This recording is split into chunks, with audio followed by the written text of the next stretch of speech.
comes out from Daly into a full blind on the trinket. Beautiful punish. Target acquired going after the road, but Laners is getting shattered in the backline. Avisura gets polymorphed out of nowhere. Shadow Priest Clickers have done it.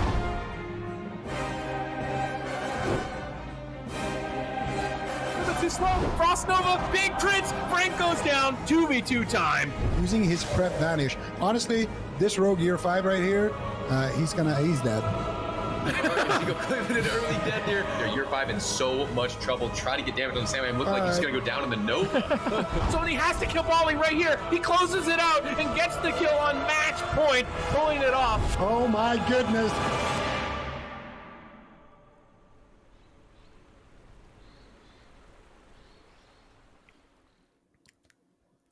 Hello, everyone. Welcome to day number 1 of the Classic Arena Tournament. My name is Aya. I'm so excited to be back. I'm joined with the boys here. We've got Zico, Venruki, and of course, Supatees. Sid, how you feeling? Is it good to be back? It feels good. This is the first time we've been back in what feels like almost a year for CAT or AWC, so it's awesome to get these teams back into the competition. We have some insane players in this year's lineup. Names that I was honestly not even expecting to see coming together.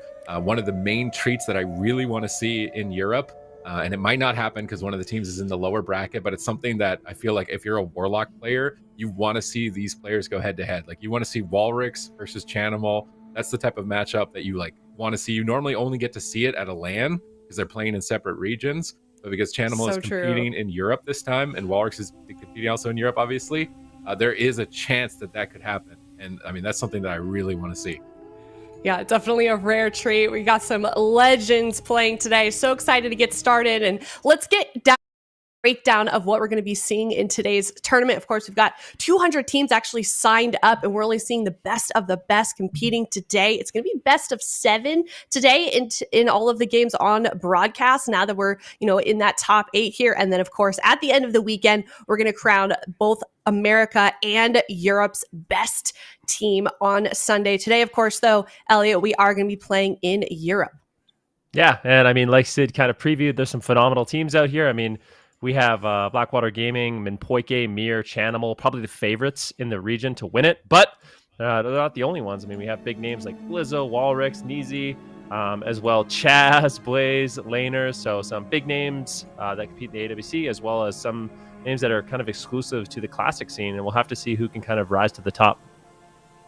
Yeah, for sure. So definitely stick around for Sunday. We're going to see who is crowned champion on both Europe and NA as well. And we can take a look at the prize pool. First place, $17,000, over $100,000 combined prize pool for this tournament. So that's some big money, and that is some it's going to be some tough competition today. What do you think, Zico?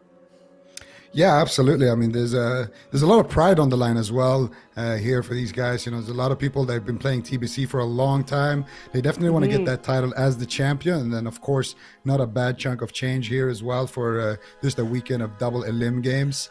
17,000 for that first place, and 50,000 across the entire region here, and 100,000 across both regions. It's a couple pretty fancy trips to Disneyland or something like that for not a bad weekend work. But we can take a look here at the teams in North America. We of course got my favorite team name of the entire weekend, Bing Bong, and then all of these other like legends, like we've been saying quite a bit. Supatees, do you have any? I know you kind of touched on it a little bit, but just based on North America alone, do you have any favorites in this list? It's so hard in North America, realistically, right? Like, you've got 2 really solid RMPs, actually more than 2. But the ones that stood out to me was Snuts' team. He's getting Floor Mat and Tiki, so he's not taking Sam or Toes this time around. And the other one is Surf's Up, which is Swack, Brain, and Wealthy Men. But one team that I kind of think might take it. I'll have to see how they perform in their first round before I really want to commit. But Chris Thorman, Flabbers, and Limity, I feel like their RLD is going to be a strong, well-rounded team. The wild card is Bing Bong. They're playing compositions that no one else is, with the triple DPS as an option, which was actually a comp that allowed them to beat Sea-Doo's team prior to the top 8. So they've got some curveballs that could be the wild card of the tournament. But if I was a betting man, I feel like I'm going with the RMPs at this point. But which one? It's really hard to pick specifically. I think that's probably a safe guess, Super Tees. But let's take a look at the European teams as well. These guys are no team to joke around with. This is some serious competition as well over here in the European region. Zika, I'm going to throw this one to you because I know you're buddies with some of these guys, right?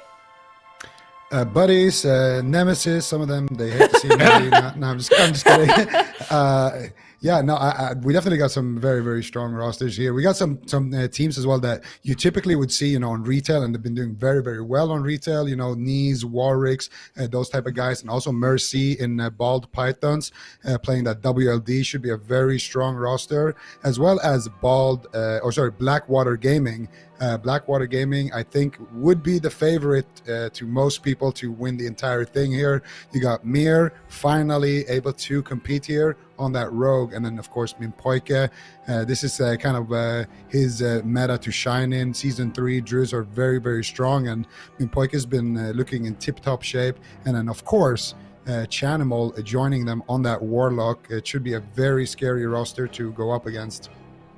Oh, what a story. Chanimal playing in the European region. Very, very cool. But we can look here at the bracket that we're going to see for this weekend. Of course, we're going to have the finals on Sunday, like I said already. And then we've got some teams that we can see over on the left there that have already been eliminated. Those were in the offline games earlier this week. But like I said, it is best of 7 as well, which might be a little bit of an interesting change in the region. But I got to say, I'm gonna backtrack just a little bit. And no shade to AWC, but some of these names in here in the Classic tournament, I think are very clever. They're just like completely unhinged. I love it. Yeah, definitely some creative names coming in from these teams. I do believe today. Yeah. I do believe today we are going to be starting down in the lower bracket. I think our first match is going to be NAIXI Demon King going up against Poland Mountain. And in the European region, there's a lot of RMPs. Now, in the first kind of Classic tournament that we saw, in Season 1, RMP was very good. We saw a lot of them, very potent. Players had very low resilience. One thing we haven't really talked too much about today is we're going to be in the Season 3 gear. So I think it gives a lot more chance to some of these Druid-based teams, these Warlock-based teams, and I think we're going to see some real competition here today. You bring that up, Yeah. but I feel like it's kind of strange because back in TBC, if I remember listening to Mez speak about this when they were playing back in the day, was that you played in Season 2 patch or Season 2 gear, but Season 3 patch, which created almost completely different balance to what we might see this time around with Season 3 gear in Season 3 patch. So we'll kind of maybe get to settle the score here of what is better, the Warlock Druid or the Rogue Mage with this complete change up of build. Mm-hmm. So anyone that may not be as familiar with the Burning Crusade meta at the current moment, then Ben, I know you're kind of touching on it just a little bit. Anything else that we want to mention for our viewers today? I would say the overall strongest compositions are probably going to be the overall strongest class, in my opinion, is Rogue. So a lot of the Rogue-based comps. So Warlock, Resto Druid, Rogue is going to be very strong. So Rogue Lock Druid. That's going to be what Blackwater Gaming is going to be playing, as well as Rogue Mage Priest. Those are kind of probably the two most potent compositions. But you have the different cleaves you can run, like the Turbo. Some players are going to be implementing Double Healer, so bringing in the Priest, the Restoration Druid with either a Warrior, a Rogue, a Hunter, a Warlock is an option. I think we do have a Double Healer Hunter in the tournament, so that's another kind of really strong composition. And of course, comps like Warrior Lock Druid, that's another one that actually won in Europe during the last Classic Arena tournament. So definitely a strong composition. I don't think that we have any in Europe right now, but it's something we might see tomorrow in North America. Okay, well, you heard it here. It's game number 1. It's, of course, going to be on the Grand, like we are familiar with. Let's see what these teams can do. All right, I'm very excited to see what this mirror is going to look like. I think that racials will also be a big play here. Are we Alliance or Horde? It looks like we've got Horde on the side of Chaz, so we can have that Will of the Forsaken to escape. Curious to see if Poland Mountain, I don't know if we can jump over them to see if they're also playing Horde, but Perception can play a key here. Also, the Priests being Dwarf or not to take off the poisons if we see any Priest training downs. But I'm expecting the Rogues to be the primary target here. How many evasions can they get on kidney shots? Can they avoid those stun locks? Because those are going to be the key moments, is when the Rogues are moving in with kidney shot. Are the healers going to respond to blind? with it being such a short cooldown in TBC. Your trinket's not going to line up with it. So this is going to be a very explosive matchup in game one. Yeah, definitely. I mean, momentum in this particular match in Burning Crusade is very important. So we'll have to see both mages probably exchanging damage in the middle. Avoiding dispels, very important. If the mage does get fully dispelled, then he becomes a target in the match. So you're going to see these players rebuff if they do get cleansed. See Chaz, he's come. It's business time for Chaz. He's got the tie on. He's ready to go. I've never seen him dress so nice, so nicely. It's great to see. But both these teams going to be playing very, very patiently. This business opener, as usual for Chaz here. Let's see in game number one if businessman Chaz can pull out a win here. He's dressed like a hitman, honestly. So I'd be worried here if I was on the opposing side. So what? Yeah, if you're wondering what's going on right now, laners went in and got combat, and now Chaz is using rank 1 renew, and laners is using rank 1 dampen magic to stay in combat, basically just trading combat off of each other. So the enemy rogue Blaze cannot go for a sap. Brutal's not going to be able to go for a sap. Blaze is actually moving in right now. He's potentially looking for a sap, but I think we're seeing the same thing from the other side. So no one really wants to give it inch here. Like I said, the opener matters quite a bit. Momentum in this matchup, very important. So both these teams want to make sure that they're getting the ideal opener here, Sid. I'm trying to pay attention to gearing, like what weapons, what armor. Is anyone wearing a little bit of extra PvE gear?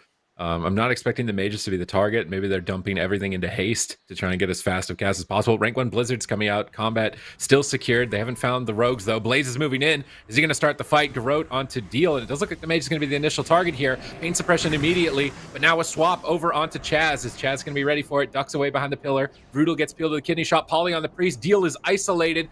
NAIXI Demon King going for the kill. They get ice block number 1. Master Spell. He fishes out the kick. Master Spell connects onto Deal. Down to half. Pulling Blaze behind the pillar. Trying to avoid death here as Random Dog lines up some flash heals back to back. Deal trying to counter pressure with Icy Veins here. Not finding too much pressure though. Blaze used Medallion. He could be susceptible to a swap. Pre-evasion by Brutal, trying to get aggressive, stay on target. Laners now with pain suppression from Chaz. Deal caught into a full kidney shot. Shadow Fiend is down, chomping into Deal here. Will he fall with a counterspell onto Random Dog? Down to 30%, trying to avoid death. Second ice block already out of the way. Mass dispelled. Laners block forced as well. It's coming down to the wire in game number 1. Mana becoming an issue here for both mages. Deal is going to go down first, but Laners still potentially in trouble as Brutal's on target. Polymorphed away. Laners desperately spamming Polymorph as Chaz spams out Deals to keep him afloat here for a few more seconds. I think that cheap shot into Fear should be enough time for Laners. Maybe not. He's still out of mana. Chaz caught into a Fear. Breaking out. Ice block number 2. He's going to sit this ice block full. Try and get a little bit of extra healing here as Brutal is trying to carry the game in this 2v3. It would be extraordinary if he could pull us off, but I think it is over at this point with Brutal down at 40%. Random Dog almost Chaz in a good position. He's never going to be able to get crowd controlled, and they will pull it off in game number 1. Yeah, I mean, so much of that game just came down to Blaze landing the full blind. So, unfortunately, the Priest was forced to trinket a polymorph, I do believe, and that full blind just kind of sealed the deal after those 2 ice blocks. But interesting strategy going after the mage, really keeping me on the defense, and NAIXI Demon King will claim a victory on game number 1. Chaz really dressed for success there. Yeah, Chaz also wearing you can see it right here, that trinket, that green effect on Chaz. He's actually wearing what typically is a mage trinket with that Skull of Gul'dan. It gives him a lot of haste. You can see how fast his Master Spell is right there. And it's this opening pressure that that actually enables them to get really far ahead in the match here. You can see NAIXI Demon King, they're getting that first polymorph on the Priest. They force out the first ice block, and they just keep up good pressure throughout the match. And then here, of course, they secure a full kidney shot as well. There's no trinket. Bit of a misplay there from a Deal to actually blink before the kidney shot was committed right there. And then Laners doing a fantastic job here. Lands the first counterspell there, a full one, and then he gets a sheep onto a Random Dog. And if you get fully counterspelled into a sheep afterwards, you kind of just force the trinket out of that one, and that's going to allow them to get that full blind and then just secure the kill and clean it up. And yeah, a mage race to start us off here. Love it. Love seeing the first thing in the morning being a nice mirror. Do you guys see this, Zico? Do you see this being sort of the same thing throughout the rest of this? Is this just going to be a quick 4-0, 7 best of 7? Yeah, that took me a second. 4-0. Well, It's possible, but with these RMP mirrors, they can be very. I mean, this game was close. They almost lost in a 2 versus 3 there. So I wouldn't say it was like a complete domination, but I do think laners did a really, really good job in this game. He landed a lot of crowd control. He landed a lot of interrupts, and just in general, he played a really great game. So if he can keep up that momentum, because he's going to be the target, and he's also going to be the guy who kind of has to push in and pick those moments to get aggressive and land CC.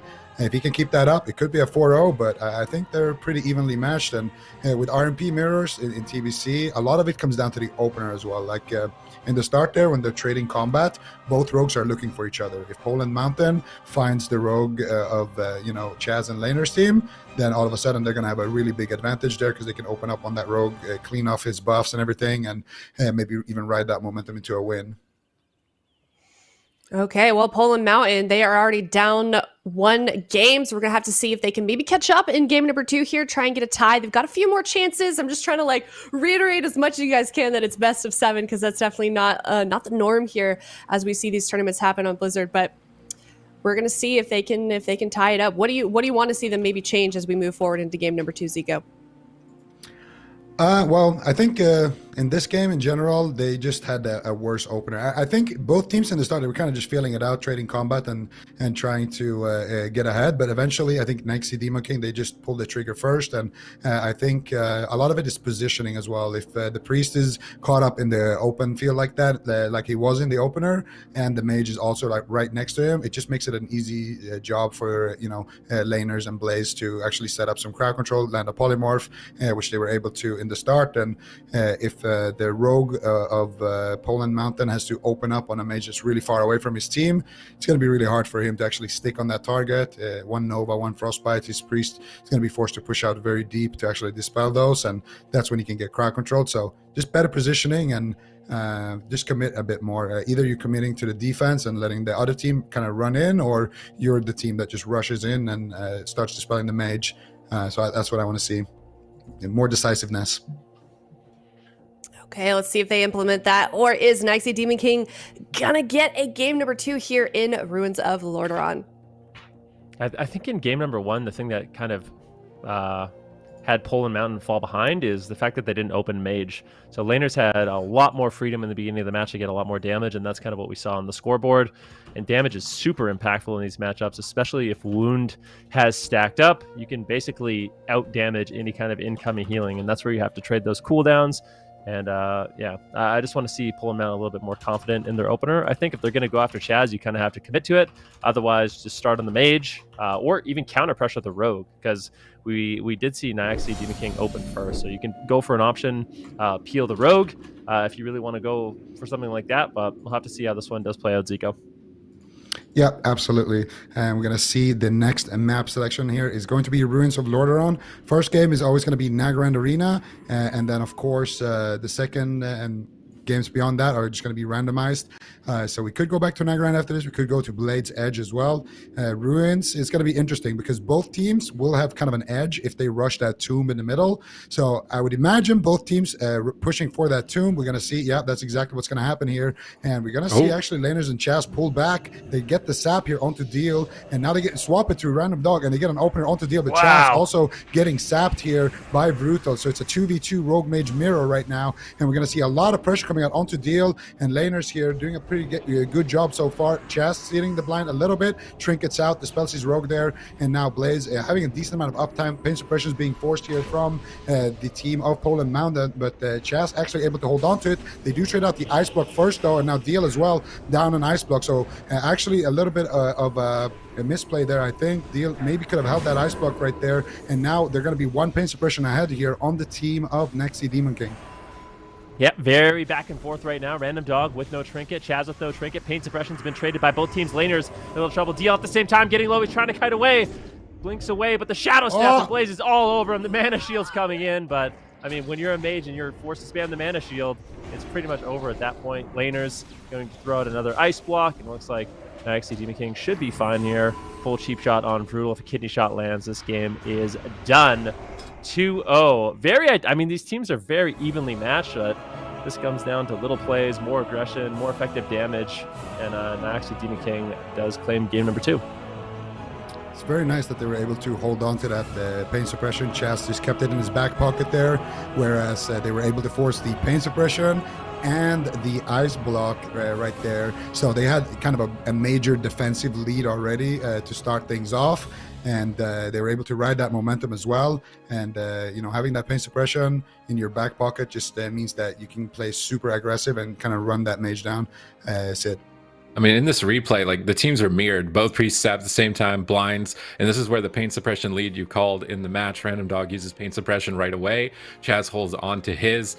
With the pain suppression, though, they don't have one on the side of Laner, so he trades a block first out of the way. And here you were saying, should Deal have held this block? Laners was in a block, not able to do any damage. He comes out right into a cheap shot, so Blaze still got a lot of pressure despite that ice block. And perhaps if Deal had been able to have been more greedy in that position, they could have reversed that lead. Because now we see pain suppression out for Chaz. We're going to be evening out on cooldowns here, but Deal just takes too much damage. He wasn't able to kite thanks to that cheap shot. It blinks, but Shadow Step can reconnect. The Desperation Mana Shield to try and buy any amount of time left, because I mean, in reality, Brutal was so close. But even that minute difference in cooldown decisions allowed them to get ahead. It does feel like Laners is putting out a little bit more damage overall, and really it seems like any point of difference between these teams is what's going to decide it. Absolutely. One thing I'm noticing a lot from DL in game number 1 and game number 2 is Water Elemental is not doing work. Like, it's just following him around as he's playing defensive. It's not attacking, and the Water Elemental is a significant portion of your damage. And if you're just having that kind of follow you around and only occasionally attacking, you're going to miss out on a big damage opportunity. But I would say one of the main differences in this match is just the laner is really out pressuring DL. Yeah. And also, Laner's counterspells have been on point as well. He keeps counterspelling the random dog on his flash heals. So that's what builds up that pressure. And I think that's why Deal didn't feel that safe in that situation. He got the pain suppression. They forced out the ice block because Laner's blinked in to counterspell a heal. And then Laner's got full kidney shot. So he had to kind of ice block there. But Deal...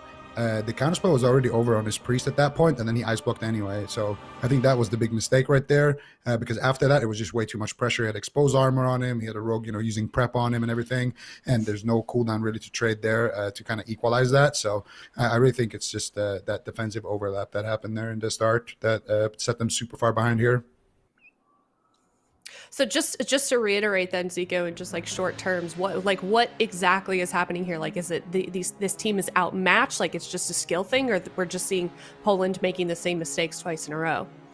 Well, I think they were pretty well mirrored there in the start. The opener was really nice. Both rogues actually got an identical opener. They ran in, they got the sap on the other mage, and then they swapped it over to the priest. They opened up on the mage. They did basically the same thing. And I think, to be honest, Laners has been doing a better job just putting out pressure and landing those interrupts on the heals. But in this game, I would say they were dead even up until that point where Poland Mountain used pain suppression, Laners used ice block, and then they used ice block as well. So they basically just got 2 major defensives instead of 1, and after that you just don't have anything. And that hypothermia debuff can be very brutal in these RMP mirrors because it's 30 seconds long and there's master spells in the game. So you ice block, you get immediately master spell, and then there's 30 whole seconds where you have a rogue, using prep and using, Cloak of Shadows and things like that, double vanish, trying to take you down. And the damage is also very, very high in TBC in general, but also rogues with the gear available to them on the TR. They don't have any glaives, but still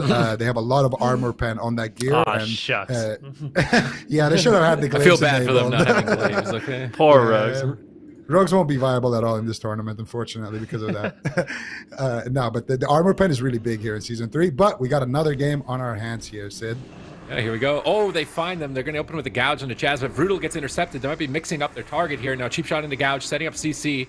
Are they going to go for the kidney and commit? Brutal trinkets on a kidney shot, trades evasion to get aggressive. They're going after Chaz. Pain suppression preemptively on the cheap shot. Nice read by Chaz. Blaze was out of the game, so this should allow Blaze to potentially sit out control. But sitting up blind is going to be greedy. He's not going to. Trinkets out of it at this point, but they're still gunning for Chaz. Is he going to crumble? They blind Brutal with no trinket. They get a block from Deal, and they poly Random Dog on match. Well, not match, for best of 7. here in game number 3. Still 2 more rounds, but they are such at a massive advantage at this point. All the medallions blown through. Chaz still has his. They still have 2 ice blocks on laners. Pain suppression now forced out for Random Dog. Deal is just dying through pain suppression. Down at half health. Brutal into a polymorph. Is Deal going to be able to recover? Hypothermia is still up for a few more seconds. Blinks out into midfield. Blaze Shadow steps over. Shadow where death comes in from Chaz. Ice lances, and that's going to be KO in game number 3.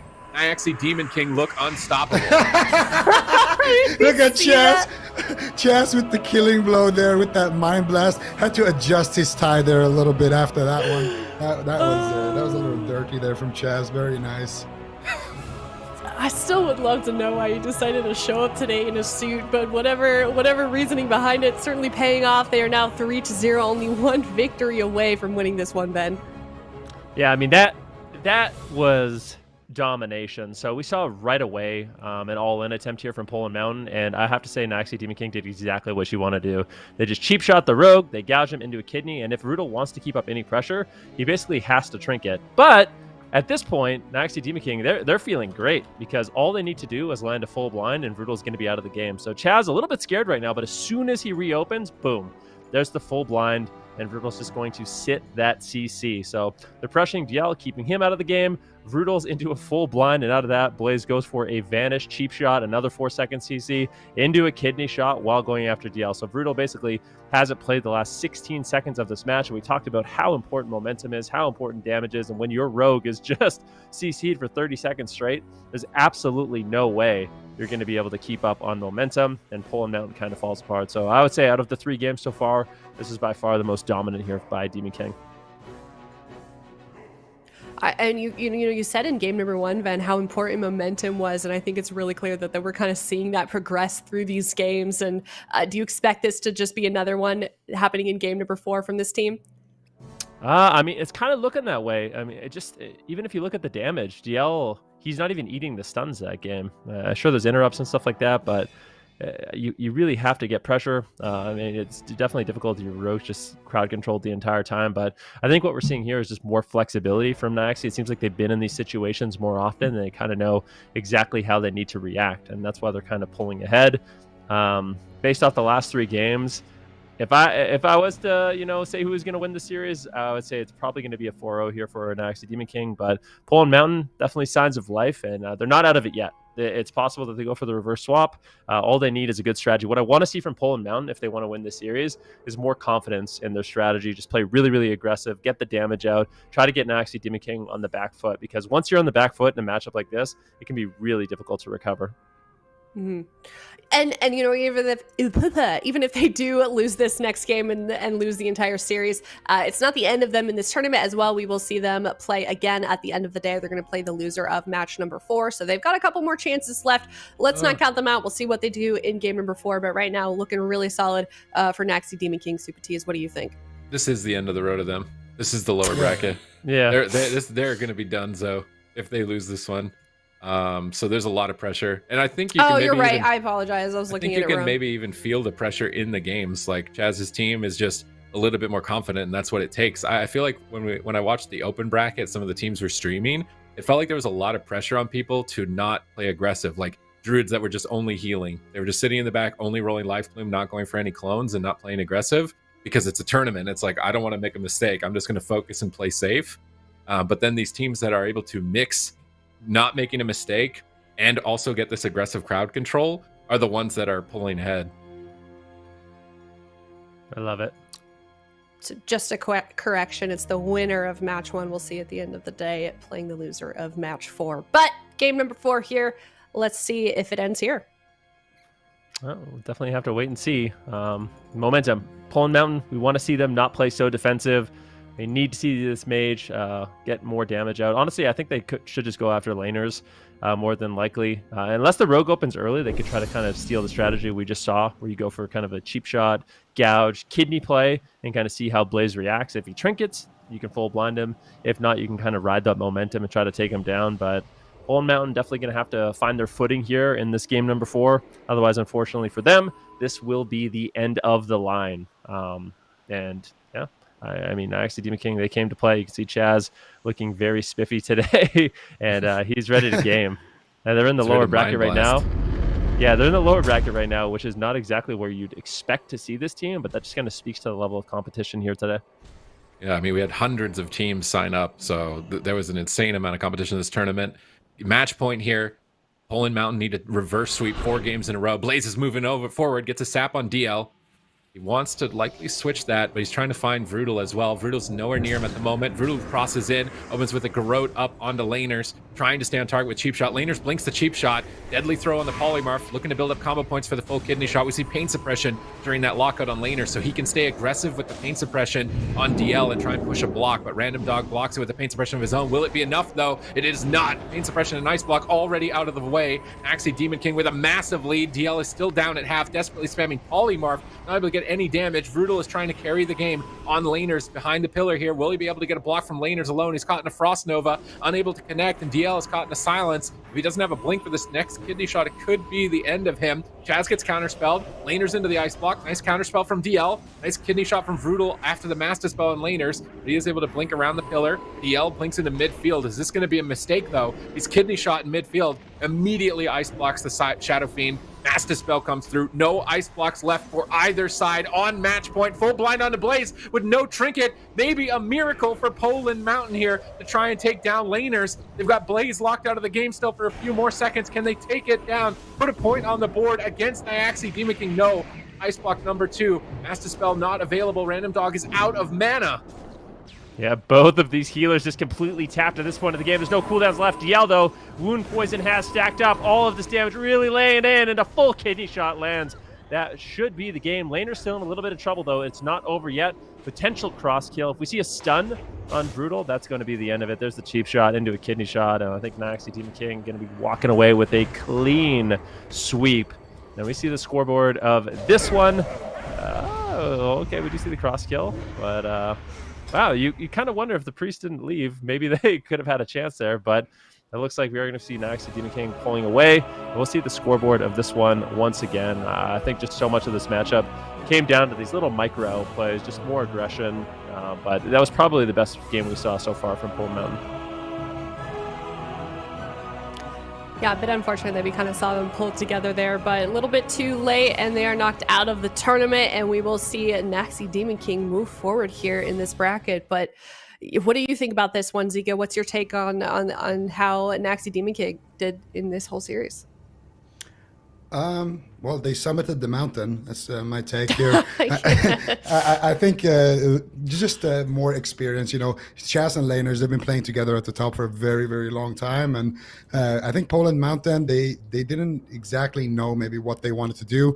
In the first couple of games, they went for the mage race, then they tried to go for the priest race, and they just played that one a little bit wrong. The rogue trinketed early, and they just kind of fell behind there. And in this game, it looked a lot better. I think this was their best game, their best performance. You could see still, though, DL was kind of behind the pillar, spamming out polymorphs, trying to get the rogue out of, try to get the rogue off him. But Chaz was just there with the clean dispels. And yeah, Laners just playing the matchup a little bit more the way you should, with a lot of aggression, just doing a lot of damage to the enemy mage. And instead of wasting his time trying to poly the rogue, he's just kind of trying to kite him while he's doing damage, and trying to land those interrupts on the priest. So I think Laners especially just had a really, really nice series here. And I think NAIXI Demon King, it showed.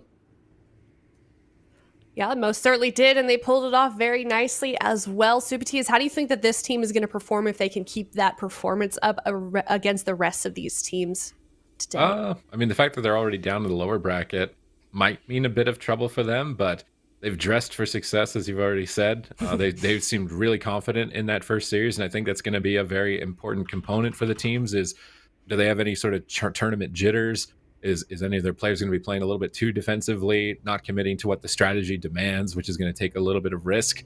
And I think that's going to be more or less what it's going to take for them. But I think Vinruki said it earlier on. He feels like Warlock Druid is going to be in a strong position, which might give them a bit of a tough ride with Chanimals WLD in the upper bracket, or C WLD. We got Walrick WLD. So there's a few Warlock Druids that might really put them to the test. But we'll have to wait and see. They look good in series number 1, though, nonetheless. I have a little bit of insight as well from Chaz on the suit. He said, nothing personal to my opponents, just business. So I don't know. I don't know how we want to interpret that, but I love it. He showed up. He showed up with the suit. He came to win, and win they did. So excited to see how this team does moving forward. Next up, we've got another lower bracket game. It's SCARABS versus, how are we pronouncing this? Just CZSK? It's kind of a Czech mouthful. pumpers. Czechoslovakian pumpers. Czechoslovakian pumpers. Yeah. Okay, I like it. Well, that's the next game we've got coming up here. Anyone have a take on this one?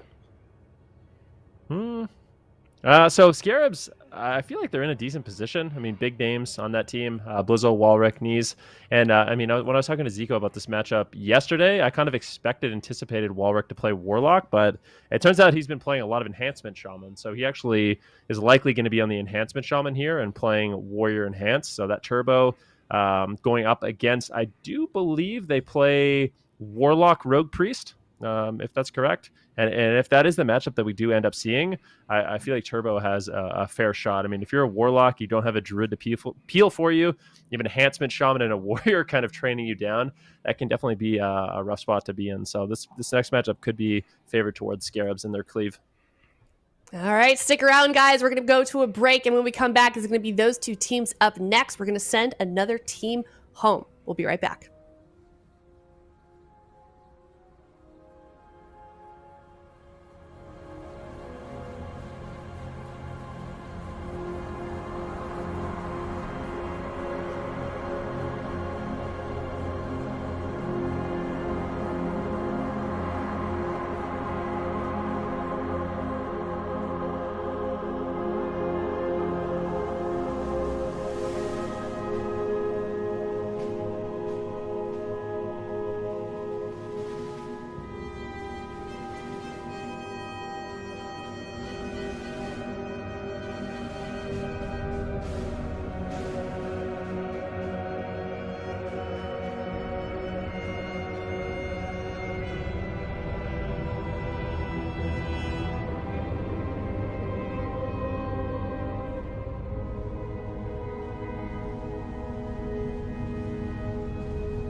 Hello, everyone. We are back. We are on our second series of the day. We're going to send another team home, knocking them out of the tournament. It is SCARABS versus Czech Pumpers.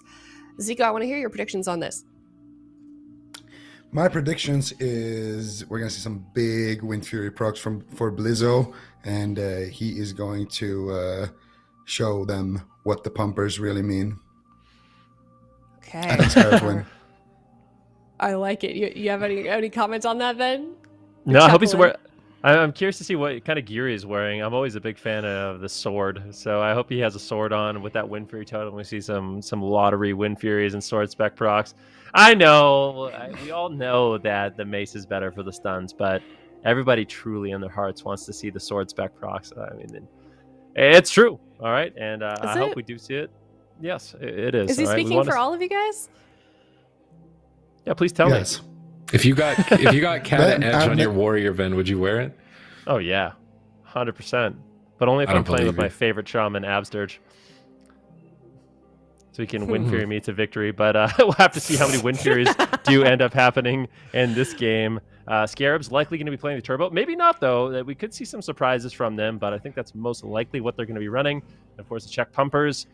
More than likely going to be that rogue warlock priest, and I feel like without a druid you are very vulnerable to being cleaved down, so we're going to have to see some really good control, and hopefully for Foxy God, what he's really looking forward to here is to see if any of his stuns resist, because if they do, I don't think SCARABS is going to be too afraid to push forward. Yeah, I mean, this is going to be a very high intensity match for Skrina here on the Czech Pumpers. They're going to be the ones getting pumped a bit, I think, by the amount of damage that SCARABS can do as this comp. Like, this is one of the most notorious Warlock Slayers in TBC with that Enhancement Shaman and Arms Warrior. As soon as they connect to a target, you better believe you're about to get wrecked and sent out the door.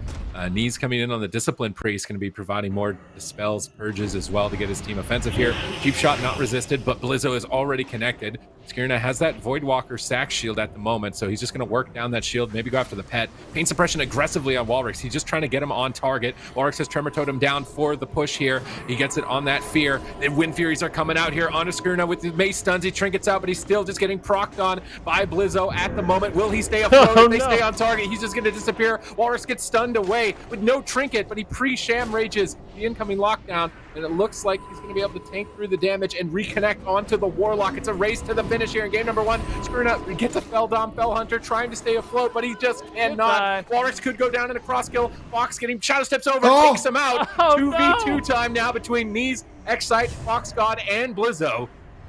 This is going to be interesting. I feel like in this match, if we can see SCARABS keep pushing and keep the pressure up on Foxy God, they could win it. But this Crippling Poison is going to be absolutely brutal for Blizzo. If he gets shivved, the snare of the Crippling Poison is better than Hamstring. So unless Blizzo's getting some Mace Stun procs, he's getting some Hamstring procs, Foxy God should be able to kite him. A full blind is available for Foxy God. He still has his preparation. Mana looking a bit even for both these teams. Maybe a slight lead here for Excite, but I feel like on paper, this particular matchup should go towards the Czech Pumpers.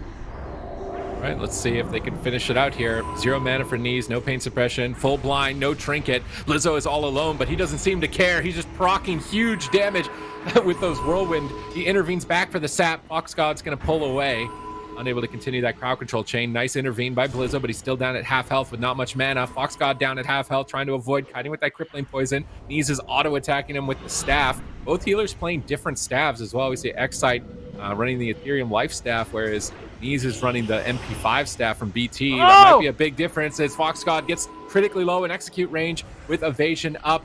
Knees is trying to time big heals. He's using first aid. Fox God rolls in to stop the first aid. Blizzo's in battle stance trying to get into a... Oh, he's not able to finish him off. Excite gets a big heal right at the last second. This is down to the wire. They fear Fox God trying to stall the pressure, but that's not enough. Blizzo gets pain suppression. If he gets a mace stun here, it could be game over for Fox God, but a kidney shot comes through first. Blizzo breaks out, trying to finish it here. Cloak on 10%. Blizzo pushing for the kill. Mace stun, he's moving for the intercept. Gets the intercept. Execute. He's got no rage. He needs more rage. He doesn't have enough to do the execute. Fox God now has pain suppression. He's turning it around. Guiding Blizzo. They don't want to run. He doesn't want to risk the gamble. He's just running behind the pillar.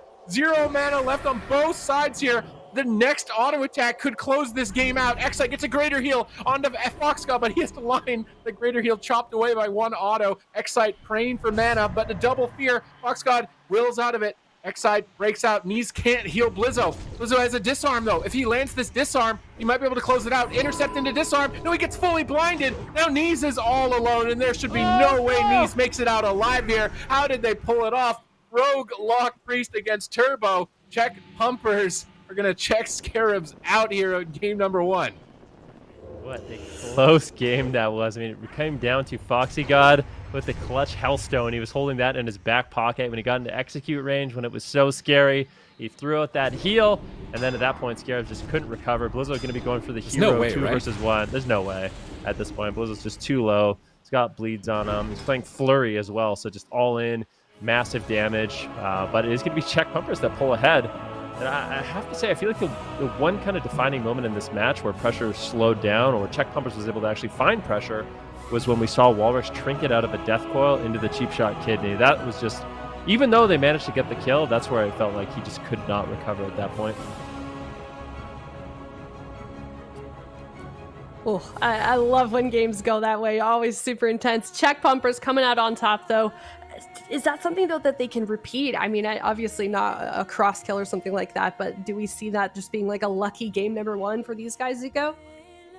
I think this is a matchup that's kind of just up in the air here. Rogue Lock, if they get those dots out, they get the enhancement shaman to stay off the Warlock for long enough, they can definitely win. But look at Skrina, you know, at every single one of these auto attacks for Blizzo, if a Wind Fury procs, it could just be lights out. You know, Blizzo is playing a warrior. It is a very kind of a casino-heavy spec. At any point, you can just proc a Mace Stun. There's a Wind Fury. And, you know, you can see it here even when Skrina dies. He just gets absolutely destroyed. Warwick here in a full kidney shot, taking a lot of damage. He pre-sham raged it. Blizzo goes back there for the disarm onto the Rogue. And then the Wind Furies just start procking here onto Skrina. And Warwick connects as well. And immediately, the Warwick just gets deleted. Unfortunately for Warwick here, he wasn't able to stay alive there. He just needed a couple of more seconds there. Maybe if they had a fear on Fox God or just a slow there towards the end, they could have been able to do it. And even here in the 2v2, it was so close here. There, like this moment right here, he gets a Mace Stun onto Fox God, and she death procs, and then Blizzo intercepts back into it, and that pain suppression and that shield and that Hellstone just barely keeping Fox God alive here. And Fox God as well doing a great job here, just spamming out the shivs onto Blizzo and Knees. And also, you got to give Xside here some credit here. You see how he cancels his greater heal there? That's so he won't get that Mortal Strike effect, because the Mortal Strike effect in TBC is 50%. So if you can time your greater heal so that the Mortal Strike effect doesn't actually do anything to it, that's a very, very massive advantage. And Xside does that right there. And at this point in the game, they forced out Blizzo's trinket with the kidney shot earlier. They forced out Knees' trinket earlier as well. So instead of blinding Knees and trying to go after Blizzo, who is playing an orc, he could resist those stuns and just win 2v1 basically with some luck. They go for the safe play, blind Blizzo, go after the priest, and if it gets resisted, at least you're not going to be feeding him tons of rage and just die immediately. And you're going to have a much easier time taking down Knees, and then after that, it's just kind of clean up there. Oh, I know what map we're going to next, guys. Yeah. A little bit of a spoiler there. Yeah, well, game number 2 here, then what do we think we see either of these teams do different, Ben? I feel like Scarabs, maybe Walrus wants to commit his trinket to the kidney shot instead, but sometimes it's if you're playing an orc, and I'm not sure what metagem he's playing, but if he's playing the stun reduction metagem, sometimes it's actually better to just trinket out of the coil and just hope that you get lucky. Like either the cheap shot resists or the kidney shot resists, and then you're kind of in a prime position to play really, really aggressive. I'm not sure if we saw Walrus actually use a shield, but maybe like geared more defensive, including a shield, will make him a lot more tanky, because most of the damage in this matchup is going to be coming from Blizzo and the Wind Fury totem. All we need to really see from Walrix is, purges, off interrupts, things like that. If he is safe, he can go ahead and throw on the double weapons, but a shield might be a small improvement in their strategy. But Scarabs, like Zico mentioned, it's a bit of a casino composition. If Blizzo just gets a bunch of Wind Furies, a bunch of base stun procs, a bunch of hamstring procs, they're going to be a very solid situation. But you have to give it up to Check Pumpers. They played that one very intelligently, patiently in the 2v2, and they were able to claim game number 1. Now Scarabs looking to tie it up. They intervene knees here, so they can't get that sap. Very, very big here for the opener. Warwick's going to get cheap shotted into a kidney shot. No resist. He is going to trinket that kidney shot. Gets fully blinded here, and they're going to go after knees here on the side of the Czech pumpers, swapping up their strategy. They force out the pain suppression. They don't have the kidney shot just yet, though, for knees, and knees still has a trinket in his back pocket, but those wound poisons are going to be stacking up here. You can see Fox God already trying to get those stacks rolling. He's got 4 stacks. Nice coil right there. Beautiful damage coming in here with the spelllock as well. And Fox God just able to take it down. But look at Skrina here. He gets pain suppression right there in the nick of time. Almost going down there to the casino. This is not over yet. Look, one mace time connects. Skrina now could be going into a 2v2 enhancement warrior versus rogue priest. I would give this to the rogue priest if they can recover. Blizzo right now going to be the target of choice. He's got full dots here from the priest and from the warlock here. He's going to try to connect onto Excite and Warwick in the back line. Doing good job here with the heals. Can he keep Blizzo alive though? Can they get some mace time procs onto Fox God? They get a big damage here, but Blizzo still dangerously low. Fox God, can they do it? He's on 1%. If they could just get the shock here, they might take him down, and Warwick snipes him. And now we have a 1 versus 1. I think this goes to the Shaman, but yeah, the priest is out of mana as well. Warwick should be able to take this one, I think, Veruki. Wind Furies, anything could happen. Walrus with a big Wind Fury, almost dropping him. Excite. Of course, there's going to be no Mortal Strike effect, but Excite, I don't know if he's going to be able to recover mana. Walrus needs to be careful as well. Going for actually a first aid, realizing Excite unlikely going to be able to recover his health. So 4 minutes left on that Shadow Fiend as well, so that's not going to be up for quite some time, but allowing him to mount is very unfortunate. Looks like he will be able to get away. Nice Frost Shock. Excite forced to dispel. Walrus in hot pursuit, just does not want to let him recover. If Excite cannot recover, if he doesn't land a full fear, this is what Walrus needs to do. I don't know if he dropped a Tremor up top, but if he did, that would be very intelligent, because then the fear will unlikely to last. Excite's going to have to kite away from that. That's going to be his only opportunity. Massive Wind Fury! Excite barely holding on, gets sheared, and potentially dropped. The fear comes in! Walrix, no, he's so far away. Excite's going to recover at 1% health, but I don't know how long he can keep this up. Yeah, Warwick, any of these auto attacks, there it is. Massive Wind Fury is going to come in from Warwick's, and this is kind of what we were talking about.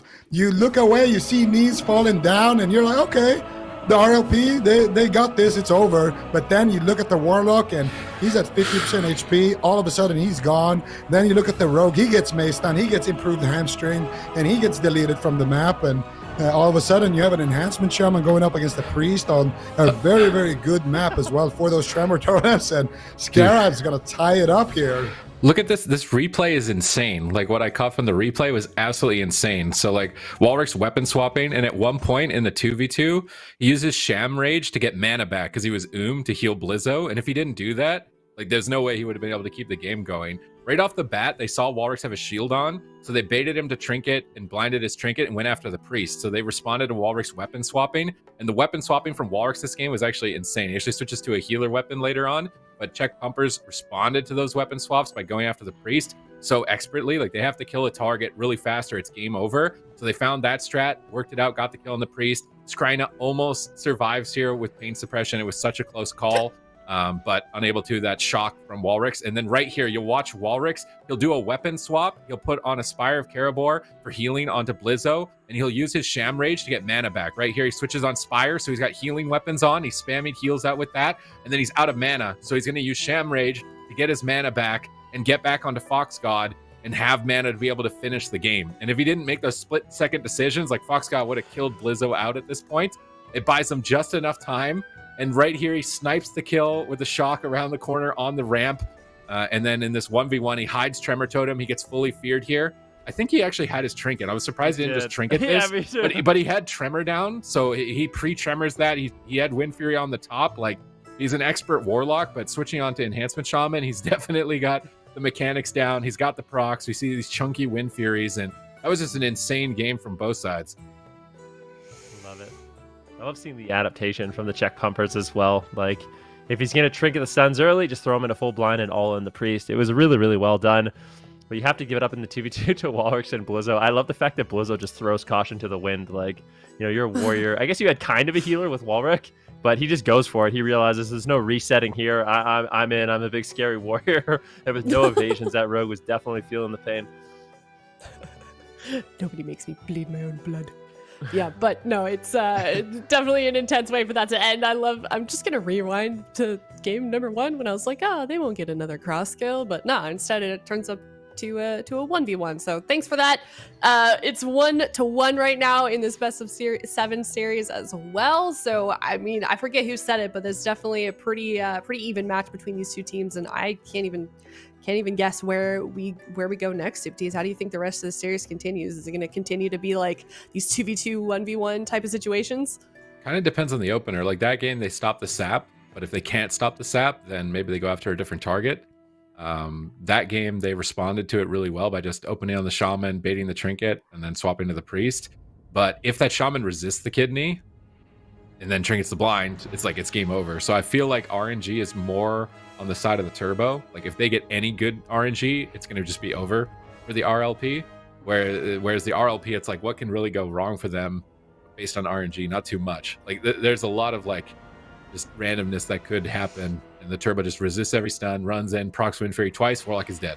So if I was the RLP, I would be way more stressed in this matchup.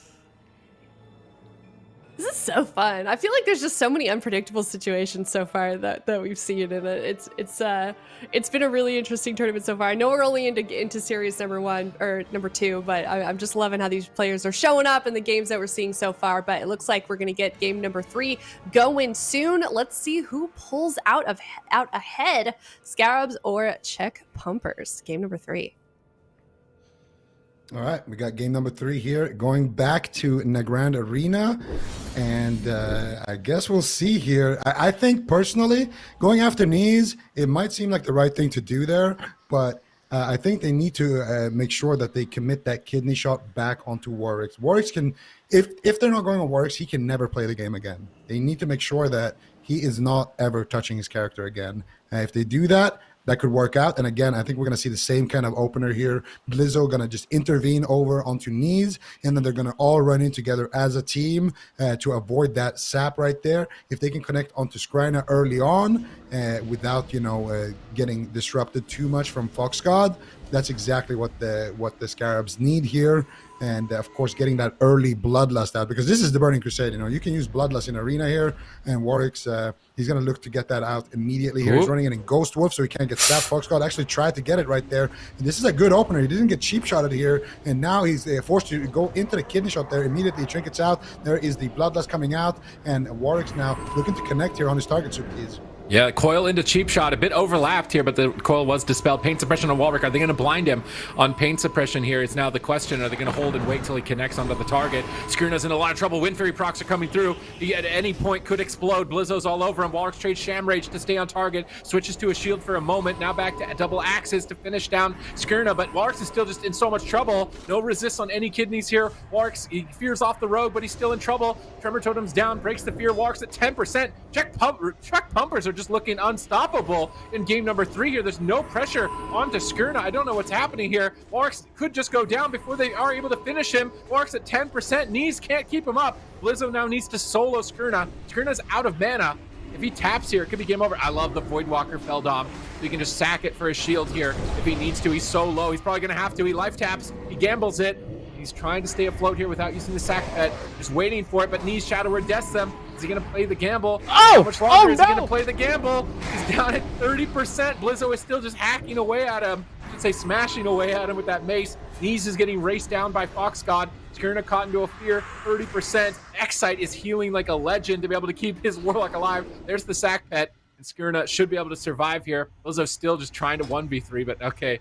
Is going to tap out, and I can't believe that was such a good game for Czech Pumpers. That game almost made it look like the matchup should be theirs, but at any moment, right, one of those kidneys doesn't land, and it could just be another story. I mean, we're gonna see it in the replay, but so much of the damage that was out on Walrix was damage from the Rogue. I mean, I think at one point there was only literally a Curse of Agony up from the Warlock. And it's a game like that where I really feel like Walrix, I mean, we saw it in the last game, his weapon swapping was really, really nice. But in this game, he didn't switch to the shield. And I feel like once it's clear you're the target, you just have to live. I mean, we're seeing the pressure from Blizzo. Walrix, all he needs to do is live as long as he can. If he can get to his target, great. But when you're being trained down like this by the rogue, I mean, we're going to see it here. So Walrix, he trinkets out of, I believe, an early stun, gets caught into the coil, into the cheap shot, into the kidney shot, and it's going to be, actually the kidney shot doesn't land, but it's going to be hard for him to actually land. There's decent pressure here for Scarabs. They actually managed to get on a Skrina, but it's here where Walrix just, he's not going to be able to actually get to his target out of this kidney shot, and there's just no ability to recover. So you can see he really only has agony. Corruption does come in, but those dots are getting dispelled. So a lot of this is just physical damage. I feel like if Walrus was just a little bit more tanky, they could have brought this game into a position where they could have actually won. Walrus connects to Skrina, but it's just too little too late. And unfortunately for NAIXI, he's not able to actually get out the heals. But this is just such a crazy pressure matchup for both these teams. It really is do or die. And that's one of the things about the Burning Crusade is it's so difficult to recover. You know, once teams have committed their damage, once they've committed their cooldowns, actually getting someone back to full health without just running out of mana is really, really difficult. You can see how close this game was. Blizzo almost taking down this Warlock even 30 seconds after the cross kill. So I just want to see Walrix, if he is the target, just play a little bit more defensive, throw on that shield. And I think that could give them the slight edge they need to pull out a win here. Guys, I've got some bad news. What's that? What? We have to apologize to the country of Slovakia because it's Czechoslovakia, and people are sad that we're leaving out Slovakia. So I think we either got to stop having people message me that we got to stop leaving them out. So it's either Czechoslovakia or just pumpers. Do we want to just call them pumpers? We give it that? So we don't feel like we're leaving anyone out? Yeah, I like the pumpers. Yeah, we'll just call them the pumpers. Okay, cool. It rolls off the tongue nice. Yeah, it's easy. I'm sorry, guys. Czechoslovakia is just kind of a bit of a mouthful. But either way, well done to Czechoslovakia pumpers. 2-1 right now, best of 7. So we're going to see if they can continue on this streak. But, I mean, what a series so far. I just feel like there's so many intricacies within this, Fen. Yeah, I mean, definitely. It just comes down to these little outplays, little decisions. It's like I kind of mentioned, I mean, recovering in this game is super duper hard. So once you can actually connect to a target, once you can get that effective damage out, these healers are going to be burning through their mana. We're seeing them literally go in 45 seconds from healing through this consistent damage. And I think so much of what it comes down to is just Blizzo being on the Warlock for as long as possible. Eventually, he will end the game, especially if he has Wind Fury, especially if he's getting purges. So Walrix, I think he just needs to be patient with his trinket. So he doesn't get caught into that full blind situation where they can just all on the priest, throw on the shield, get dispelled from the dots, and just try to be as tanky as you can to that physical damage. I know it's easier said than done, but I think that would give them a little bit better of a shot. Yeah, exactly. If you've got Blizzo following you on his warrior in any situation, you're not going to have a good time. But Wally doing a good job keeping up with that pressure. So we'll see what happens as we head into this 4th game here. But, I mean, there's really a lot that's going on within this series, Zico. Do you think that we're going to see Pumpers win, or do you think SCARABS can turn it around at this point? I think it's still hard to call because these games have been super close, but the general vibe of the matchup is if the game goes long, Rogueluck Priest wins. If the game is short, SCARABS probably are going to be the team that wins. So for SCARABS, they're the team on a timer, and it's all about the pumpers and their rogue Fox God. If he does a good job, keeping the enhancement shaman off his warlock, buying him time, I think it's their matchup to lose here, and we're going to see if they're able to do that. They had actually a pretty bad opener in that last game. They didn't get the cheap shot. The rogue tried to go for a sap, and he got taken out, and he actually wasn't able to slow Warwick's down that much in the opener, but still, they got the kidney shot, and they were able to get that trinket out of the way, and then after that, they did a good job kind of keeping Warwick's off the warlock. So keep Warwick's off the warlock. And I think Czechoslovakian pumpers will be the team that wins this one. But SCARABS, anything can happen for them as well. You know, if Blizzo gets a few Maze Dance, a few Wind Fury procs, and also even after Warwick dies, if a Wind Fury was placed before Warwick dies, the buff actually stays, because it's a buff on the weapon that lasts, I think, 10 seconds. So Blizzo will still have Wind Fury for 10 seconds after the Shaman dies. And if he gets lucky and he's on his target, he can still proc a few Wind Furies even with his Shaman down in the dirt. And we could see one of those 2v2s come around again. Lots of situations. Complicated situations. The series is so good, and you guys are so right. Like, it's so hard to predict. I think we're still waiting on that game to get started here. I wonder if it's like they're trying to figure out. I mean, there's no way we see swap or anything, right? What would they change it to Could on happen. either side? Well, I think Scarabs, like, they played double healer Warlock as well. But Roguelock Priest is the best comp into double healer Warlock. So my guess would be Warrior Lock Druid from Scarabs. The thing that I don't know is who would play the Druid. Like, NAIXI playing Druid, I don't think I've ever seen that. But if I had to guess what's best on paper, I would say they go Lock Warrior Druid. And I think that's a good matchup for them. So, yeah. What do you think Ben? of that, Ben? I wonder. It's like you said, NAIXI doesn't really play Druid, but if he did, I feel like this would be a good match to bring in, because I do think the Turbo is not a bad option here, but you can really see the lack of poison dispels and the lack of throughput healing. I feel like if they had a Restoration Druid with Bloodlust, there's no way we're going to see the Shaman die that quickly in the match. So maybe they switch their healers, maybe they switch their composition entirely.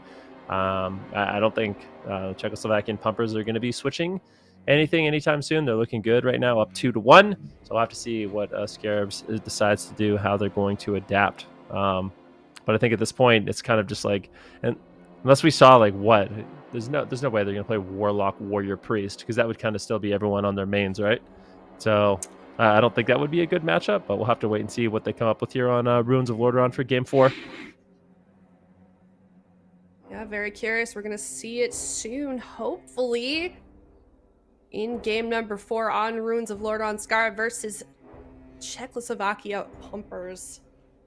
Let's see if we do end up seeing that comp swap. If it is a comp swap, CPTs, do you think that's indicative of like someone's a little bit nervous, or it's just sort of adapting to the situation?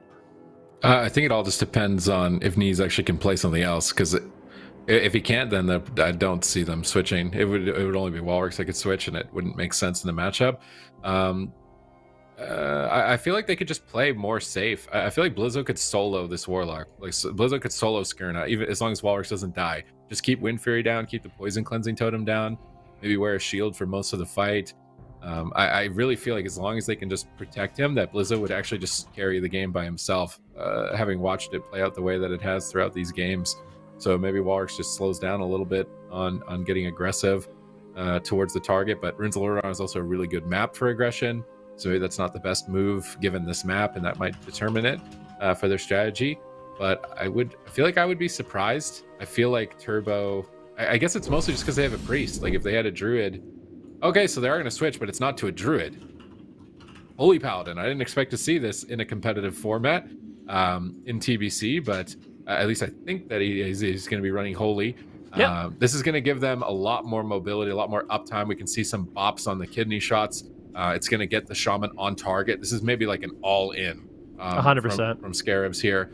And do you think they still go Warlock? Yeah, they're just going to run at the Warlock. They're going to bop kidneys. They're going to use Blessing of Freedom on Rolrix to get him on his target.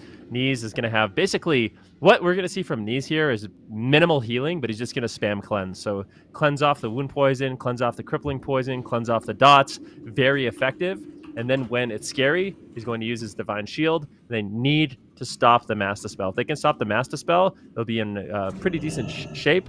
The problem here for NAIXI is Curse of Tongues is devastating on the Holy Paladin. So the only way he's going to be able to keep his team alive is by staying ahead of the damage with cooldowns. Instant bop onto the kidney shot. NAIXI is going to sit through a full blind here. Blizzo on X-Site, and it looks like they're actually trying to go after the healer, maybe split damage. They're on the healer. They're going all in. Divine Shield from NAIXI, trying to connect out here. War's getting feared. Tremors down. Bloodlust has been popped. Massive damage coming in. Mortal Coil into the stun lock. Walrus can't connect. X-Site line of sight. NAIXI into a full fear. Breaks out from another Tremor Totem, but Walrus is so low. NAIXI gets caught into a fear. That's game over. NAIXI trick gets out. He has to cast. He can't. And the all-in kill the healer strategy is going to backfire, potentially. Blizzo, once again, trying to carry the game. This is what I meant by, like, stay alive a little bit longer. I feel like Blizzo could carry the game. I don't know if going all-in was the correct response the way the games were going. It's definitely not going to work out for them, though. And now they're on match point facing elimination. Whew. What happened there? I mean, that was significantly different, Supatees, than the first games that we saw in this series. Well, it's like, as soon as the bubble is over, the Paladin's not going to heal for the rest of the game. He can't immune any crowd control. There's an interrupt waiting for him, so Right here, he's sitting, which is smart. The bop was preemptive, but actually he bubbles it at the end. So he's immune. He can cast heals and not worry about crowd control right now, which means they basically need to kill the target before this bubble ends. But because Walrick is just getting peeled so heavily here, he's just trying to cleanse them, but he can't keep it up. Tremor Totem gets that fear, but now he's got to deal with interrupts. He gets feared again. They snipe the Tremor Totem. East trinkets it, but there's just not enough healing output for the Paladin at that point. And Wings having forbearance with bubble in TBC, like you're just not going to have the same amount of output. If you don't win in that 10 seconds, like it's over for you. I don't like what they did there at all. I mean, Walrus ended up going down without even using a Shamanistic Rage, so he didn't even have. He did use it. They overlapped it with the bubble. I think maybe it was a UI bug, but I did see him use it. And they used Blessing of Protection, Sham Rage, and they used bubble all in one go. So in the opener of the game, they used basically their entire spell book. They're definitely not ideal. So. That's unfortunate for them. I wonder if they're going to go back to the drawing board. Maybe they even switch up their kind of strategy in this match. The problem with the Paladin, like I said, is Curse of Tongues just wrecks you. You basically, this is how you play a Paladin in this matchup. You just spam cleanse, and then when you fall too far behind, you bubble and try to recover, and then after that, you lose. So you really have to make sure that your all-ins with the Blessing of Protection, with the Blessing of Freedoms, they're actually doing something. And if they're not, then it's going to be a really, really rough situation for them to be in. I'm actually kind of curious as to why they switched Alliance too, because I feel like getting the stun resist, it can outright win you the game. I'm not really sure if being the Draenei Shaman is going to be more effective than the Orc Shaman in this particular matchup. Maybe they didn't expect the Shaman to be the target with the Paladin, and they wanted Stone Form. But even that, it's like doesn't seem too worth it with poison cleansing and cleanse yourself. Going Alliance doesn't make sense. Yeah, I feel like in this particular matchup, if you're the warrior, you're Blizzo, like you're kind of okay. Playing max and rage, getting attacked, your enhancement shaman's doing whatever he wants. I think it's okay. So I don't know. I think Scarabs is going to make another adaptation. I think it's really unlikely we see the exact same thing. Whether they switch, the races that they're playing, whether they switch the composition that they're playing. It looks like the Czechoslovakian pumpers. They kind of have this one figured out at this point, and I feel like Scarabs is fumbling a little bit in this matchup, to be honest, which is something I didn't expect. I'm going to see a Tauren warrior. I feel like Blizzo would have won the 2v2 in game 1 with Tauren. Honestly, I feel like most of this game, he's got the Warlock just slightly out of range, and if he can just get there, it would be over. And if they go him because he's Tauren, then Walrix is going to just cleanse him the whole game with poison cleansing and get uptime and set the team up. I feel like you want to bait the warrior almost. In a way, he just switches sword and board. He's not going to die to the rogue. I think Tauren would actually give them more of an edge if they just stayed horde. Yeah. Give them a better reach. Quite literally, yes. Tauren extendo arms. the unofficial Tauren racial in the Burning Crusade. You just smack people through pillars. But yeah, game 5. Honestly, for Scarabs, I just want to see them do what they did in the early games. I swear, just playing a little bit more conservatively, I think Walrix is underestimating how long he can survive just by kind of tanking with the shield. I don't even know if he necessarily needs to chase the Warlock. I mean, if he gets the Purges out and then literally just hides behind the pillar and tanks the Rogue and tries to live, that might actually just win them the matchup. They could survive that way. So we'll have to see exactly what they decide to do, but I feel like Scarabs with their original composition has still a lot of tactics that they could explore. Yeah, I feel like it's interesting where we started off with these two teams in game number 1 and now where we are right now. Scarabs is only, they lose this next game, they're knocked out of the tournament. It's interesting that they've seemed to kind of backtrack quite a bit within this series. So, I mean, do you think it'll be difficult given that position, Ben, for them to do that? Just the mental state that they may be in right now? I mean, it really shouldn't. These guys are all veterans, so I feel like your Blizzo, your Walrus, you competed on quite literally the biggest stage in World of Warcraft multiple times.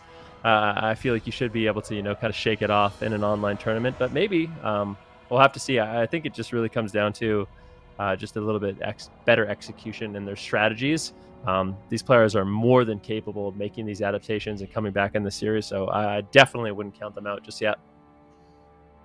No, that's certainly true. I feel like you see a lot of these veteran players, as you're saying, Ben, sort of like reach back, hone into their skills of like having been in these high pressure situations for quite a bit. And like, you know, situations like this where it's just an online tournament, it's like a one-off classic thing. Maybe it just doesn't seem like that big of a deal. Because at the end of the day, Zico, it really does seem like these teams are here to, I would hope, to, you know, to have fun and also have like some competitive fun. Oh yeah, absolutely. But of course, they want to do maybe a little bit better than this. They want to try to win here, you know. But at the same time, of course, it is you know, a one-off fun event for these guys. So we'll see kind of what they want to do here. But I'm surprised that they went to Priest as well last game.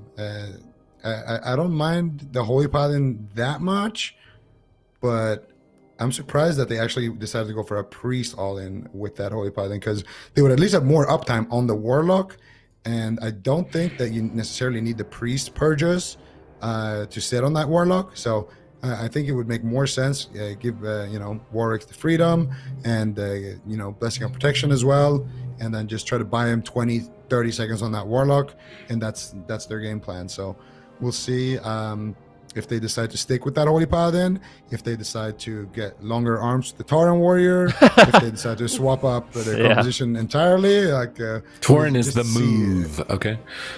I mean, I'm a big fan of Taurens as well. So, all right, they're going back to the Priest. They didn't like the Paladin. I don't think we're going to see too much Paladin this weekend, to be completely honest with you. Too many Holy Paladins, I should say. But yeah, for Scarabs, their strategy, what I would like to see is Walrix doesn't have to play so all in. I think he has more longevity in this matchup than he thinks. So playing with the shield, even maybe line of sighting when he really needs to. As long as Blizzo has Wind Fury and Walrix is there to kind of support him just a little bit. Foxy God going to be going for a sap early on. If he can land the sap, it would be devastating. But no, just a cheap shot here onto Walrix. Cheap shot into Kidney Shot. Walrix is going to be playing it a little bit conservatively. Now trinketing out. See if he throws in a Bloodlust, and once again he gets blinded pre-Bloodlust, so not able to trade out the Bloodlust. Knees actually, I think, resisting cheap shot there. That is very fortunate for Knees. The pain suppression might be able to keep him alive. They go for another cheap shot on Walrix. This is actually not the worst start. That resist on cheap shot is massive, and now Scarabs, they're going to have unrelenting pressure here on Skryna. Oh, here we go, Skryna. This is the time. Warwick's going to connect. Blizzo's going to connect. That Kidney Shot is on cooldown for a little bit longer. Skryna right now, if he has good RNG, he could just get absolutely destroyed, and he will get absolutely sent right there. You can see that Fel Domination doesn't even go up. It doesn't even go off. So much pushback, and Warwick's now going to kite back. They're going to rebuff him as well. That Blood Fury Shaman Racial as well is going to be used right there to clean off those wound poison effects, because as a priest, you can't really dispel those wound poisons, and as a shaman, you can't really keep that poison cleansing totem down too much. So sometimes if you have 5 wounds, because they last so long, you just use that Orc Racial, and after that healing reduction fades from the Orc Racial, then you can get a big heal, and you can time it with that. And that's what they did there at the end. But this is kind of what we were talking about. If they decide to go for Priest, they need to get a full blind sap onto Warwick. Now, I don't know exactly why he didn't get sapped here. I do believe maybe he had he got intervened. Searing totem, or he got intervened by Blizzo. Okay. So this is very, very big that he gets intervened right there, because right there. No, he didn't get intervened. At the start of the game, when he tries to go for the sap, they blind Shaman in the opener. It's like right at the very beginning of the game. The replay doesn't even catch it. Like on the bridge while they're running in, Blizzo generates rage, intervenes him when Foxguy was going to sap him. And then they do the blind strat on Walrix. They purposely don't dot him and then blind him out of the kidney to try and stall. And then Walrix also resisted a kidney this game. He hasn't resisted a kidney in any of the games. And I think it's right here. Walrix resists a kidney right there. Yeah. And that's literally game breaking, because look at Skirna. Like Shaman would be in a full stun right now. No trinket. Instead, he's just hacking you away. And you're like, what do I do? What do I do? I'm going to pull Voidwalker out. I don't know, man. I'm scared. May stun dead. So that was the first time we saw the lottery paying in favor of Walrix's team. But I really liked that Blizzo move. I'm sad we couldn't get it on the replay. It was literally on the bridge. They were on their mounts. Blizzo like moves away, dismounts, intervenes to stop the sap. Foxguy was like right there. Walrix is in Ghost Wolf, so he couldn't get sapped. And he would have got the sap on Knees, but Blizzo stopped it with that intervene. Yeah, but I mean on the blind sap, they need to... Oh, you mean on the Shaman? On the Shaman. After they force his trinket and blind him full, that's where they needed to sap him. And the Fox God actually did go for a Vanish sap play there, but I think it was too slow, or Maybe Warwick's had a searing totem down or something that was shooting somebody, keeping him in combat. Didn't quite catch it, but it looked like he was going for that sap. And if they go for knees, they need to get that sap. They need to get that sap. And not only do they need to get the sap, but they need to get a sheep shot kidney as well for crowd control after that sap, if the priest of knees is alive. But like you mentioned, of course, as well, finally Scarabs with some good RNG there. Knees resisting the cheap shot, beautifully timed right there. And of course, that big resist on the kidney shot as well towards the end just means that you're not going to have any pressure if you are the pumpers. Okay, Scarabs potentially coming back from the pressure of potentially getting eliminated here. So they've got a couple more chances. It's now 2-3, but they still can't afford to lose a game. Check, Pumpers still only one away from winning the series, moving forward and knocking Scarabs out of this tournament. But based on the way you guys were talking, Super Tees, it sounds like that was just kind of luck that they won. I mean, I know that they reverted back to their comps that we saw earlier in this game with Scarabs, but how can they repeat that for this 6th game? Well, I'm trying to imagine that situation if Walrus is just in a full kidney. Like, Skirna has more than enough time to move away from him. Walrus isn't going to be connected. He has more time if he wants to pull out a Void Walker. So, like, it goes completely the other way, I think, in that situation. And the longer it goes, the better for the Roguelock Priest.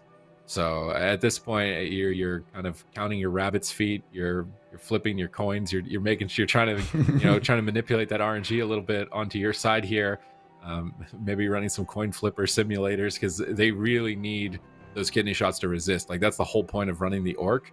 That's the main difference we saw when they randomly switched to alliance, was like, well, now the shaman is just likely to sit every kidney, but when you run with the orc, you can run against the odds, land those stuns. I think Blade's Edge is more friendly to the turbo. You can hide your totems better. It's better for just getting onto the target. So Nagrand here is a good map for the Czechoslovakia pumpers, which is going in their favor. They're still on match point, remember that. So Scarabs have the pressure on them. They face elimination for the rest of the series. Absolutely. Well, Scarabs, one more chance here. Going back to Nagrand Arena as well in game number 6. We'll see if Pumpers can close this one out here, or is Scarabs going to turn this around?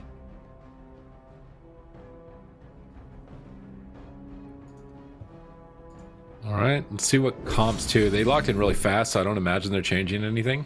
And after they just won, I really doubt it as well. We're going to see the same compositions. Let's see how the pumpers play it out in the start here. Are they able to find a sap? Is Foxguard going to get pulled out of stealth? A lot of this could determine the entire matchup. So is he going to run in right away with that sprint? I would imagine that he is. He's been doing it every game. Dismount, sprint, knees. Is he going to Holy Nova here? Cheap shot, Master Spell. Doesn't find him. They get combat, but they already got the cheap shot. So Walrus is snared, stunned in midfield. Doesn't resist the kidney. Trinket's out a kidney shot. So did they load dots on Walrus? It looks like they have, because they're coiling him now and trying to commit. The pain suppression, Walrus to stay on target. Love the aggressive pain suppression. Preemptive the crowd control and trying to stay on target, but a shot comes through from Walrus onto the healer. Skirna is dying through pain suppression, but Walrus can't connect into the cheap shot. They need this kidney shot to land. Is it going to land up? Oh, the disarm comes in onto Foxgod, denying the kidney shot, and Walrus is waddling his way to the Warlock to lay down decimation. Wind Fairy procs coming through. Kidney shot still connects. 3 Sham Rage on the kidney shot, but Skirna's getting chopped up by Blizzo and a Shadow Fiend. Walrus is out of the stun, marching his way down to the target, resetting his wound poisons, going for the Storm Strike, but now gets cheap shot. Base stun proc fear onto the Feldom. Did they purge out the Feldom? Looks like they may have, and they are going to KO Skirna, but they're still going for the kill. Walrus slows down, and once again, 2 versus 2 in this lower bracket series. Oh, Scarabs, they did lose this one last time around, and if they lose this one, they are going to be out. This is a lower bracket elimination game. Nice intervene here from Blizzo, trying to reconnect here onto Foxguard. He gets a beautifully timed Mace Stun right there. Can he take him down? The evasion does come through here. Sheep Death is going to proc here. Blizzo looking for Excite here. Trinkets aggressively into a full blind right here. And Foxguard and Excite, they just need to reset here, and they will be in prime position. I do believe Blizzo might be in battle stance. No, he is going to be in Berserker stance. They're going to go after knees right there. And now Excite gonna line up side. Blizzo now looking for the rogue here. Foxcott in a full fear. This is a very, very bad situation to be in. Foxcott here gets intercepted. He actually, I believe, resists the intercept stun right there. And now he is 5'8", kiting Blizzo right here, which means he is kiting him far enough to not get stunned by the intercept, but close enough, or far enough to not get hit by the auto attack, but close enough to not get intercepted. He gets a kidney shot there onto Blizzo, shivs him with the poison, and now if he runs for the pillar, he's gonna get intercepted. So he needs to kite Blizzo again here. Mace stun finally connects Foxcott there. Not gonna be too good there with his hip movement, and now he gets caught up in the stun. Blizzo doing tons of pressure here. Blizzo though swapping over to battle stance to get that overpower proc, means he can get gouged and not berserker rage it. And now once again Foxcott should be able to kite here unless he gets mace stunned around the corner. Knees doing a great job keeping them in combat. Knees gets feared, and he looks potentially here to get his own fear, and this is where the Tauren could be big. Nicely timed big heal there though from Exide will keep Foxcott alive for now, Sid. Remember, it's match point, so the Pumpers could close this out if they win this game. The pressure's on SCARABS. Their mana is totally tapped for Knees here. He's gonna have to weapon swap. He switches over to a Spirit Stick. Exide has a Spirit Stick as well. Blizzo's going after the Priest. Foxcott's trying to go for a re-stealth. Nice throw weapon there from Blizzo, but he's full blind, no trinket. They're chasing down Knees. I think Knees is trying to drink. If Knees gets a lot of mana here, he still has trinket and pain suppression. This is a good position, but they're gonna sap him and reopen onto Blizzo, I would imagine. But with Disarm, Death Wish, if he resists the kidney here, he could KO with no evasion and no prep on Foxcott. They're gonna open Cheap Shot. Does he resist? No resist on kidney. Blizzo's gonna be pinned down for now, but needs his drink. Looks like we're resetting. We're gonna go to more of a standard 2v2, which could go for some time here between these teams. If Foxcott is able to keep fighting with the crippling poison, sapping Blizzo on his mount. Berserker Rage is out of it. Tries to demo the rogue out of stealth. This is a good tactic to try and find a rogue, but not finding Fox just yet. Hamstring now. Mortal Strike connects. Foxcott trying to pull away. Goes for the kidney shot. No resist. Going for the kill. Blizzo going to trinket out of the kidney shot. Staying on target. Trying to win in that window where there's no evasion, no vanish, and no prep. He's trying to stay aggressive, but Exide has paint suppression. Still a bit of mana here. Knees is playing very defensive in the back line. Good dispel on the fear. No Berserker Rage from the sap. Foxcott is so low. They swap to Excite, chopping him down. He's got the pain suppression. Foxcott's kidney shot looks like it got resisted, and now Blizzo's turning it around with Mace Stuns. Into Mace Stun, into Mace Stun. He's in Shadow or Death range, barely staying alive. He cloaks the Shadow or Death, soaks the hit. Line of sights with his healer at 30% health. Excite spent a lot of mana. Nice off kick from Foxcott, preventing the incoming pressure. Blizzo's trying to mount up at the end of the crippling poison here so that he can reconnect. Will he be able to find the rogue, though? Doesn't look like he was able to just yet. Piercing Howl may have found him. Knees is crippled as well. Neither Blizzo or Knees is going to be able to get behind that pillar. Excite just trying to stall it out, trying to fish for mana. It's match point. They want to play for everything here. Blizzo gets sapped. He Berserker Rages, intervenes over, disarms Foxcott on the blind. He's disarmed this whole blind, but mana burns are coming in from Excite. If he gets a couple of them here, that's going to be it. Knees has no mana. He pain suppressions. Full fear. He pre-PS's the kidney, but has to trinket anyways. It could be a healer trade. Oh, that was a beautiful kidney fear time there. They force out the Berserker Rage, and then they fear Blizzo fully there, so Knees has to trinket to dispel him right there. If they just had one more mana burn, he wouldn't even have been able to do that, and that could have just been the game right there and then. Now, Foxcott in a prime position here. He's getting uptime onto Knees, but Blizzo's not getting uptime onto anybody. Excite now finally improved hamstring is going to proc for Blizzo. Can they do it here? Foxcott now with the re-stuff, looking for the sap here potentially onto Knees. Can he find it? And he does find it. Blizzo trying to shout him out here with the demo shouts. He has plenty of rage to work with, and now look at Excite. He's sitting down for a little sip right there. Blizzo could potentially maybe take it out here. Foxcott in a full fear. Beautifully done here by Blizzo, keeping Knees in the game. Knees with a beautiful big heal now, and there it is. Intercept into Mace down here onto Foxcott. Foxcott in the midfield of the map here, but now he's gonna have to 5-8 kite a little bit right there, trying to make it back to the pillar there. Excite sitting down for a little sip here as well. The Shadow Fiend comes out here for Knees, and the kidney shot gets resisted. Blizzo might just win the game right here. Can he just get one more swing? It doesn't look like it. And Foxcott once again here looks like he will be sheeting death in another very, very close call here, Sid. Oh my god, there's no way Foxcott, more like Live God, just sitting. Shadow or Death crashes him. He gets feared out into the open. Blizzo is moving slowly, but he's a death machine if Blizzo gets there. He's in line of sight. Does he have a mobility to connect? He shadow steps behind him to stop the charge, but intercept connects. Power Word Shield denying the kill, but no, Shadow or Death comes in. Knees and Blizzo keep their team in the tournament, tying this up 3-3. What an unbelievable matchup. We are all tied up. Scarabs battling it back. What a close game that was. The clutchest moment there, of course, Blizzo at the end, throwing that intimidating shout, keeping his priest alive, and then some extremely well-timed mace stuns to really add insult to injury there with that pressure. And now we're on match point. I mean, it is do or die. I don't think the Czechoslovakian pumpers really figured they would be in this situation. And now all the pressure's on them because momentum is in favor of Scarabs. Be in this situation where they could lose the series, you mean, Ben? Yeah, I don't think they would have. They really thought. I mean, when they're up 3-1, you're feeling very confident the games were going their way. But now, I mean, the resisted cheap shots or resisted kidney shots. This is something. I mean, there is some randomness there, but it's like consistent randomness. So you have to kind of expect it, anticipate it, and adapt when these things happen. It's true though. I mean, TBC has a lot. Randomness. It's true. I mean, if you're gonna go Paradox. for like a stun on an orc warrior, for example, there's a really good chance. I mean, there's almost an even chance that it's gonna land and it's gonna resist, and you kind of have to adapt for that. You can see Walrus right now actually does have the shield up for just a moment, but with pain suppression, he's feeling confident to continue to make a push. And they actually have excellent uptime here on Scryna in this match. Walrus having a really difficult time actually staying on target. But I like the way they play this defensively. I don't know if Blizzo actually switched his spec. He might have switched over to Endless Rage instead of Flurry because he was able to get a lot of kind of off disarms here, which is hard to do if you're playing the original spec he was. You can't really stance as much. So Blizzo in this game threw in a lot of utility with intervenes, with disarms, with his intimidating shouts. And right here, Scryna gets mace stunned on his pet into the double fear, and then he kind of just gets deleted. So a really, really well-timed mace stun.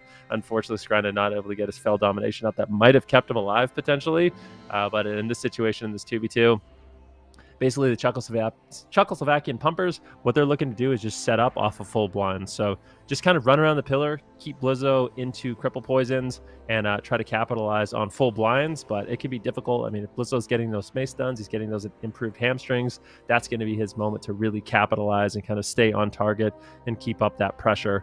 And that's what we kind of consistently saw play out in this matchup. And eventually, you know, they went for a nice all-in here on Knees. Knees actually did manage to recover a bunch of his mana. This is the setup we're going to be looking for potentially in about 25 seconds. A resisted kidney shot, super unfortunate, into the mace stun. Foxy God barely survived this one. This is where his cheat death procs, and I honestly thought he was going to go down here, but manages to get that crippling poison up and get to the pillar, and this is where Super T is talking about, you know, the power of Tauren. But I think resisting the kitty shot may have been more beneficial. This full cheap shot, this is the kind of the MVP play by Blizzo.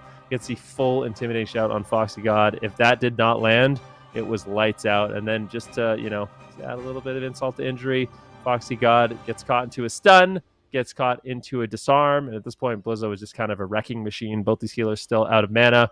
Foxy God once again resisted kitty shot, and Blizzo is able to just keep up the pressure, chasing him down. And X-Site just really wasn't able to recover. Foxy God getting pressured here by Neezy, tries to get back on target, tries to get in line of sight, but still just forced to run.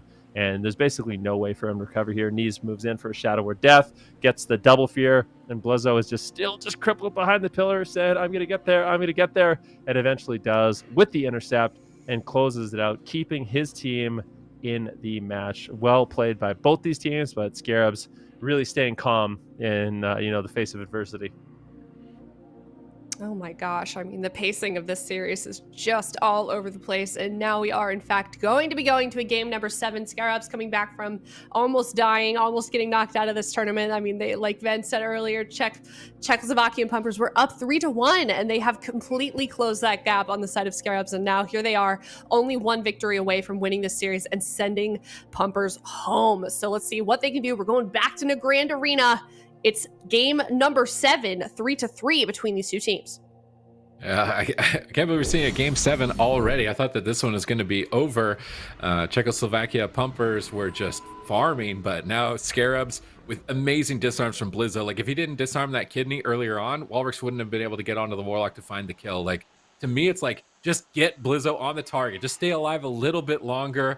Blizzo will just deliver, right? Just let Blizzo do what Blizzo needs to do. We see intervene for Sap. Walrix moves in. It looks like he resisted the cheap shot. That's a great start here for Scarabs on match point. Walrix is waddling behind the pillar, trying to connect onto Skirna. He gets speared away for a global. Shot locked into a cheap shot. Vanish already blown through. Kidney shot lands. Pain suppression and trinket overlap from Scarabs here, but they want to stay aggressive and try and get onto the Warlock, but the Warlock is so far away. They actually have to go after the Priest, and this might be a risky gamble to go after the Priest here on match point. Warwicks is fully blinded. They can't connect. Now he needs to get a sap here. Lizzo intervenes to deny the sap. Excite fears Fox God away. He's going to will out of that, try and get on target, try and go after Walrix. There's no defense left for Walrix. Full fear, trinket out by Knees. Is there any crowd control for Knees here? Walrix, where's the kidney shot? Full kidney shot lands. They might be able to pull it off here and get the kill. Can they KO Walrix in the kidney shot? Damage follows up with the coil. Can they take him out on match point? He's down so critically low. He shocks the Searing Pain, drops the grounding totem, Wind Fury for Blizzo, and he's praying that Blizzo gets some crits on Excite, but Excite still has pain suppression.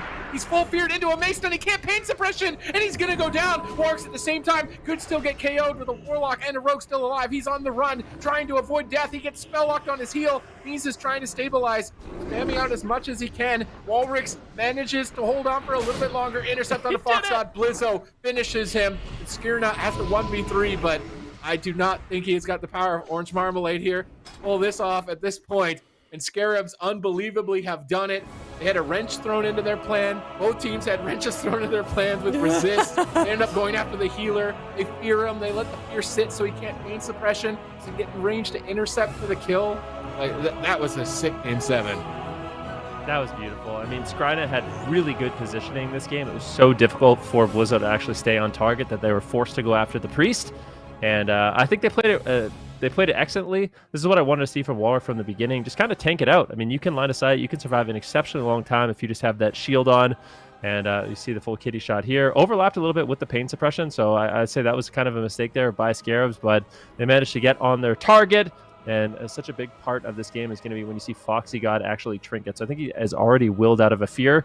I'm trying to see what he actually trinkets in this exact situation. I think it was an intercept. So he trinkets the intercept to avoid any kind of disarm or anything like that. But that trinket will end up being the end of him here, where Walrix is just so incredibly low. Blizzo comes back and says, hey, you know what? I got you. Boom. There it is. Full intimidating shout. Foxy God, there's nothing he can do about that one. He's going to be sitting at full. At that point, Excite is just kind of left alone. Scarabs able to kind of dust him and claim victory. That's all Blizzo as well at the end there, doing all the work, setting that up. He realizes, oh, this priest doesn't have a trinket because he trinketed my Mace Stun earlier. This priest doesn't have Will of the Forsaken because Knees landed a fear earlier. Perfect. Now I'm just going to fear him. That's going to allow Warwicks here after the stun lock to come to my target. Then I'm going to intercept him, keep him in place. And after that, they just got the right procs. They got the right RNG, and they're able to take him down before that pain suppression. He just couldn't use it. And it's not like he could have pre-PS that either. So that was a really beautiful setup there from Blizzo, setting that up for his team. After kind of a sketchy opener there for Scarabs, because they did overlap that trinket and sham rage on that first kidney with the pain suppression, so definitely looked very rough there, and they almost even took Warwicks down there when Skryna was spamming that searing pain spam. So definitely a nice turnaround there, and despite being down 3-1, having a game go to a 1v1, having multiple 2v2s, Scarabs are in it. They stay alive. It feels like barely. I mean, obviously they finished strong, but my goodness, there were so many sections throughout that series where it really could have gone just detrimental for them. But as we can see here, they are going to be moving forward. They are going to play the loser of match 3, and then of course we've got NAIXI Demon King as well down there on the lower bracket, waiting for an opponent as well. We are going to start getting those upper semifinal games played. Start knocking some teams down to that lower bracket as well. Up next, we can see there we've got Blackwater Gaming versus Bald Python Super Tees. Yeah, I mean, this is kind of the number one team, I think, if you're gonna to make a safe bet or safe prediction with Blackwater Gaming. Chanimal, Minpoike, Mir, like these are the premier kind of the players at the moment in my mind for TBC, at least in terms of their stream and stuff like that, and their play. Like they're just grinding out every day. I feel like whenever you go to Minpoike stream, he's like at 8 hours into a stream, like, yeah, we played with no breaks today. Maybe we should take a break or something. So like this team is grinding it out. Bald Pythons, Mercy, Oddwaffle, and Norma are also playing WLD, so it's going to be a mirror kind of dominance, which WLD is going to be staying in the upper bracket. Yeah, very interesting to see how that progresses. We've still got some really good teams down there in the lower bracket as well, so it's gonna be a tough fight for both of those teams that are down there currently to try and make it back up to the grand finals that we're going to see on Sunday for the European region. But we are going to head to a break. When we come back, we're going to see Blackwater Gaming versus Bald Pythons up next. So we will be right back. We will see you soon.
Welcome back, everyone. We just eliminated 2 teams down in the lower bracket. Now we are hopping up to the upper bracket. First up, we've got Blackwater Gaming versus Bald Python. Zico, we know how those first 2 games went, especially that last one, how it was pretty long. We even went to a game number 7, but how are we feeling about this one? I mean, this way, anything can happen. This is TBC. So if you wanna know a long matchup, this one, if the rogue dies and the warrior dies, you have a lock druid mirror. Those can be extremely long. If you want to go even longer, you could have a lock druid mirror where both warlocks die at the same time, and you have a druid versus druid. Now that is a matchup that literally doesn't end. So my prediction on that is as good as yours. But if we're going by averages, I think we're looking at pretty short and fast games. You know, it's pretty fast-paced action. WLD versus RLD tends to be a pretty explosive matchup. And I would say that the Bald Pythons are actually composition. Look at the snake is bald. Why do you have to point it out Sorry, like I didn't that? mean to cut you off. Sorry, Super Tease. I'm going to be honest. I Sid looked apologize. offended when you said that. We love a bald king. I'm sorry.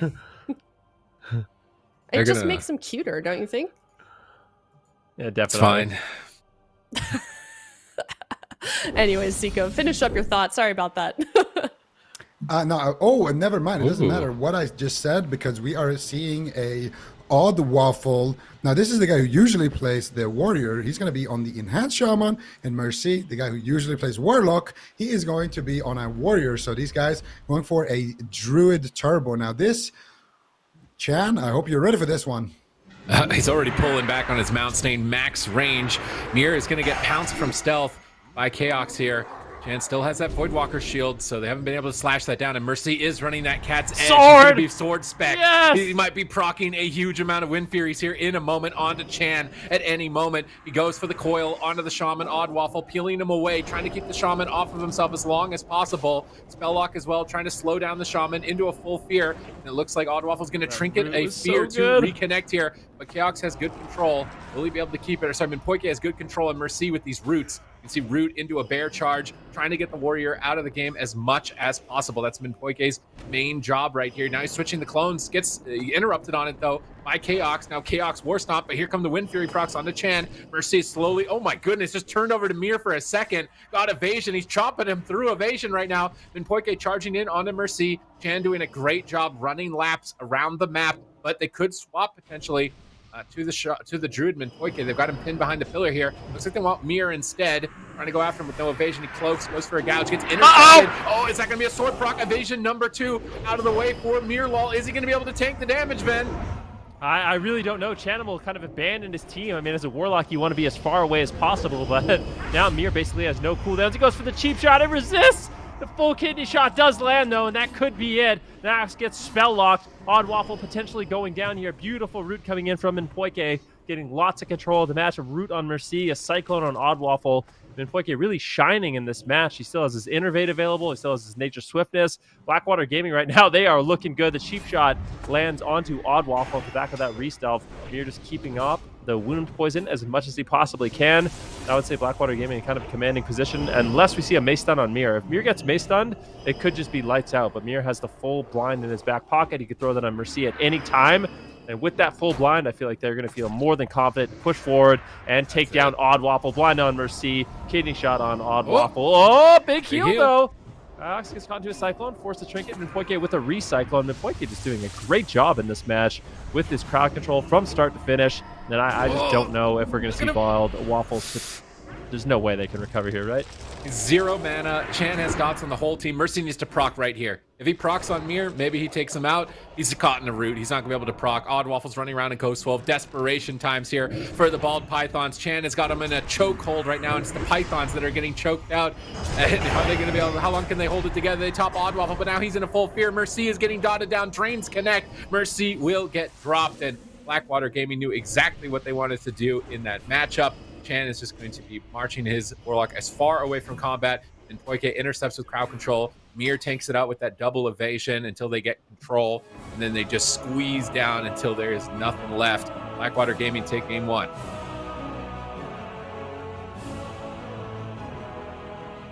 Oh man, an explosive first game from Blackwater Gaming, game number 1, well on their way to success here. We'll have to see if they can keep this up though. I mean, you said it yourself, Ben, so many times.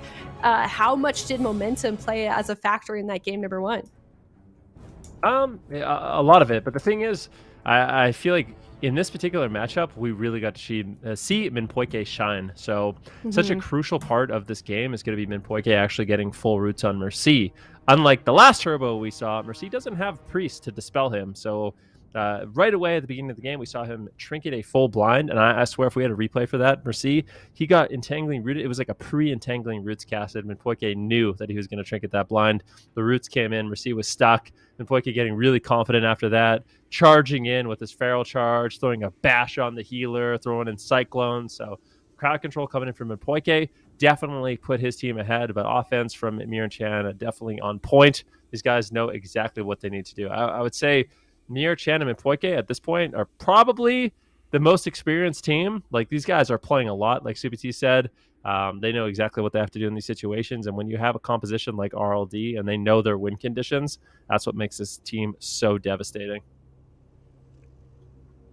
Yeah, and devastating this was. So I cannot wait to see what they can pull off here in game number 2. Bald Pythons, they're going to have to figure it out. Game number 2, I mean, we'll see if they can maybe tie it up. But these are also pretty veteran, experienced players in this sort of a situation here. Super T's, what do you want to see them maybe switch up as we head into this next game? Well, I mean, they picked Turbo because it's typically very difficult for a Warlock to deal with this type of composition. But Minpoike knew exactly how to get them away from Chan. Chan knew what he needed to do. We were questioning it at one point when Mir got left so far behind, but Chan has been in this situation so many times that I think he knows as long as they aren't in melee range, we can still win. And he still got a lot of damage out, even keeping that distance. You'll see that distance built up in the replay. I think right about now is where Minpoike starts getting Mercy crowd controlled out of the game. So they go for the blind, he trinkets, and then they root him immediately afterwards. They fear Shaman, kill Tremor. Oddwaffle has to trinket. They've got control on Shaman and Warrior. So it's only Shaman, not as scary. There's no mortal strike up, so they can heal with heal over time effects. They bear root Mercy while he's in range of intercept, so Chan can get behind the pillar and line the intercept. Like, it was really good plays from Minpoike to keep Mercy away for basically this entire game. And to the point where Mercy says, okay, I have to hit the rogue. Like, Chanimal, I can't touch Chan. He's just untouchable. I have to hit the rogue. And this is where the game started teetering in favor of Blackwater Gaming. And you can see it even here. Like, Mir's just running behind the pillar, tanking them. I think he blows his second evasion here. Mercy is on the rogue, but this is what Chan wants because he can just dot everybody. He's in the middle of the map. This is when the Warlock is having a good time. He doesn't have this cat's edge warrior just sitting right on top of them, or an enhancement shaman sitting right on top of them, and Mir can just tank them with evasion, full row of hots, and they still control tangling roots from Minpoike here on Mercy. Mir's going to move away onto the side so he can still attack Oddwaffle. Really good positioning. They clone Oddwaffle on the Sham Rage, on the Innervate, preventing recovery here, just trying to slow down that damage reduction as much as possible, and they just wither them away. Like, just insane play. Turbo is usually very high pressure for a Warlock team, and Blackwater Gaming, you can tell why they're the professionals here in TBC with this composition. Just insane control. Blind secures the deal at this point. No trinket, having trinketed it earlier on. They knew exactly what they wanted to do. They let the dots roll off, an important component as well. Not just kind of brainlessly mashing your dots out if you want to time that second blind with no trinket. So they got the tactics, they got the positioning, and Chanimal, whether it's on retail or on any expansion, is like the Warlock that you just don't want to try and touch. Like, I swear, you just try and hit Chanimal. I dare you. It's probably the hardest thing you can do. Especially when he's got a shorter ping, right? A quicker ping. Yeah, that's a good point. Chan's playing at full power. He's not playing from Australia, I think. I believe. Yeah, he's in Europe.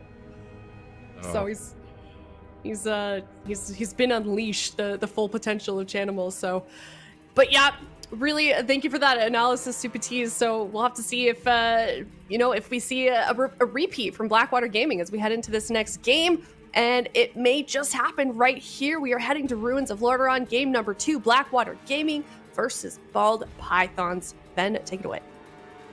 If it's your turn. Is it your turn? Yeah, I think so. But yeah, Okay. going to Ruins of Lordaeron, game number 2. Blackwater Gaming going to be looking to maintain that same level of control. I mean, it just seems like that's such a crucial part of this match. If they can get control of Mercy, keep him in roots, then that's when their pressure kind of spirals out of control. So as the RLD and basically any matchup you're playing, your job is to live. If you're living, you're winning. So just live as long as you can, and eventually your passive pressure just overwhelms Zico. Yep, if you live, you win. And Mipoika right now, caught up in a bash. We're going to see Chan here immediately looking for the fears. They're going after Oddwaffle. Oddwaffle slowly waddling towards Chan. I think they're going to go after Mipoika here because Mipoika was playing so aggressively last game. And they do get a nice little mace stun right there. But it's not going to be enough. Actually, was that a mace stun? No, that was a, I think, charge stun. Mipoika anyway will be able to kind of brush that off. Didn't use his bark skin, didn't use anything. And now Oddwaffle sitting there in an entangling roots. Mipoika gonna go for the re-root. Mercy already trinkets out. There's his death wish, and look at him, he's sitting in a root on his death wish, and he's just doing nothing with that. That's a very big feels bad man. Chaos now looking for the war stomp into the cyclone, not able to find it as well, and Oddwaffle just taking more and more damage. Chaos falling further and further behind. Mercy still off screen somewhere, not being able, he's just in warrior POV, he's just having the front row seats here to watch the game. Finally, he's going to do an intercept, and he's going to connect here onto Chanimal a little bit, do a couple of global Chan with the nice, actually, Shadow Bolt proc right there, doing tons of pressure here onto Oddwaffle. He gets purged on the Shadow Bolt proc, and now finally, they're going to connect here onto Chan. Mirlol in a beautiful disarm, but Oddwaffle, by the time they connect, is just going to get absolutely crushed, and Mercy, legends say, until this moment, he is still in crowd control, man. Yeah, I mean, there's no doubt about that. I have to mention too, Blackwater Gaming, I actually think Mir had 3 resisted kidney shots that game. So they won, and pretty much every single one of their kidney shots just didn't land when it should have. So, I mean, that's best case scenario if you're the Bald Pythons, and they still weren't able to claim victory here. So Blackwater Gaming, they are looking good. You're just seeing Mercy in crowd control the entire game. At one point of the game, Chan kind of Hail Marys, throws at a death coil from 30 yards away. I was out of the root. The warrior wasn't even close, but he just throws at the death coil to just make sure, you know what, you are never going to connect. You see it right at the end. They have a moment where they actually get on Chanimal, and they drop him down to like 30% really fast. So they need that level of control if they are going to survive, but we can see it here in the replay set. Yeah, I mean, they go on Mipoika here because Chanimal is so hard to hit, and Mipoika was playing aggressive, but I think it's right about now. You watch Mercy. I think he goes off camera, but he's just CC'd forever. They root the Shaman. Now Mercy is rooted. Can't connect. He's got Death Wish up. He's like, man, I could crit really big right now, but I'm rooted, and there's no way for me to get out of it. How am I going to deal with this? And then they coil him out of range of the intercept, so he's coiled even further away at this point while Chan moves, and Mipoika is like, hey, little warrior, I'm going to charge in there. I'm going to go for a Cyclone. He got Cyclone at the end of that. Now Mercy's like, yes, I finally get to connect. But look where Oddwaffle is. Oddwaffle's 40 yards away from Chan at 30% health. So it's like they just make sure that it's only ever one member of the team that's able to connect. They finally do connect here. And look, when they're both there, they actually get some decent damage out, but it's too late. You got withered away before you were able to connect. And it's just amazing teamwork. I like that Chanimal is able to responsively use the coil for a peel. Like normally you're using that for the kill, but knew in that situation, if the warrior got to him, he'd be in a lot of trouble. So switching gears in the game to keep the warrior away at the perfect moment is just going to be showcasing why this team is so fantastic.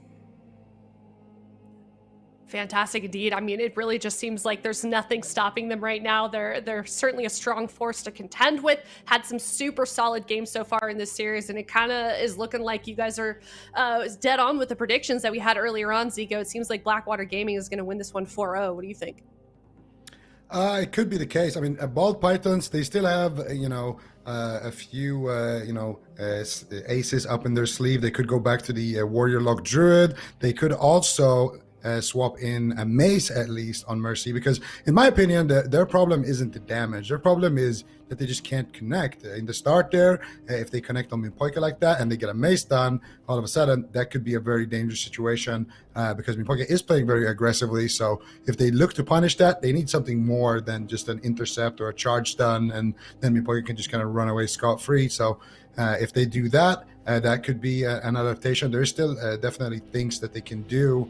But yeah, I think Blackwater Gaming, just a super experienced team. And I mean, we saw Mercy in that that last game. He had zero fun. He trinketed into a full root, into a reroute, into a death coil, into a charge from the druid, into a cyclone, and then he finally got to play the game. But by then his team had been playing 2v3 so long that his shaman was just basically dead. So I think it's rough for the ball pythons right now, and Blackwater Gaming just showing how good they are at playing around Chanimal. Even if there is a cleave that wants to take him down, they're so good at making sure that if anybody connects, it's just going to be that one guy. It's never really going to be both of them connecting at the same time, and most of the time it's not even going to be one guy connecting. So I think you are looking at a 4-0 here.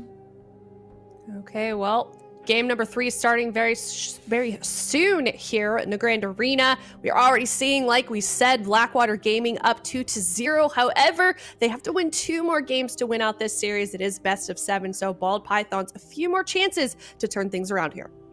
Okay, I mean, a few more, only 2 more really if they lose the next 2, and Chan's looking untouchable. Maybe they do some druid stuff, maybe they do a weapon swap. I really would like to see a druid swap, just because Minpoike is using that feral charge to root the warrior, and so he's got no escape if they can manage to connect to him in those moments. But they've actually completely switched their comp, so they're going to go to a little bit more of a stable comp with the warrior, and they're going to run the WLD, which is kind of the staple of TBC. I think a lot of people would have said from the past this was one of the best, if not the premier comp of the expansion, going up against the rogue version of it. Who's going to be able to take it at this point with the gates about to open? Blackwater Gaming might have to shift gears, but I still don't really want to be that warrior on the side. Now it's Odd Waffle on warrior. I'm not sure if I really want to be him. He looks like he's running a dwarf, so he's not even going to have the gnome to escape extra crowd control. He's going to be relying on those Fell Hunter Devours to get him out of roots, but he's actually the target, so this is going to be a great move for him to get those wound poison resets. And he's getting nice mace procs onto Mir here. Oh my goodness, another one onto him, down to half health, trying to bait out an evasion, but Kidney Shot is going to connect on the Death Wish. Shadow Bolts are coming in from Chanimal in the backline, banishing the Fell Hunter so that the team can free cast out clones potentially and damage. Minpoike goes for a clone spell reflect, gets baited by Minpoike, holds onto it while Oddwaffle intervenes back to the pillar, trying to recover, but a full sap now onto Chaos out of the blind. Trinkets out, trying to connect some heals onto Oddwaffle. He's down critically low, 50% cloned by Minpoike, denying the recovery. Where's the Life Bloom? The Life Bloom's about to bloom off of Oddwaffle. He's got no hots. He's going to stone form off the wound poison. Desperation, but a coil now onto the healer. Oddwaffle is still critically low here, but Mir could get proc down as well. A coil onto him as well. Who's going to fall at this point as post melee just keep hacking away? Oddwaffle charges fear on him in Poike, but he's going to go down in game number 3, I think. Big heal comes through with that Swiftman. He intervenes back behind the pillar, but Chanimal is right on top of him with a full row of dots. Hots are finally up onto Oddwaffle. Can they reset the wound poison? It's at 3 stacks. That Abolish is trying to do some work, but it's still at 3 stacks. Drain life, tanking down Oddwaffle. Life Blooms bloom, but Mir Shadow Steps to reconnect. And Poike's looking for Cyclones. Cyclones on the Chaos, and I think that's game over.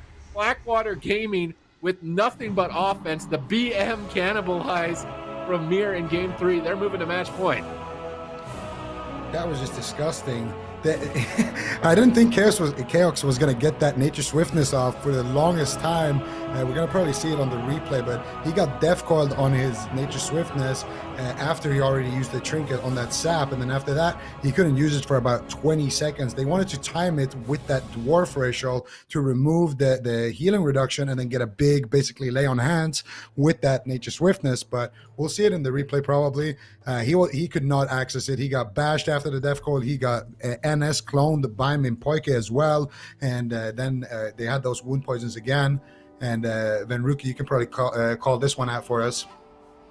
I mean, this was just absolute domination. Blackwater Gaming, we saw in the last game playing a very defensive play style, but now a total 180 based off the composition that they're playing against. Odd Waffle just has been struggling in this game from start to finish. Kiox gets caught into a full blind. He's going to try to sit it, but the full sap comes in. Mir doing a great job following up that crowd control, and it's basically at this point where Kiox doesn't play his character anymore. This full Cyclone kind of reset diminishing returns. Life Bloom's going to be falling off. There's just no heals available. Oddwaffle actually uses his Stone Form a bit curiously there, because he actually didn't have any wound poison on him, so I don't know if that was actually the best play to go for, but you can see here the bash on Kiox, the NS clone on Kiox, Oddwaffle still trying to just survive, flailing, Chanimal moving into position to get more crowd control. The only thing more devastating than Chanimal running away from you is when he's feeling confident to play on top of you, because at that point, you're just going to get control. There's going to be massive damage coming in, and it's here where Mir just decides to go for the crowd control play. So Chanimal trying to solo down Oddwaffle, Mir just going for all-out control on Kiox with the cheap shot into kidney shot. These guys just know how to play it out perfectly, and that Cyclone from Minpoike just absolutely beautiful. These guys putting on a show for us, basically showing you peak performance here in the Burning Crusade, and this team is looking absolutely unstoppable. They most certainly are blazing ahead in this series, and they've only got one game separating them from victory and moving ahead here. Bald Pythons for sure need to figure something out. I can't imagine how they're feeling, what's going on in comms over on their side of things, because it just is looking kind of bleak for them, Zico. Yeah, I mean, I had a feeling that maybe Bald Pythons already kind of experienced this before, because this is, their main comp, but they didn't lead with it. And even in the game 2, when they lost that first game, they stuck with their turbo cleave. So at this point, you can tell they're just going back to comfort. And, for Blackwater Gaming, this is a matchup that they seem to have figured out completely. They got the low Cyclones after the kidney shots. They got the big crowd control chains on the Druid, and Mirlol just sealing the deal there at the end as well with that cheap shot kidney, and then reconnecting there on the warrior. They don't even allow poor Oddwaffle to get a nature swiftness onto him with no wound effects, even though he is playing that dwarf. So really not much Bald Pythons could do in that one. And I think a lot of it just comes down to how well Chan is playing as well, because whatever Warlock gets the better edge of the other Warlock, that's the Warlock who's going to be able to kind of control the match. And so far it has been, the Chanimal show. So we'll see if he can keep that up. Do you think his back hurts? Chanimal's? Yeah. No, I think he has a strong back. I think he's in got general, probably the the strongest whole back of anyone. 7 days a week back day for Chanimal. Only back day for him from here on out. But it's game number 4. Does Blackwater Gaming close this one out? Super easy, 4-0. Do you see a slight comeback on the side of Ball Pythons? Let's see. I mean, they're going to have to play out of their minds, because Blackwater Gaming right now, their control from start to finish of this match, it is looking strong. I mean, Mir on Rogue is just an absolute joy. And Poike, Chanimal, I mean, honestly, we joke around about how insane Chanimal is and him carrying his team, but I swear all 3 members are absolutely incredible on this team. Looks like Mercy's going to be moving in. Oddwaffle probably going to be the main pressure point once again in this match. If they can open up on him, Mir looking like he might want to go after the Druid. He goes for a cheap shot into a kidney shot just to start off the crowd control chain, likely going to be into a blind. So just trying to get those hots to fall off. And it's just so important in a matchup like this, where you force the Druid to kind of fall behind on healing, and that's where it's really difficult for him to recover. So they already get his trinket out of the way, and that next crowd control chain could be devastating, but Oddwaffle actually getting a ton of damage out right now. Blackwater Gaming on the back foot. Yeah, Life Plume about to bloom here from Mir. Minpoike gets swapped to intercept into a spell lock silence. Minpoike bear charges away and is able to escape Oddwaffle. Now Oddwaffle into the kidney shot. Minpoike is trying to clone, but his team is critically low on health. How's he going to maneuver here? Cyclone onto the warrior, stopping that Mortal Strike effect, getting his hots reloaded onto his whole team. And it looks like Mir might be trying to escape, but he gets caught by the intercept of Oddwaffle. Chaos is there. Moonfire's up. Dots all in on Mir. Trying to force some cooldowns here. Can they get a vanish or a cloak? He gets mace stunned. He trinkets. And will he survive another Shadow Bolt proc? He's still so low. The dots are ticking away from Mercy. They're on match point. Bald Pythons need to win 4 games in a row, facing down tournament favorites Blackwater Gaming. Can they pull it off? Chaos having to innervate prior to Minpoike. Minpoike likely to toss his out at any point. If he gets devoured on it, though, if he can manage to RNG it, I don't think it's worth the gamble at this point, but if it does manage to, that could be a way for them to turn the game around. Minpoike gets cycloned, trying to get pressure here onto Mir. Oddwaffle making trades here. Next kidney shot could decide the game. Chaos charges in onto Mir. Mir's going to vanish the bash. Minpoike getting swapped to again. Down to 10%. Line of sighting at the pillar. Trying to recover through the dot damage. Mir now gets swapped to from Oddwaffle. He's going to get mace stunned. Oddwaffle trying to switch back, but gets cloned at low health. And these teams are looking way more evenly matched in game 4, but it might be too little too late, Ven. There it is. The second blind comes in, and it's only a 1.5 minute cooldown, so there'll be no trinket available for Kiox. Oddwaffle, what are you going to do? The Vanish Sap comes in. They were just waiting for this moment. The full blind into the full sap, the full kidney shot. There's no way this isn't over. Any crowd control whatsoever. There's a fear. There's a cyclone. And like I said, Blackwater Gaming, they just know their win conditions so perfectly. I mean, it basically, the way this game played out is they got the trinket right away with the blind, and they kind of just held on until that exact moment. They knew if they could just live a minute and a half, they kept a vanish in place, they basically had an automatic win. Blackwater Gaming, they found that moment and they claimed victory, and what a beautiful series this really was.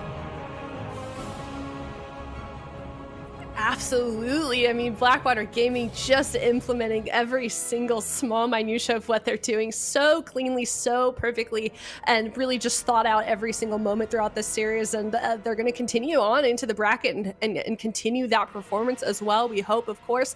And, you know, they've got their eyes on the prize trying to get to that grand finals on Sunday. And if they keep this up, Super Tees, it's kind of looking like we may see them do just that. Yeah, this is a great start for them. I think they lock in the championship Sunday, a little bit expected for them. I think Chanimal he's a two-time champ as well from the 5v5 tournament, so like he is definitely out there grinding. But giving credit to Bald Pythons, that was their best game, I think. They were putting up a lot more pressure, making really good swaps. Had a couple of close moments where I thought they were going to be able to take it. I almost wonder if they're biting themselves in the foot, but they don't have a foot because they're a Python, for not playing this since the start. Because they were getting so much more pressure. Look at the start here. The kidney shot Chaos. They try and fear to bait trinket, but they get interrupted on it, so they're going to use blind instead. And then this blind trinket means that Mir, Chanimal, and Mpoike, their strategy for the rest of this game is basically keep damage on Odd Waffle, but also just stay alive till that blind comes up, as Vinriki pointed out, because it's going to be KO. It's so much crowd control once that next blind comes up. But Bald Pythons put it to them during this downtime, like the pressure here, the swaps on Mpoike, the coils out, the bear charge away on the spell lock. Like that was a close call from Mpoike just in that moment in time. So they were really putting the pressure on the Blackwater Gaming while they're trying to stall for that second blind, but they just couldn't close it out. I think it's a few seconds from now where Mir gets mace done. He's almost at 20%. I thought he was going to die. I think it's actually like right about now. He gets mace stunned, and I was thinking, oh no, it's over. He instantly trinkets. There was no hesitation in that. Just immediate trinket on the mace stun. Shadow steps behind for the kidney shot. Just really good play. And you can tell that they're trying to kite because Mir just gouges Mercy, line of sights. This is also why Chanimal's damage, I think, is lower than Mercy at the end of the game, because they are focusing on that one moment. They're just waiting for blind. 17 more seconds. They just have to live 17 more seconds and still have a vanish. So they use a vanish here to peel from Mpoike, because once again, Bald Pythons were putting up a lot of pressure, but they have prep, so they still have one more vanish to line up with the blind and go for the kill. And that's coming up in 3 seconds. This is what Blackwater Gaming have been waiting for the entire game, was to get this next crowd control onto Chaos. And I think it's at any moment, Shadow Step into full blind, and it's pretty much game over here with the prep to reset, to get a stun here onto Odd Waffle, to get a kidney shot, to get a sap. Like Mir sets up the entire team right here in this moment. This is what they were waiting for. No one on the team can play their characters. 3 versus 0, and they just completely pincer it out right there. It was phenomenal play. They knew what they wanted to do, start to finish. Very, very well done. Do you want to know a fun fact, Supties? What's the fun fact? Python have feet? They have little toes. They No. have like little. Please little stop. remnants. You're literally blowing my mind if snakes have feet. Please because just... they derived from lizards, right? So like pythons specifically have like little nubs where a limb used to be, so they could bite themselves in their own toe. Fair enough. That's good. I learned something new today. Yeah, you're That's welcome, good. guys. I can go to sleep tonight learning something new. Yeah.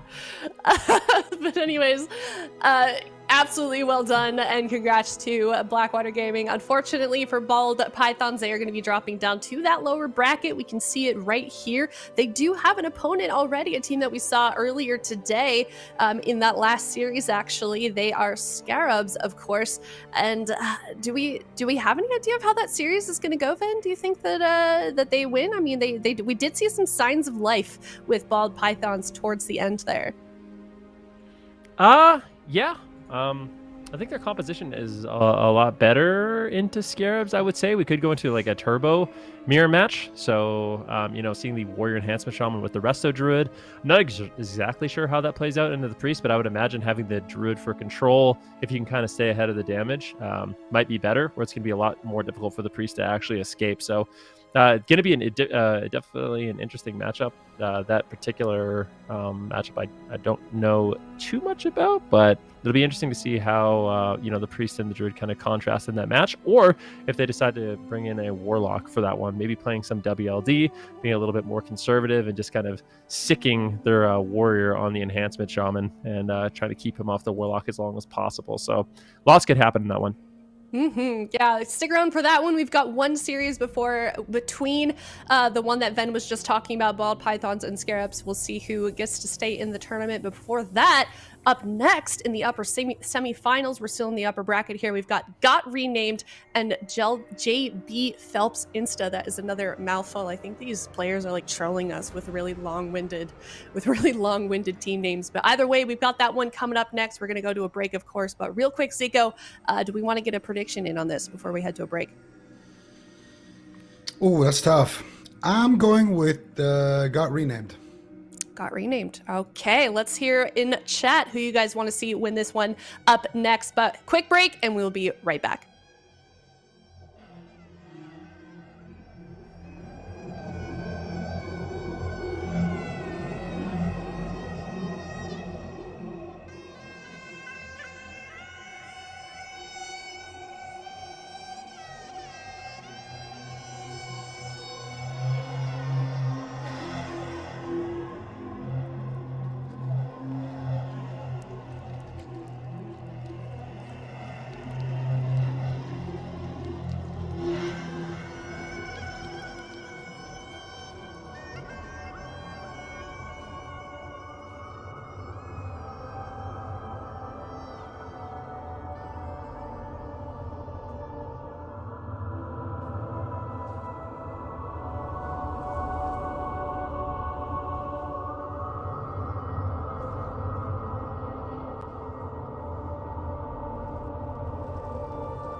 Hello, everybody, and welcome back. We are now still in the upper bracket. Of course, we've got renamed versus JB Phelps Insta. I had you predict it, Zico, before we went to the break. Do you want to expand on that a little bit now that we have more time? Well, I think compositionally, I think so. What I think we're gonna see here is a Shatter play, so a Shatter Priest Mage Resto Shaman from got renamed, and I think JB Phelps' team is going to be playing Rogue Mage Priest. But I actually did play against got renamed last season, and they were a very good team. They managed to get rank 1 at the end of the season. They did a really good job in general. They impressed me, so I think they have some experience in the matchup, and I think despite the fact that they're going to be the team compositionally at the disadvantage, I think they have a good shot in this one, and we're going to see if JB Phelps can bring it to the table here with the RMP. Yeah, I got really thrown off by that picture. I'm not gonna lie. I like it. I don't get it. I like it. What am I missing? It's just a bunch of 'cause photos. Oh, It's okay. his Insta. Yeah, it's his Insta, so it's a bunch of yeah. photos. Makes sense. Whoa, Ooh. Rogue Ooh. Warrior into a mage team? At least you have Priestess Spell. I mean, it is possible. This kind of cleave, this is a composition that was actually very popular in original Burning Crusade. Rogue Warrior is kind of the specialized composition, and if they can sit on this Priest, they can really shut him down. So that's what we're going to be looking for. Dez is going to have to put out a ton of damage, but you're seeing it already. Drain the 1, throws in a Silence, looking for a Mind Blast, looking for a VT, trying to get that damage out. It's kind of a race against the clock here. We do see a kick onto Chico, and he looks like he is going to be able to survive for now, but Drain the 1 is getting incredibly low. Big shatter combo the whole time! Massive damage, and that is the hard thing about playing against this composition. Got renamed, you have a free casting bloodlusted mage just throwing in these massive frost bolts, these huge shatter combos, and they can drop someone very quick like we just saw.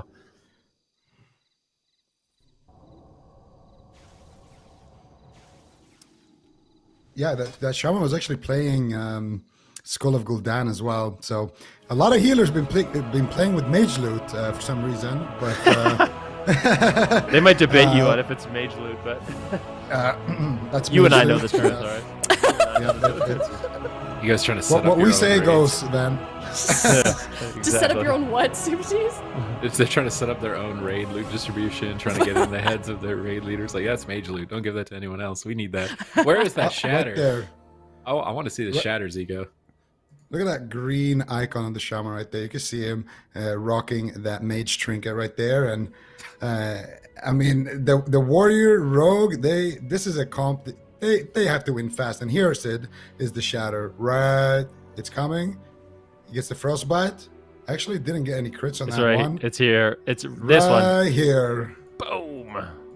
Shattered his hopes Headshot, and that'll dreams. do it. Did you? I mean, I don't know if you guys had a chance to see the Skull of Gul'dan plus Bloodlusted Lesser Healing Waves, but those things were those things were fast, lightning speed heals. So yeah, that's the first time saw a Shaman actually throw out some considerable healing. And I don't know. I feel like this is one of those matchups that really could go either way. Obi, if he had reflected that shatter, maybe it would have been able to stay in it. I feel like Drain the 1 was almost at a point where he could have got dropped. So really, really explosive matchup, and I wouldn't count either of these teams out just yet. God, look at the damage of the mage compared to, I don't know if you guys already pointed that out, compared to the rest of the DPS. Yeah, mages are pretty good if they get to cast like that. The best case scenario. You have the best buffs in the game. You're basically in the rigged group for raid, and you're just free casting. Like, it's like all he needs is like. Actually, no. I'm trying to think if there would be something else, like a Boomkin aura, but even that's not necessary with Shatter. So he's just, this is like the best situation for him. He's on a sabbatical, just chilling. Zico and Van look a little too pleased right now. Well, so I actually think there's a way that JB Phelps Insta can approach this matchup that's a little bit different. I don't think they have to go for an all-in. Actually, I think one of the strengths of Warrior Rogue is the consistent damage you bring and the lockdown you bring. So quite honestly, what I think they could do if they want to, especially because they have a priest to throw in dispels, they could just shove the warrior on the Shadow Priest to try to lock him down, and then shove the rogue on the mage to try to lock him down. use deadly throws, interrupt, gouge, kick, kidney, cheap shot, and try to just stall out the game for a little bit longer, because you do have some defense to kind of rotate through. I feel like they do have the ability to reset, but kind of just tanking that bloodlust in the free casted mage seems like it's not necessarily going to, pay them any favors in this one. So I think they could actually play just a lot more defensive to try to pull out a win. Do you think that's going to be hard for them to accomplish? I know somebody earlier said that these are like evenly matched teams, but like given how that game just went, like how doable is that going to be for them, Ben?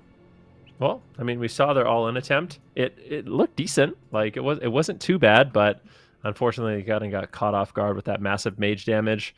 So I think they need to shut that down, because it is very, you think of a Shadow Priest in this game in Burning Crusade. There's no fade, there's no dispersion. Like you have to tank the damage. He's gonna have high resil, but if he falls behind, he can get dropped. There's no recovery on that Shadow Priest. So it's very tempting to just go after the priest, but at the same time, if you leave a mage open, he's going to be able to absolutely devastate you.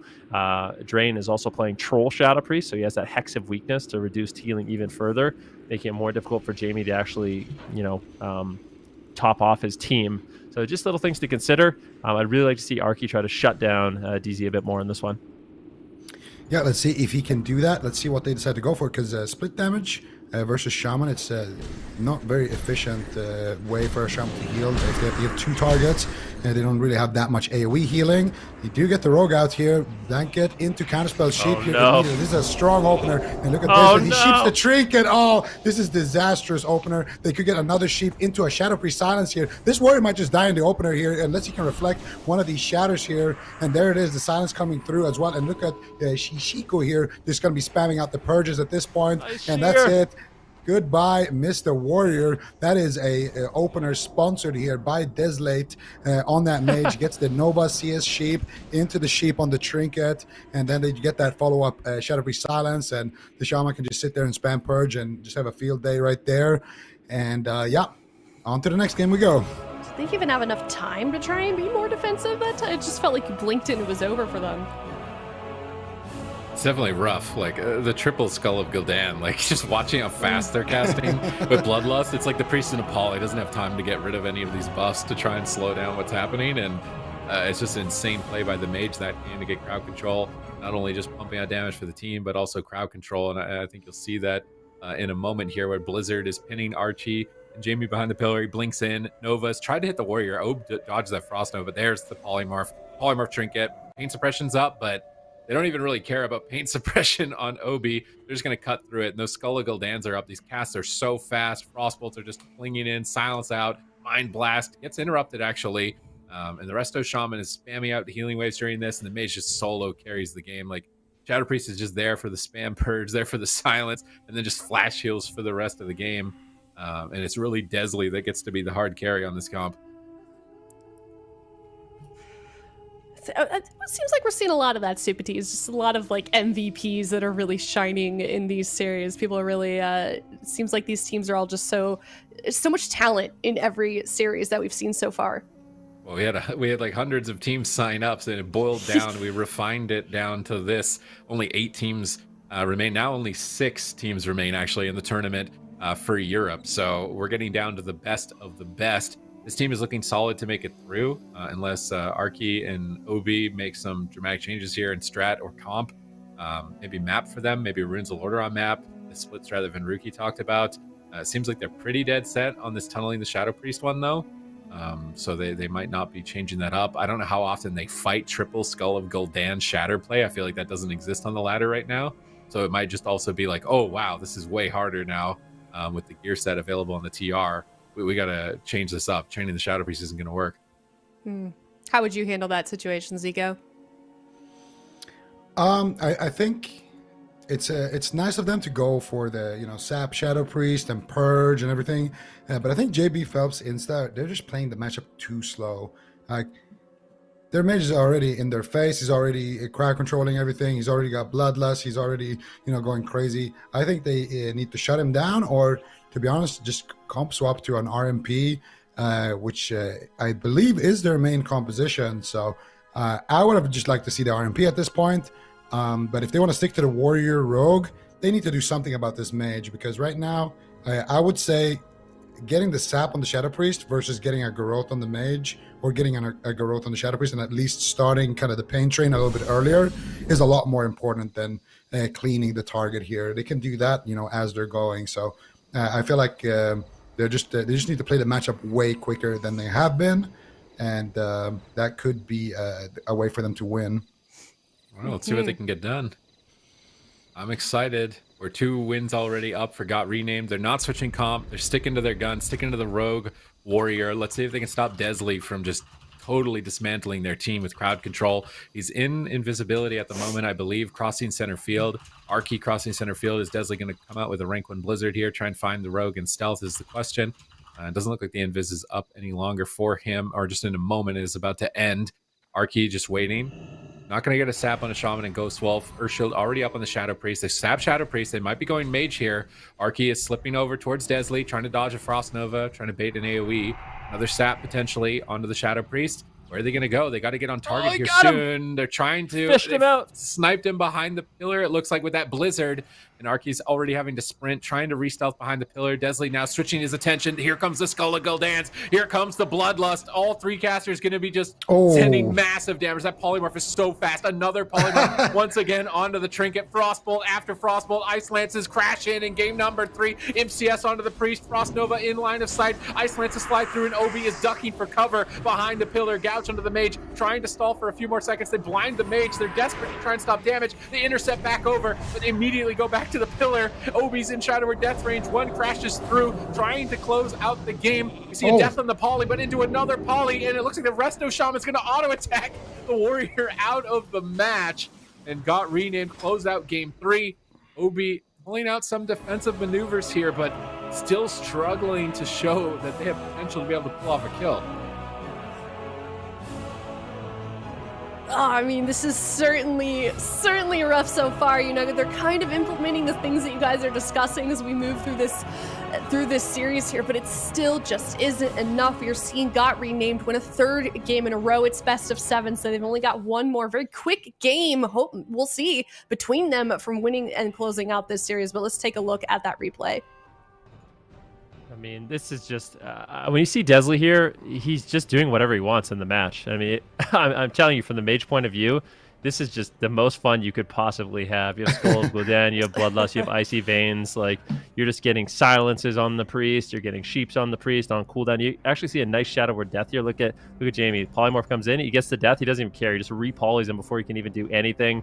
And at this point, I mean, there's just no way you can heal. So I have to say, I feel like at this point, we're seeing JB Phelps show basically no flexibility. Like, they've tried the same thing 3 times in a row, and every single time it's been the exact same result. They just are leaving Jamie to the mercy of Desley. He's just getting controlled the entire game. He can't heal. He's just polymorphed on diminishing return into silences.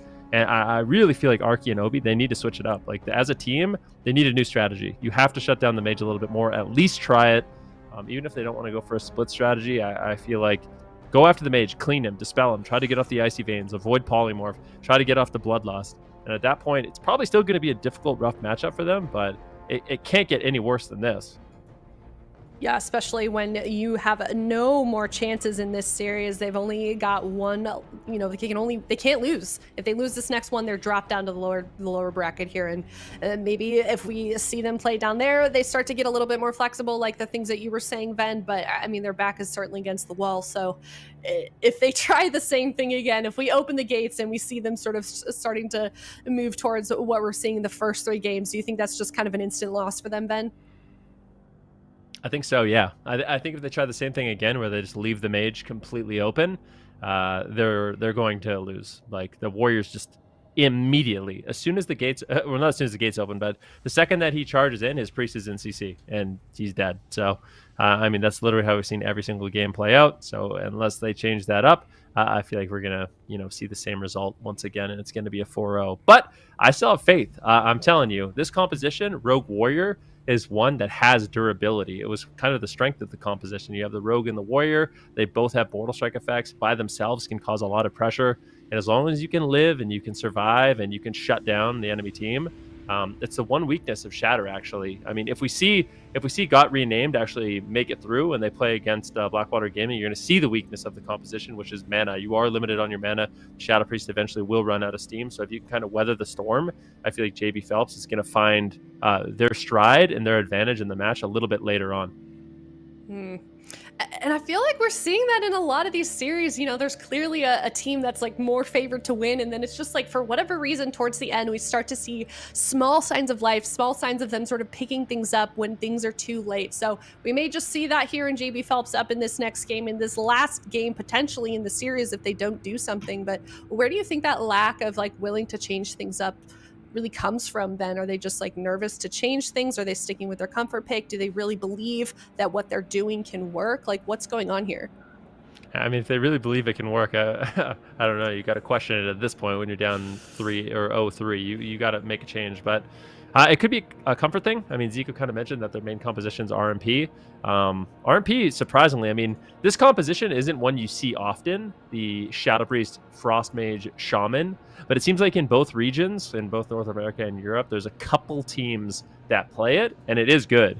There's not that many, exceptional Shadow Priests, but when you do have one who's kind of committed and rolled Troll, because you do need to play Troll for that Hex of Weakness, it actually is a really strong composition, and it's particularly strong in RMP. So that's why I kind of feel like they're mixing it up. They want to play with the Warrior instead because maybe they just feel like they're going to lose, but it doesn't seem like they're super comfortable in this matchup. Maybe they haven't played it a lot, and when you haven't been in these situations enough times, it can be difficult to make those adaptations. Mm-hmm. Yeah, I mean, I know I certainly would be a little nervous in a situation like this. They are in the upper bracket, though, so, it's not the end for them if they do win this one or lose this one, excuse me. They have another chance to try and make it back to that grand finals. But like we've stated so many times before, 200 teams signed up for this tournament, and now there's only 6 teams left. So it's really the best of the best in the Burning Crusade community. So these teams, while we may be seeing JB Phelps kind of struggle just a little bit right now, Zico, we know that this is still a very strong team. We know what they're capable of, so it may seem impossible right now, but maybe for some reason we see JB Phelps pick it up right here in game number 4. Let's see what they can do. Yeah, they absolutely could. Let's see if they swap up their strategy, swap the comps, or see what they are going to do. They are going to swap and play that double healer warrior. And this is going to be very, very interesting. Let's see how Got Renamed can deal with this one. Ooh, I don't know. Being a warrior just in this matchup seems pretty scary. It's almost like a 5v5 comp style play with wizards in 3s. For a warrior, I think you'd much rather have a rogue. So this could either be the best thing ever or the worst thing ever, but they're mixing it up on match point. Upper bracket lives on the line. They'll be knocked down, and they'll play for the tournament lives later on today. So you really don't want to be put into that pressure situation. You're going for an ultra safe pick here. Staying at the pillar, Got Renamed, are probably taking their time to figure out what they want to do. Having seen this composition, it's such a dramatic difference in play. It's going to be a lot less pressure. Do they want to control the warrior? Do they want to go after a healer? Are they just going to pull the warrior out into the open and go after the warrior? What do they want to do? So both teams maybe just trying to measure each other up here, figure out what the best move is. What's the best move with the tournament gear? That's another thing that could be catching teams off guard in this tournament. It's just the damage output is a lot different. And it looks like both teams are going to go head first into midfield. Shadow Priest looks like the target for now, but Obi's making his way back to the mage, and those polymorphs are so fast. Obi intervenes back to the pillar. Archie interrupts Desley with a bash, trying to stall crowd control, get Hots up onto Obi. Obi's going to line of sight during the Icy Veins and Bloodlust. This is exactly what they need to do. Line of sight the Bloodlust, but the Druid's caught in the middle of the map, silenced up. Is he going to get blasted? He ducks around the corner, line of sighting the mage, and they stay alive through the Skulls of Gul'dan, those green fire flame effects, and be able to pull off a kill later on. It looks like the Bloodlust should be ending here pretty shortly if Jamie can get a couple purges as well to slow down the pressure. Icy Veins number 1 out of the way. They still hold on to the Shadow Fiend to get that mana back, which means Got Renamed have a little bit more longevity. The healing or the Mana Tide Totem is going to come down, it looks like,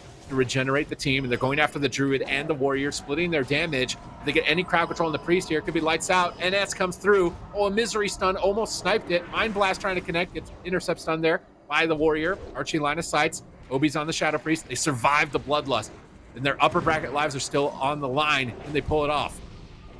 It's definitely possible. What we're looking for here is a full sheep on Jamie. If they can get a sheep on Jamie, That's going to be their opportunity. If they can fear him in the open, if they can get a polymorph, that's when they're going to be able to potentially pull out victory. But you can see the mana is kind of whittling down here. 4 got renamed. That's a second Icy Veins that just expired. There's no more water elementals. So I would say JB Phelps, they got out of the scariest moment in the match, but it could be difficult to actually close it out as well.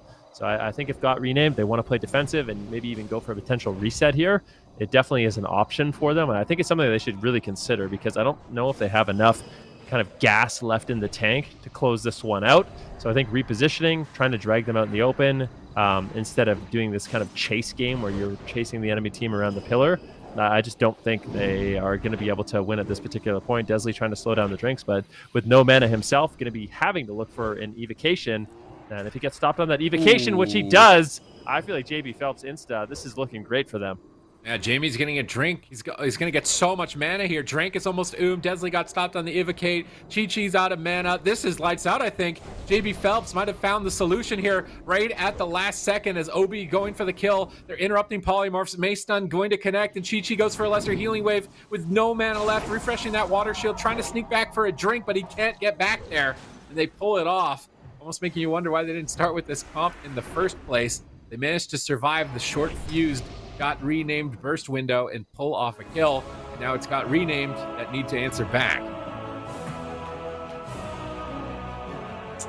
Love to see it. JB Phelps turning it around here when their backs were against the wall. There was no help left, and they've pulled it off. Game win for these guys, and we're going to see how they did it in this replay very shortly. But let's break it down just a little bit before we see it. Who wants to cover that?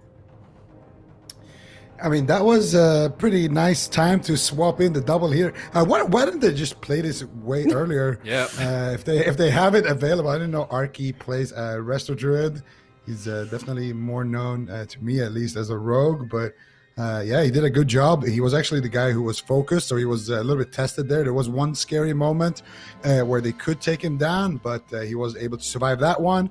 They're able to get that kick on the evocation as well, and just able to slow down that shatter. And once you've done that, your priest has been able to get a little bit of mana, then you're in a prime position. I think this is actually the situation where Arky almost did go down. Yeah, this is where they swap to him. He gets silenced, and this is the scary thing. If you're playing Shatter, you get a nice counterspell into a Shadow Priest silence, or a Shadow Priest silence into a counterspell. You can't trinket out of those like you can on retail. So all you need really is control on Jamie, and then get a double silence combo like that, and then you actually can just destroy this druid. But Arky kept his cool. He got his nature swiftness off right here. This was also another scary moment here, but he does get that nature swiftness off. And at this point, Arky is just completely fine. He has his trinket, his bark team is rolling. Jamie did a good job trading out his cooldowns. They didn't overlap anything or anything like that. And then here they are basically completely out of steam on the side of Got Renamed.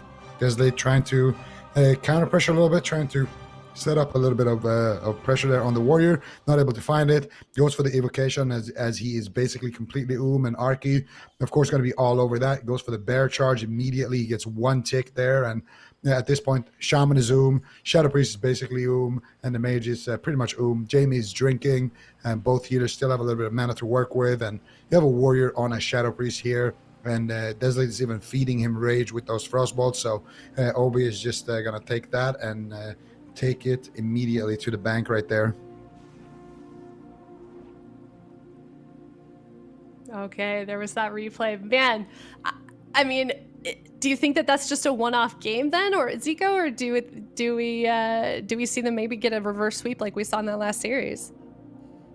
It depends what Got Renamed have at their disposal, but if we see the same matchups, Got Renamed can win it, but it requires really, really solid setups. They need to make sure, like Van Ruki said when he was casting, the first step to victory is get crowd control on the priest, because the priest is the sole dispeller of that team. So once the priest is in a polymorph, then you can get cross crowd control on the warrior with like a Nova, and then that's when you can get something on the druid and set it up where you can either double silence the druid and kill the warrior, or double silence the druid and kill the druid. So those are really the win conditions that you're looking for if you are the Shatter. And it also depends on the positioning. If you sheep the priest and the druid runs away to the other side of the map because he thinks he's going to be the target, you can always go on the priest if he's isolated. So it all starts with that sheep And then you kind of have to make a split-second decision depending on where people are positioned on the map. If the warrior's in the midfield and he has nobody to intervene to, you can go for him. If the druid is, feared at the same time or close to the shadow priest, maybe you can fear him and you can set something up out of the fear. It really just comes down to the split-second decision who you want to go for. And I feel like they can't, use all their gas at once as well.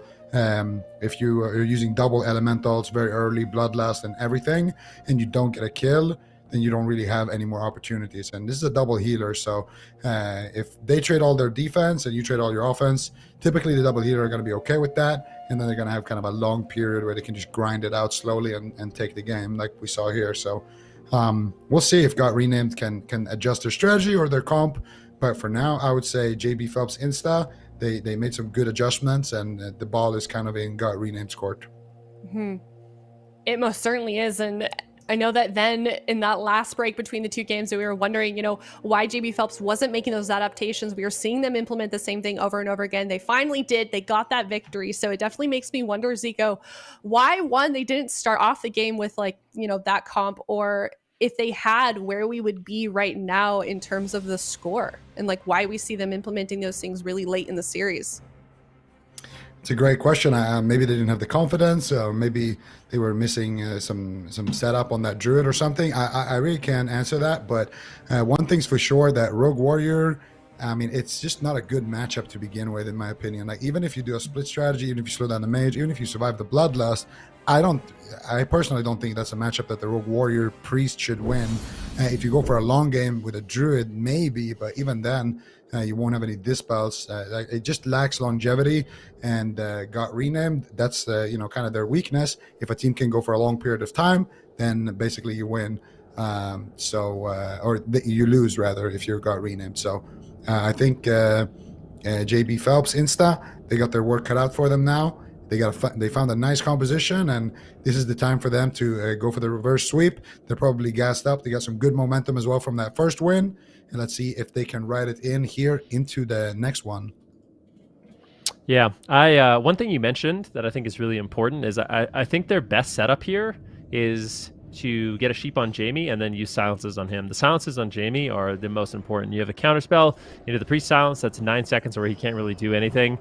You get him in lockdown like that. Looks like they are going to be going after the warrior very early on once again, but I really feel like if you get the silences on the priest, he's the most immobile target, and you can actually really lay into him with that shadow priest and frost mage damage. Obi's going to be line of sighting right now. He's in D stance. Sprout Fleck comes in, massive damage. This map is really difficult for him to line of sight. They are going all in.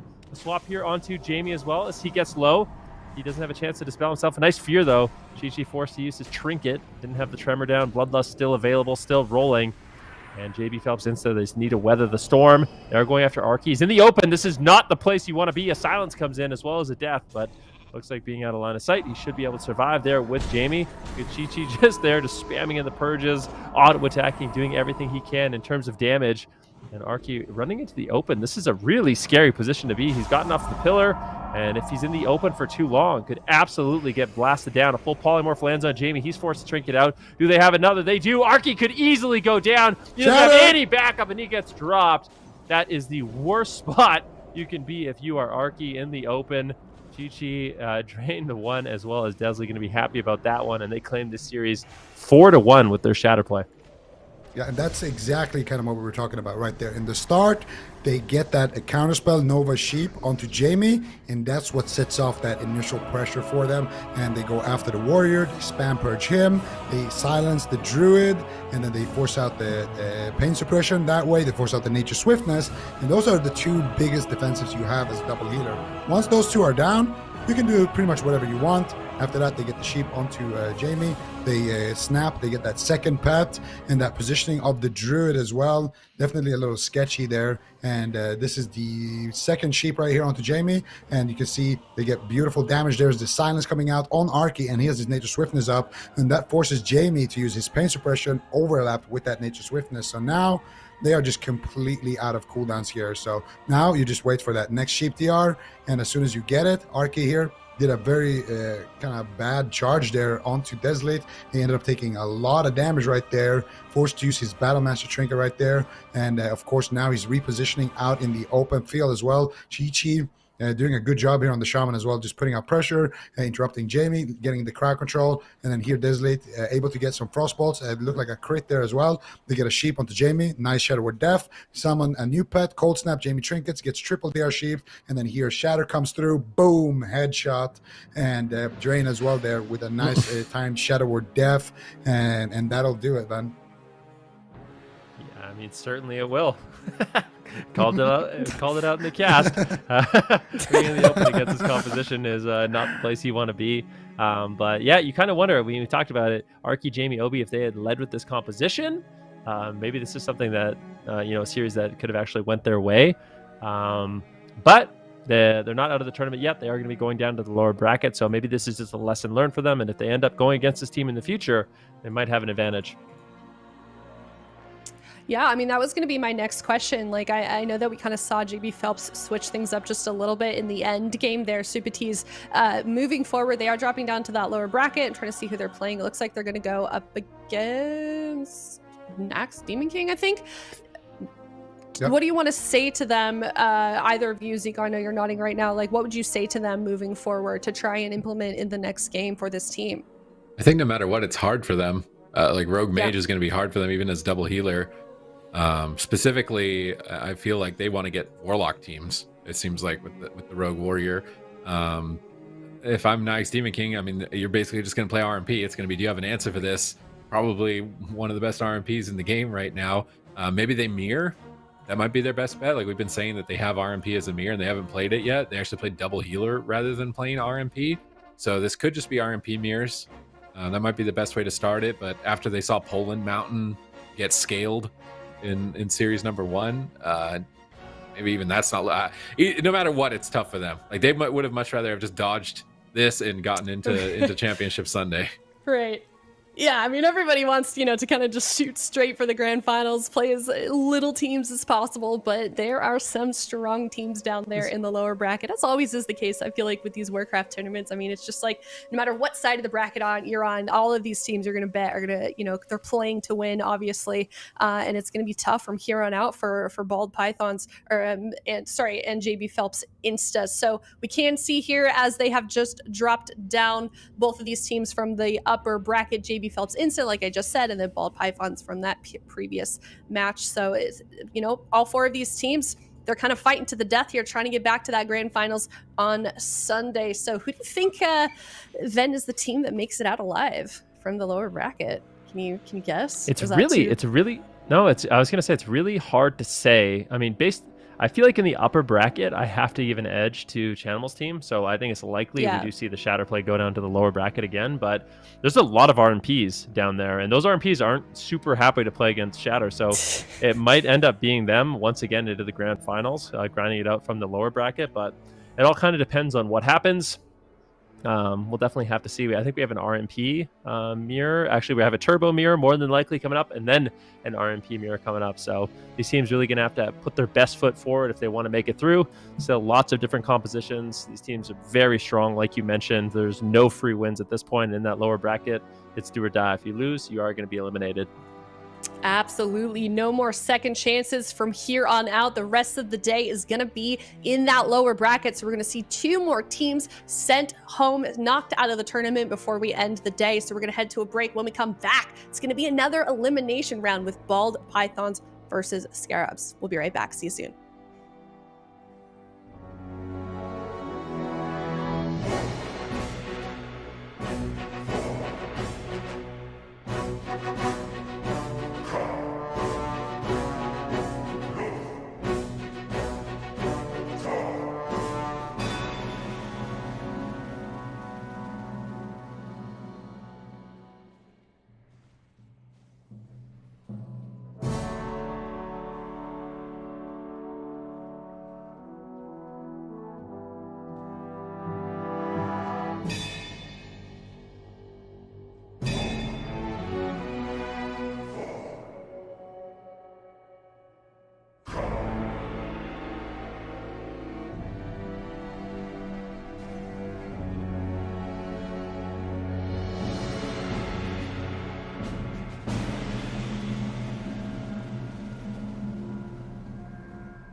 Hey everyone, and welcome back. We are now dropping down to the lower bracket. We were just in that upper bracket. Now we're going to be sending some teams home. We are seeing two teams that we saw earlier today. They got knocked down here in the lower, and now we're going to see one of them get knocked out of the tournament. It is Bald Pythons up against SCARABS.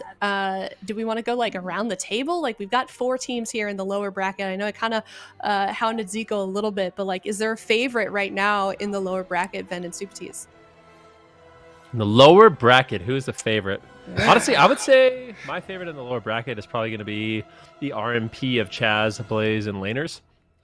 They're just like you know, that. they're playing a really good composition. They played exceptionally well, so I think they're probably going to be the one that make it to that lower bracket finals. But you never know. This is actually kind of an interesting matchup because you have Mercy on Bald Pythons going up against Scarabs. And Mercy, of course, plays Warlock in the plays Warrior in the AWC, going up against Blizzo now of Scarab. So, these guys have played against each other on both the retail version of the game as well as the classic version of the game. And I'm curious to see how this one does play out. My gut instinct tells me that it's going to be a turbo match. It's either turbo or WLD versus turbo. I would say that's my guess. You have a guess, Super Tees? I think we're seeing it zugged out. You said. Instead of slugging it out, they're going to zug it out here, I think, in game number 1. But one side has a priest and one side has a druid. So I'm not sure if that druid CC is going to be as deadly into the priest version. And whoa, what? Was not expecting a mage out of Mercy here. Warrior Mage Druid, which can dismantle a turbo, but it's a priest turbo. So perhaps not so much so. We'll have to wait and see. Blizzo anticipated a mage. He's playing gnome. He actually anticipated this. So very interesting from the side of Scarabs. I would have never guessed Mercy on a mage, but Blizzo as gnome is going to get him more mobility, more chances to get out of Cross Novas for shatter combos and avoid pressure. So let's see what they can get done here. They're pinned at the pillar at the moment, just attacking Odd Waffle. A little bit reluctant to make a push here and get crowd controlled, and they're getting blasted right now by this mage. Mercy, although we've never seen him on a mage, looking pretty comfortable so far. I feel like this is one of those matchups where it's nice. Like, if you're the mage, you're very comfortable here. You've got the backup from the druid. The warrior's just going to be training people down with hamstring. So it looks like they're trying to outlast a little bit here, but I really don't know if they're going to be able to. You have Odd Waffle right now. It's doing a bunch of damage. They're actually going for a Bloodlust. So I don't know if they actually managed to get Sunders, but Blizzo throws on a sword and board. He's just been playing defensive the entire game. And he's already down to 50% mana. Yeah, it's getting swapped to here. This is not the positioning you want. Honestly, if you're the Restoration Druid, you do not want to be on top of the enemy turbo. Just let your mage and warrior do work. There's no reason to really get aggressive, especially during that Bloodlust moment. So almost a bit of a throw there by Bald Pythons, but I would say this game is going exceptionally well for them so far. This is a beautiful composition pick. Yak's going to drink. Make sure he's playing the long game as well here, as they're going to attrition out the turbo at the pillar and force them to push out. Or meet a grimly demise to running out of mana on the side of Knees here. Odd Waffle stunned up at the pillar. Blizzo trying to get some damage out, switching over to that two-hander. Knees gets counterspelled. Odd Waffle doesn't want to go back behind the pillar here. He's going to put Sword and Board on, tank some damage here, get the shield block up and full life blooms, and not overextend. Just let the Blizzard slowly whittle them down. But now they're looking comfortable. They're starting to overwhelm the Warrior with nothing but raw damage. Is Odd Waffle going to go down here through Sword and Board? They're all over him. He's in position maybe to go for some purges. He's moving back and forth on the pillar like he wants to do something. The other Blizzard is stopping him from going anywhere in his tracks, and Mercy's mana might be a problem. Chaos is ooming heavily, healing Odd Waffle. He's got that Innervate in his back pocket, but if he gets that stripped off by Walrix, it could be a KO kill here. It's actually the Druid that's getting run out of time in this matchup. I was not expecting this. Odd Waffle stunned up. Blizzo line of sighting during the Frost Novas, trying to avoid some damage. Walrix tearing in, getting some win free procs. But now Walrix is also out of mana. This is going to be a very interesting game to see how the DPS members want to navigate this once they have hit 0. Mercy still has Evocate. If he gets shocked on it, that could be a complete reset as well. Disarm onto Odd Waffle, shock onto Mercy. Is he going to go for an Evocate here? He's totally out of mana, and now they're making their push. This is a really kind of weird game, the way they're playing it out. Odd Waffle at any moment, if he needs to, he can retreat. Like, playing in the open is what he wants to do. Mercy's mana is not looking good. I feel like an Evocation needs to be in his immediate future, or he could run out of steam, and that's when we could see Scarabs just try to make a push. They still have pain suppression. Odd Waffle is fully sundered at this point. He's taking a lot of damage, even though he has a sword on. Kyox is burning through a ton of his mana. There's no Innervate available. And somehow Scarabs have turned this situation around. I mean, on paper, I feel like Bald Pythons, they have a massive compositional advantage, but Scarabs just playing it so safe. Oddwaffle's not able to get out a lot of damage, and now Knees actually potentially even going for a drink. They're ahead on mana. Oddwaffle is all the pressure's on him right now. This is the second Icy Veins, but they're just not getting any damage done. Line of sight after line of sight. Blizzard's going to be looking to potentially hide here for a moment, but no, the Grounding Totem eats the Shatter, and Scarabs managed to hold on. Mercy's mana still not looking great. Oddwaffle forced to run away. Blizzo in hot pursuit, but maybe overstayed his welcome. Oddwaffle still has his shield on, but at this point, he doesn't really have much of a choice. Kyox has no mana whatsoever. He's going to have to go for a drink. Blizz at the same time, taking a lot of damage, intervenes away, trying to avoid that fatal mage damage. And they've kind of weathered the storm. This is very back and forth. Blizzo could fall. Mercy could potentially fall. He's not careful. Oddwaffle running away. They actually get the ice block from Mercy, and now Scarabs might be looking comfortable to make a push. This mage has no mana. This is their chance to win the game. All right, let's see if they can close it out here. Oddwaffle charges in, going for the kill, popping cooldowns to try and KO Blizzo. Will be enough damage to do it, or is he going to be forced back? He's retreating, hitting Walrix, Mace stun proc onto Walrix. Mana limited heavily on both sides, but Mercy is definitely in the most dangerous position at the moment. Completely tapped out. They're going after Oddwaffle. They Cyclone Walrix, trying to slow down the damage a bit here. Did Mercy manage to get any mana back? He's still just attacking at the moment with the Water Elemental, trying to get a kill. Perhaps it's going to pay off. Walrus down at 30%. He's tossed out the Power Word Shield, trying to soak to the hits, try and stop some rage generation, but he's maxed out right now, and he's connecting. This is it for Walrix. Crossbolt from downtown. Blizzo caught in roots, and Scarabs tried to turtle it out at the pillar as long as they could, but it was not enough. Bald Python's able to pull it off in game number 1, but I would imagine that we're going to see a comp swap if we see this mage composition locked in again. And this actually might be the first time that that drafting phase is going to be so crucial. Yeah, I mean, we really haven't seen a lot of that, Zico. What do you make of that? Well, it was interesting. Mercy never, ever pushed in for a sheep. He just stood back, pressed Blizzard, casted some Frostbolts whenever anybody was in his line of sight, and they just played that mana game, trying to run Knees out of mana there. And, I mean, it worked out for them. The thing is, I would say for Knees and Warwick, they kind of have 2 mana bursts to work with. Chaos is going to put up Healing Over Time effects. Warwick's going to purge those. Chaos is going to have to put up more, and then he's going to run, out of mana, where Knees is not really expending any mana that way. But once Warwick goes Zoom and his Shamanistic Rage is down and he's, kind of tapped like he was at some points, that's when Knees is going to have to expend his mana to purge those hots and to get some pressure. So when they play that long game, as long as Chaos keeps finding those drinks, it seems like it works out in their favor here. But still, I would say this was a close game. I think at some point, they just needed to leave that pillar. That was the problem for Scarabs. They just needed to, I think actually, after that Innervate was down, so we're going to see here at the start, it was pretty close call here. This was right at the opening of the match. I do believe they actually did get a sheep onto Knees, but he wasn't just next to the pillar. I think he could have line of sighted it or Shadow Word Deathed it, but he mispositioned a little bit. They got decent pressure here. Yeah, he just got Nobod, and then he got counterspelled into a sheep.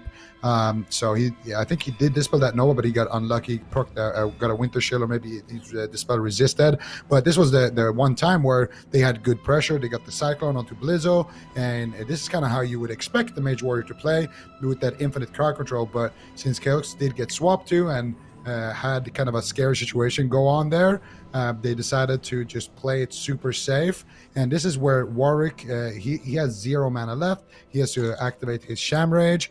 He has to get those purges out, and this is kind of where Chaos, he's going to get tapped out. And as soon as he's tapped out, in my opinion, that's when Scarabs needs to push in, because if they just keep playing like this, eventually Chaos is going to out-mana the Priest. That is one of the weaknesses of the Priest. They are, very thirsty as a healer, and we're going to see it at the end here. Warwick's now, he has no mana and he has no Shamanistic Rage. So this is where Knees has to expend his mana, get those purges out, get those heals out on his teammates.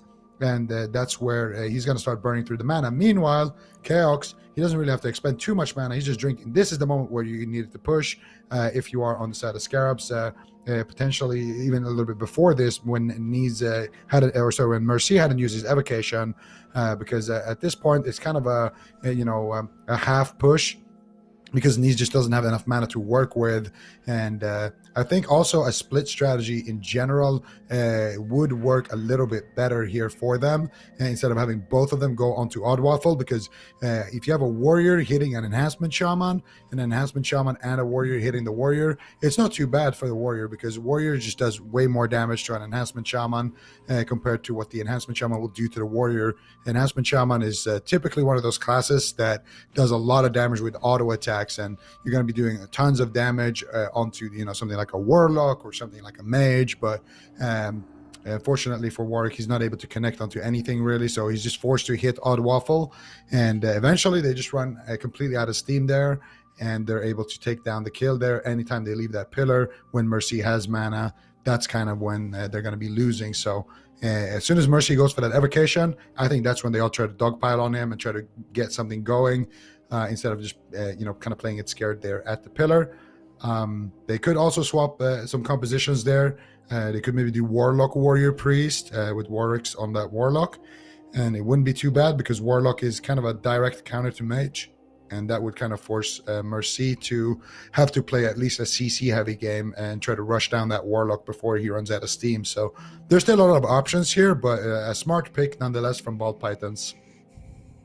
Yeah, and it for sure paid off for them. They are taking that game 1 victory by storm. So we'll see how they respond on the side of Scarabs. Real quickly though, we just saw those replays from that game number 1. I do want to give a shout out to our boy Smexon. It's his first day on the job here. He's making those replays. He's getting those those post game analysts and that's the plural of it, right? Either way, Smexon doing a great job with those replays, so we're happy to have him. But game number 2, let's talk about that. How do we expect either of these teams to move forward, Tupatis?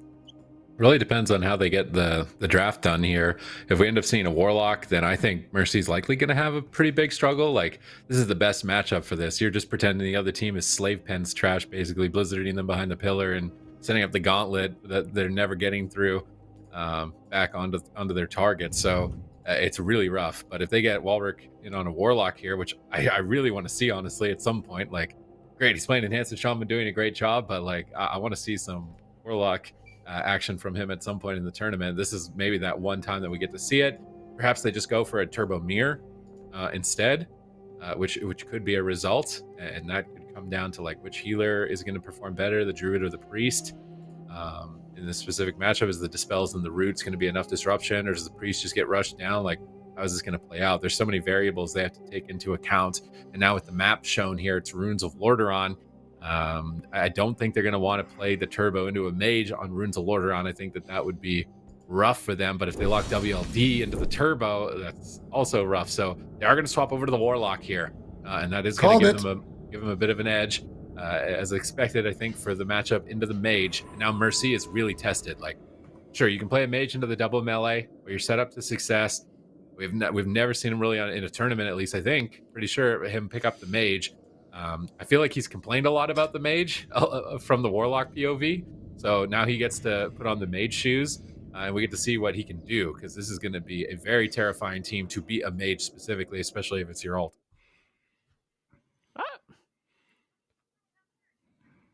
Remade, or did I just like look away for a second and it was already done? Yeah, we're gonna get that game remade as soon as we can. Thank you guys for being patient. But do we get any insight? Do we get any idea on what comps we're gonna see before we saw that game get restarted? Honestly, I don't feel like, I don't know if I share the sentiment that this is like a really bad matchup for the Warrior Mage Druid. I feel like the Warrior Mage Druid has a fair shot here. They're gonna have the Warlock, who's kind of just a punching bag for the Warrior. And while the Mage has his Water Elemental up, he's going to be able to do significant damage. If he ever lands a full sheep on the Priest, then the Warlock is likely just going to die as well. They have Druid and Mage CC for the Warrior. So I feel like if we see Mercy really perform well on the Mage here, this is definitely a matchup where they could still win. Any response to that, Zico? Yeah, no, I agree. Well, it's kind of what I said earlier. I think that if you are a mage alt, this is a matchup that will test you pretty well. You're Yeah, I going to agree. go up against a top tier warlock, and you're not going to just be able to sit back and do nothing, pressing Blizzard and Frostbolts and never going for a sheep. Here, you're actually going to need to outplay the enemy priest, and that's not a hard thing when it's knees on that priest. He always is very fast with those dispels. He's very fast and very good with his positioning, around the pillars. And it's your job in this matchup, because you are on the timer. The mage will go out of mana, and that kind of will be the lose condition for Bald Python. So as a mage, you are on a short timer. You need to get in there, and you need to immediately get a Nova, a counterspell into a sheep. And also the Druid, he needs to put up a Fiery Fire, because the way it works is Warlocks, they can dispel sheeps, and it's kind of, RNG lottery. Basically, in the Burning Crusade, you have several debuffs, and your Fel Hunter picks one debuff to dispel, and that debuff, it could be Sheep, it could be Winter Shield, it could be Counterspell, Frost Nova, it could be a Frostbolt or a Cone of Cold, or it could be a Fiery Fire as well. So if your Druid is good at putting up that Fiery Fire, it's going to be an extra little debuff that they have to kind of RNG and go through. And if you do get a full Sheep, and Odd Waffle gets a lot of uptime onto the Warlocks, then he's going to have a really, really fun game, and they're going to be able to immediately kind of ride the momentum, force out big cooldowns, and then potentially take the win. But if they're not able to do that, and they just sit back and press Frostbolt, and every time they do land a sheep, it's without any debuffs, and it just gets dispelled or devoured by the Fel Hunter, then all of a sudden you're going to have a much, much tougher game on your hands. So this is a matchup, I agree with Venruki, definitely doable for the Mage Warrior team, but the mage will have to play good offensively, and we haven't seen Mercy do that yet. Not saying he's not able to do it, but he's going to have to at least show us that he can do it now. Yeah, and if you look at the bracket too, like, not only do both of these teams have to get through this series, which so far, even though we're only one game in, I think is proving to be, pretty difficult for both of them. This is really high competitive level right here. We are in the lower bracket. Both of these teams are facing elimination, and they're only about halfway through that lower bracket. They've got quite a few more series to play through if they want to make it back to that grand final. So both of these teams, they know what they're up against. They know that the two teams in this series are extremely difficult, and the rest of the teams in the lower bracket that they potentially have to face are extremely difficult as well. So there's a lot of pressure riding on both of these teams, and I just feel like the pace of the game that we're seeing so far, Super Tees, is really indicative that both of these teams and all the players on them are really taking all of that into consideration and taking their time and trying to make the best decisions as we move forward in these games. Yeah, there's a lot to take into account when the comps are actually going to be changing like this. Are you the right race, right faction? Is that all set up? Are you going to wear aggressive gear, no resilience maybe? Like if you're the warrior, for example, in this matchup on the priest warlock team, is he going to wear maybe a bit more PvE gear or something to try and get more damage out, because he's going to be a primary CC target and not a damage target? So trying to build your character absolutely min-maxed for a matchup like this. Like, were you expecting to fight WMD? I feel like I wasn't expecting to see WD, especially at least not out of this team that was playing Turbo for most of it, and you got Mercy as a Warlock. So they've got to consider those builds moving into the rest of this series to make sure that everything is as min-maxed as possible, because there are so many little customization options you can make. You're probably still gonna have the Warlock wearing full Resil as tanky as possible, but I would like to see what the Priest does. Maybe he YOLOs a little bit more PvE gear as well, trying to greed some mana regen, trying to make sure that he can spam heal through the damage that's coming out. And maybe that's what they're going through right now, trying to set up for this next game. All right, looks like we're getting that back in that game. Not sure exactly what happened. Sometimes the queue just bugs out on you and you got to start over. But thanks for being patient, guys. We got the game ready to go. Game number 2, Ruins of Lordaeron. We're seeing Bald Python already up 1-0.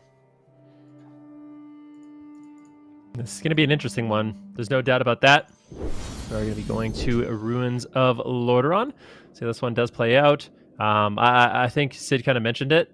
We could see some gearing changes here based off who is going to be the main target. I feel like for the side of Scarabs, what their main objective is kind of survive the water elementals. Make sure if they can kill the water elementals, that's great, but at least put tongues on it, banish it, try your best to kind of weather that storm. And if you could do that, I think they'll start slowly pulling ahead. But Walrus is going to have to do a really good job. You can see he's actually a gnome here for that escape artist. Blizz is going to be going after Mercy early on. Odd Waffle, actually, it looks like they're just going onto the warrior. So Blizz is going to have to play defensive, but I think he's kind of used to these high-pressure situations, getting on a line of sight, getting a disarm on Odd Waffle, now actually just mace stunning him up. And I feel like if they don't have pressure on Walrick here, he's going to be able to really dictate the pace of this game. And I'm worried if they go after Blizzo here. Yeah, we're going to see exactly what they can do. Looks like they want to do a swap here onto Chaos. They intercept to here. Chaos charges over to knees, gets a bash into a Cyclone here. Beautiful crowd control started here by Chaos. Let's see if they have enough damage. Mercy looking for the Frostbolt, looking for the Sheep. Gets feared actually on the cast. Now he's going to go for the Frost Nova. And no counterspell and available for him, so he can't really go for that Sheep right there. Blizzo making sure that he can't go for it. Just sticking onto his target. Mercy and use that Escape Artist on that Gnome Mage. And now he gets counterspell on the Sheep. Chaos taking tons of damage here from the Priest and from the Warlock. He does have 2 life blooms ticking here. He still has the Mortal Strike. In fact, Chaos getting absolutely crushed here by Warwick. And now Chaos having to heal Odd Waffle as well as himself. Very, very dangerous situation to be in. They're just crowd controlling Mercy. Mercy now in a full fear here with a Curse of Tongues on him. This is not the situation you want to be in as a mage. Now getting swapped to getting absolutely blasted here. He's forced to blink before that intercept comes through. Blizzo now able to reconnect there on the target. The ice block being kind of used right there. Now intercept comes in onto Chaos. Big damage coming out here. Do they have anything more to lock down Chaos with? Mercy in a crack control. I feel like every time I look at Mercy, he's just not playing his character, and there is so much pressure here onto Bald Python. SCARABS doing a phenomenal job so far in this match, Van. Yeah, I mean, this is looking not so good for Bald Python's Kayaks right now, throwing in Innervate, but there's lots of pressure on Odd Waffle, and I feel like now finally putting some pressure on Walrix is going to be exactly what you want, but it might be too little too late. Blizzo's going to be sitting in a Nova. No, a nice dispel there by Knees.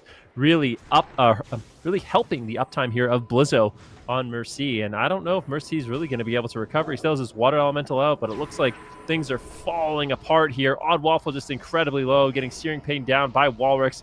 Walrix on that Warlock, a true veteran of the class. Iox gets intercepted. Odd Waffle trying to help out just a little bit, but can't get too close to Blizzo. Kind of an awkward situation where you want to help your Druid, but you're in execute range yourself, and now there's really not too much you can do. Look at him just running around with the shield. Meanwhile, his Druid's dying. Blizzo gets the execute and closes it out.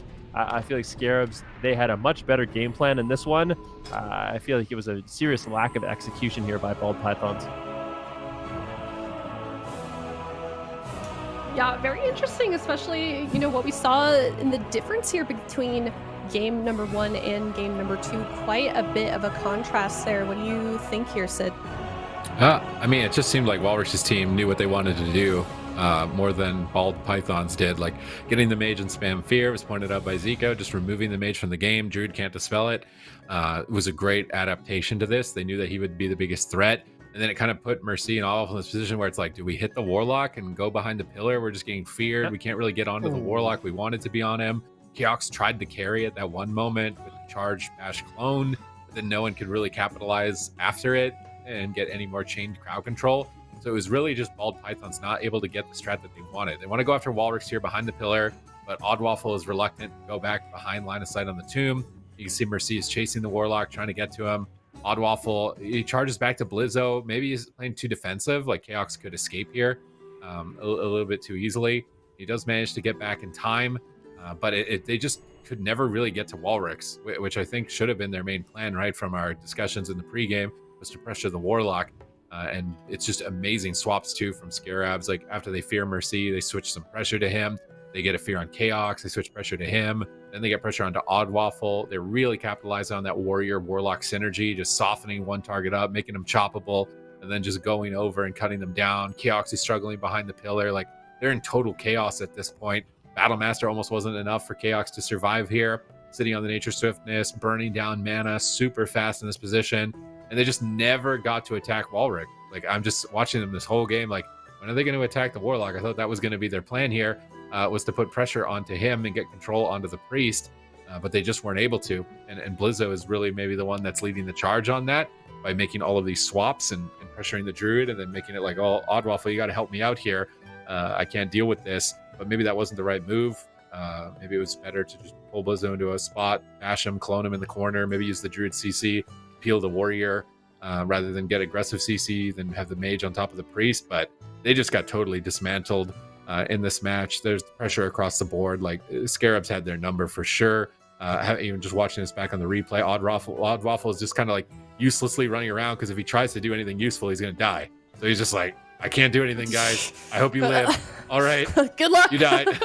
Godspeed. I kind of like. I have so many question marks about this match. Like, why are they playing Alliance? I guess they don't know. I guess they don't know that they're going to be switching their composition. But yeah, being Alliance was definitely unfortunate for them in this one. And I feel like their just overall game plan wasn't great. Like in this match, like you need to be putting out significantly more damage. You need to be going on Walrus and shutting down those fears. I mean, that is going to be the advantage of your warrior, right? The warrior, there's no druid backing him up. There's no rogue putting up cripple poison. Like that warlock should just be getting chopped the entire game by this warrior. And I think that's when, if they do play this matchup again, that's what we have to see. Look at Warwick's damage. This guy did Yeah. 108,000 damage. This is a pink parse coming out from Warwick right here. Definitely doing some work. And yeah, I mean, we kind of talked about it in the pregame, but they looked a little bit lost in that matchup. You need to just commit to Warwick, go for crowd control on the priest, get the clones, get the sheeps. They did get that one time. Chaos initiated with that bash into Cyclone, but they needed to get follow-up CC there. They needed to get sheeps. They needed to try to get maybe a warrior fear as well. That's going to be their win condition. Get clones, get sheeps, and as a priest, they were playing Alliance, so they don't have Will of the Forsaken either on the side of Scarabs. So all Mercy has to do is just spam purge the priest with his spell steal, and if he gets lucky, he'll take that fear ward off, and then they can get a full fear as well from the warrior. None of those share DR, sheep, fear, or cyclone. So they could put knees in a 30-second crowd control if they do force out his trinket. And I mean, 30 seconds, you can kill Warwicks 2 or 3 times in that time if your warrior has uptime. So sorry, just to reiterate, you guys think that they would be better off if they switched to Horde?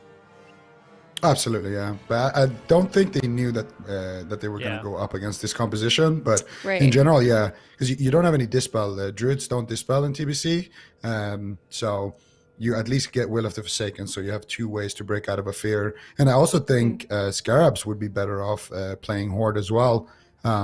Because you could play double orc and have undead priest as well, which is a lot better for that reason. If you dispel the fear ward and you get a full fear, it's basically game over, and that way at least you can guarantee trinket polymorphs instead of having to try to sit them and try to avoid them and get lucky devours.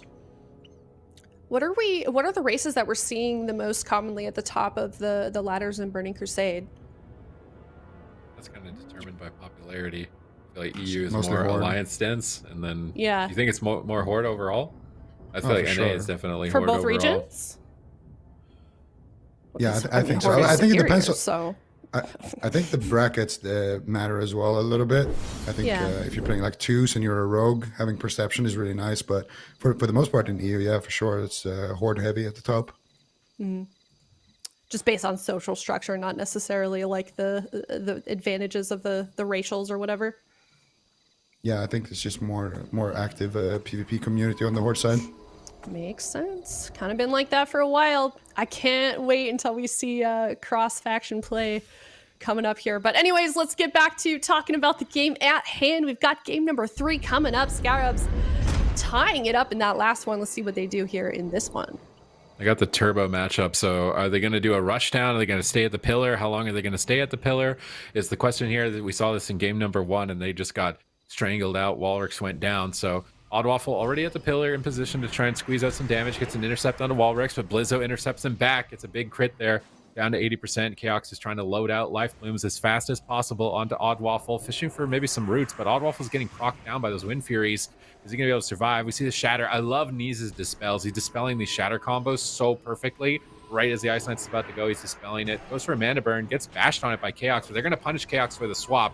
This time he's in bear form, so he's going to be a bit more durable as he tried to set up his team, and he can escape now with travel form a lot more easily. And maybe it is up to the Ball Pythons. They can get maybe a bit aggressive when they have those bashes and try and go for it, but otherwise, Chaos is likely to sit back. All right, let's see if the strategy of just sitting back and playing the slow game is going to work out here. Mercy already pulling back here. It could potentially be looking for a drink. I'm not sure exactly what he's going to be doing back there. he is going for a drink straight up right there, and he does expend a little bit of his mana, so that means he's going to stop drinking, and he's back in the fight here with the Blizzard. And you can see Odd Waffle actually taking a decent amount of damage here from Warwick, as well as from Blizzo right now, doing decent work here with that Death Wish up on Blizzo. So they're going to be able to get decent pressure. That was the heroism as well here coming out from Scarabs. Nice Mace Stun proc. They're going to get some Wind Fury procs there onto Odd Waffle. And now Warwick again going to be the target of choice here for Odd Waffle. Odd Waffle just sword and boarding, tanking it out. And Mercy just going kind of out of mana from just spamming Frostbolts here and not really landing any crowd control. Nee's mana doing very, very well right now. And Warwick's mana not doing too hot here. He's been spamming out those purges. He used Shamanistic Rage there to get maximum mana back. And he's now actually pushing out there, looking for a mana burn, but a nice shield bash coming out from Odd Waffle. Odd Waffle now in a stun, and Warwick's doing a good job here with that Searing Totem as well, because magical damage doesn't get reduced by that armor, that plate armor that Odd Waffle is rocking. So that Searing Totem is adding in just a little bit of extra pressure there for Warwick.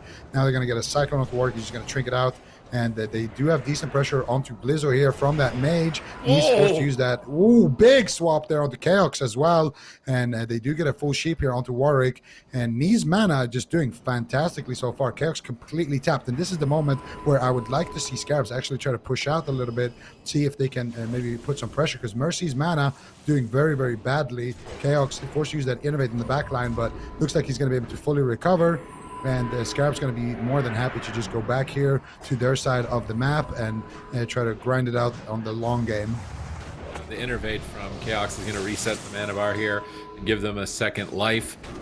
Mercy, is he going to pull back and drink? He's blinking back behind the pillar. When the mage blinks, they went aggressive and popped Lust, so I'm imagining they're trying to push out whenever they see the mage drinking. They're going after Chaos. Mace Stun proc off the back end of the charge. Odd Waffle going to intercept back to buy time for Chaos to maneuver away. Cyclone onto Blizzo. That's going to slow him down here. This position looks like he decided to Trinket the Cyclone. Nees was trying to drink, but they stop him. Odd Waffle pushes forward here, smacking away for free on the Priest. Chaos likely trying to drink in midfield with the Shadow Meld. Mercy's resetting his mana, but Odd Waffle's left alone, trying to take him out here at almost the 4-minute mark. Nees is doing a great job bunkering through with his mana, trying to find that opportunity, push through the mage. But with Icy Veins and Water Elemental, I don't imagine that they want to be playing out here for too much longer. They're trying to pull back behind the pillar. We can see Chaos rebuffing Odd Waffle, making sure to have that Mark of the Wild up, trying to make him as stable as possible to go now behind the pillar and try and cleave down targets. He's going to pull out immediately, just fish in and out with Mortal Strikes, try and min-max his damage and take as little as possible. Chaos once again Shadow Melding, but Odd Waffle gets procced on. Mace Stuns come in. Walrick's looking to connect as well with some Storm Strikes here. Odd Waffle down at half. Hot's being spammed out. Full life blooms onto Odd Waffle. Trying to use Thunderclap, trying to mitigate damage with Shield Block during the disarm. Good Cyclone onto Walrick. Maybe a bit more CC onto Walrick like this to stop his support for Blizzo would also allow them an easier route to victory. But now the Icy Veins is over. Water Elemental's been cut through it. Unless Mercy wants to Cold Snap aggressively, which maybe he could in the matchup, they're going to have a little bit of a window here to get aggressive. They're trying to get pressure out onto Odd Waffle. But Nees is getting tapped here. His Shadow Fiend not coming up for quite a significant amount of time. So unless he gets a drink, his mana is going to be very limited from this point. Yeah, we're going to see Nees trying to drop combat here, trying to get some drinks, and he might be getting, at least he's regenerating some mana from the Mana Spring here in the back, and just looks like they're happy to play it this way on the side of Scarabs. But Chaos able to reset his mana bar, Mercy able to reset his mana bar plenty of times, and I just don't feel like this strategy is working out for them. Now Odd Waffle actually intercepting in aggressively on towards Nees here in the back line, but he does get immediately clotheslined by Blizzo, and it looks like Odd Waffle's gonna have to kind of pull back here. But they did stop the drink, which was the objective right there. And there was an opening earlier there as well. Nees now trying to drink. Blizzard's going to come in. But look at Mercy's mana. This is the moment where Scarabs needs to push out here and try to look for something. Chaos is drinking. Mercy's looking for a drink. They need to just make sure that the Chaos coming back now with good mana. Mercy sitting still here. getting good mana here in the back line, and they just don't have any pressure. Neez is not able to sit down for a drink either. He actually is, and he should be getting a little bit of mana here. Odd Waffle gets intercepted there. Neez able to recover about half his mana there, so not too shabby there. Blizzo going for a fear just to try to buy Neez even more time. Neez now at 80% mana, finally getting stopped by Mercy. Mercy only recovering about half there. Odd Waffle going to be taking some damage. Chaos not too good on mana, so both of these teams really have to just play out the mana game here, and that was a nice recovery there for Scarabs. They were able to sit down and finally get some drinks, and now it looks like they potentially want to leave that pillar. Finally, a sheep comes out here onto Neez, but I do believe it was Shadow or Deft right there. Neez now looking for the mana burns here, gets counterspelled on it, and nicely timed there by Mercy. And I think Neez is actually trying to burn Chaos or Mercy, whoever is out there that he can get. Mercy now with a mana gem, and let's see who is the burns going to land on. Mercy now finally popping his cooldowns here, looking to get aggressive. Not going to be able to do too much with those. They're going to just immediately line of sight those cooldowns. Chaos going to take that opportunity to potentially sit down for a drink. All right, let's see if they can reset it again here. Deathwish is rolling for Odd Waffle. He wants to get aggressive, but Blizzo knows that, gets right on his backside. Odd Waffle intervenes to the Water Elemental just to get out of range of Blizzo's counter-aggressive move there. So interesting tactic, but Walrus is proccing on Odd Waffle there with some Wind Furies, pulling back to the pillar. So Odd Waffle does not want to go out of line of sight and get burnt by the turbo of Scarabs. Now pulling away, just auto-attacking Walrix, proccing Novas onto Walrix, and he's trying to stay ahead of those shatter combos and dispel them when necessary and keep this fight going as long as possible for a miracle opportunity. But it seems like every time they have it and they try and go for it, it's almost immediately gone. They swap to Chaos again for a moment, get the Bark Skin, purge the Bark Skin, it looks like, from Chaos, but they're going to stay on Odd Waffle here. Shadow Fiend just ended, so their damage might taper off here. They're trying to stay on Odd Waffle, but that Sword and Board, Shield Block, Thunderclap spam, Piercing Howl seems so rough for them to cut through. Cyclone and Walrus. See Trinkets to go for the kill. Wind Fury proc onto Odd Waffle. Intercept stun onto the Cyclone by Blizzo. Trying to close it out, but Odd Waffle is still just tanking them. Can he stay alive? Mace stun proc into execute range. Holding on by the skin of his teeth. Intervening back to the mage. Trying to get away. Blizzo with no intercept. He used it on the Cyclone. Odd Waffle's trying to stay out of range of executes. Hots not on him. He's getting purged down by Neez and Walrix. If they can keep these Hots at a low margin, they're not able to. But now they're on top of them. They've got Mercy and Chaos both next to each other. Full fear onto the healer. Trinket out by Chaos. One shock onto a cast of Chaos if he tries to go for a clone here. Could be lights out for Odd Waffle. He's got to be careful. His mana's at 0. Innervates up in 10 seconds. 9 seconds. He needs 8 more seconds. 7 more seconds. 5 more seconds. Is he going to live to the Innervate? They're going for the kill on Odd Waffle. 3 more seconds. 2 more seconds to that Innervate. Innervate comes off cooldown. If he gets purged on this, I think it's GG. Innervate is rolling. They polymorph the Shaman. They know he's the purge threat. Innervate on Chaos. He's maintaining Hots while line of sight, but looks like the Innervate did get removed, or at least it didn't regenerate basically anything onto Chaos, which means there could be an opportunity for Scarabs. Neez still with a decent amount of mana. Blizzo going to swap to Chaos. He's going to retreat back. Odd Waffle goes after Neez in the back line. Don't imagine he's going to get too much pressure here onto Neez with that inner fire armor. So he's going to swap back to Walrix, try and chop him down. Remember, Walrix was the kill target in game number 1 in this matchup. And it looks like Odd Waffle wants to go after him once again. Blizzo's out of the game in crowd control. Odd Waffle's pushing forward for the kill. Is he going to get punished by the Priest Shaman behind the pillar? It seems so difficult to do so. Blizzo finally getting back to his team.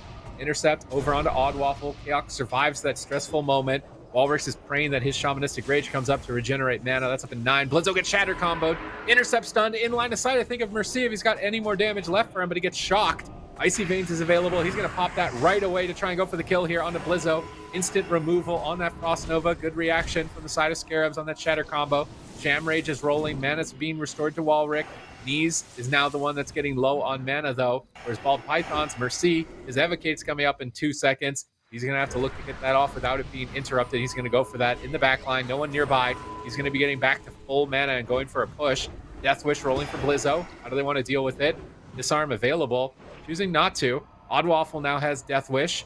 I almost want to see Mercy Cold Snap aggressively here. Time it with the Death Wish. Try and go for a big push, but Neez is resetting, so maybe it's still not the best time to do so. They actually had a kill opportunity right there. Blizzo, when he was low right there, Knees had no trinket. All they needed to do was just spell steal the fear ward.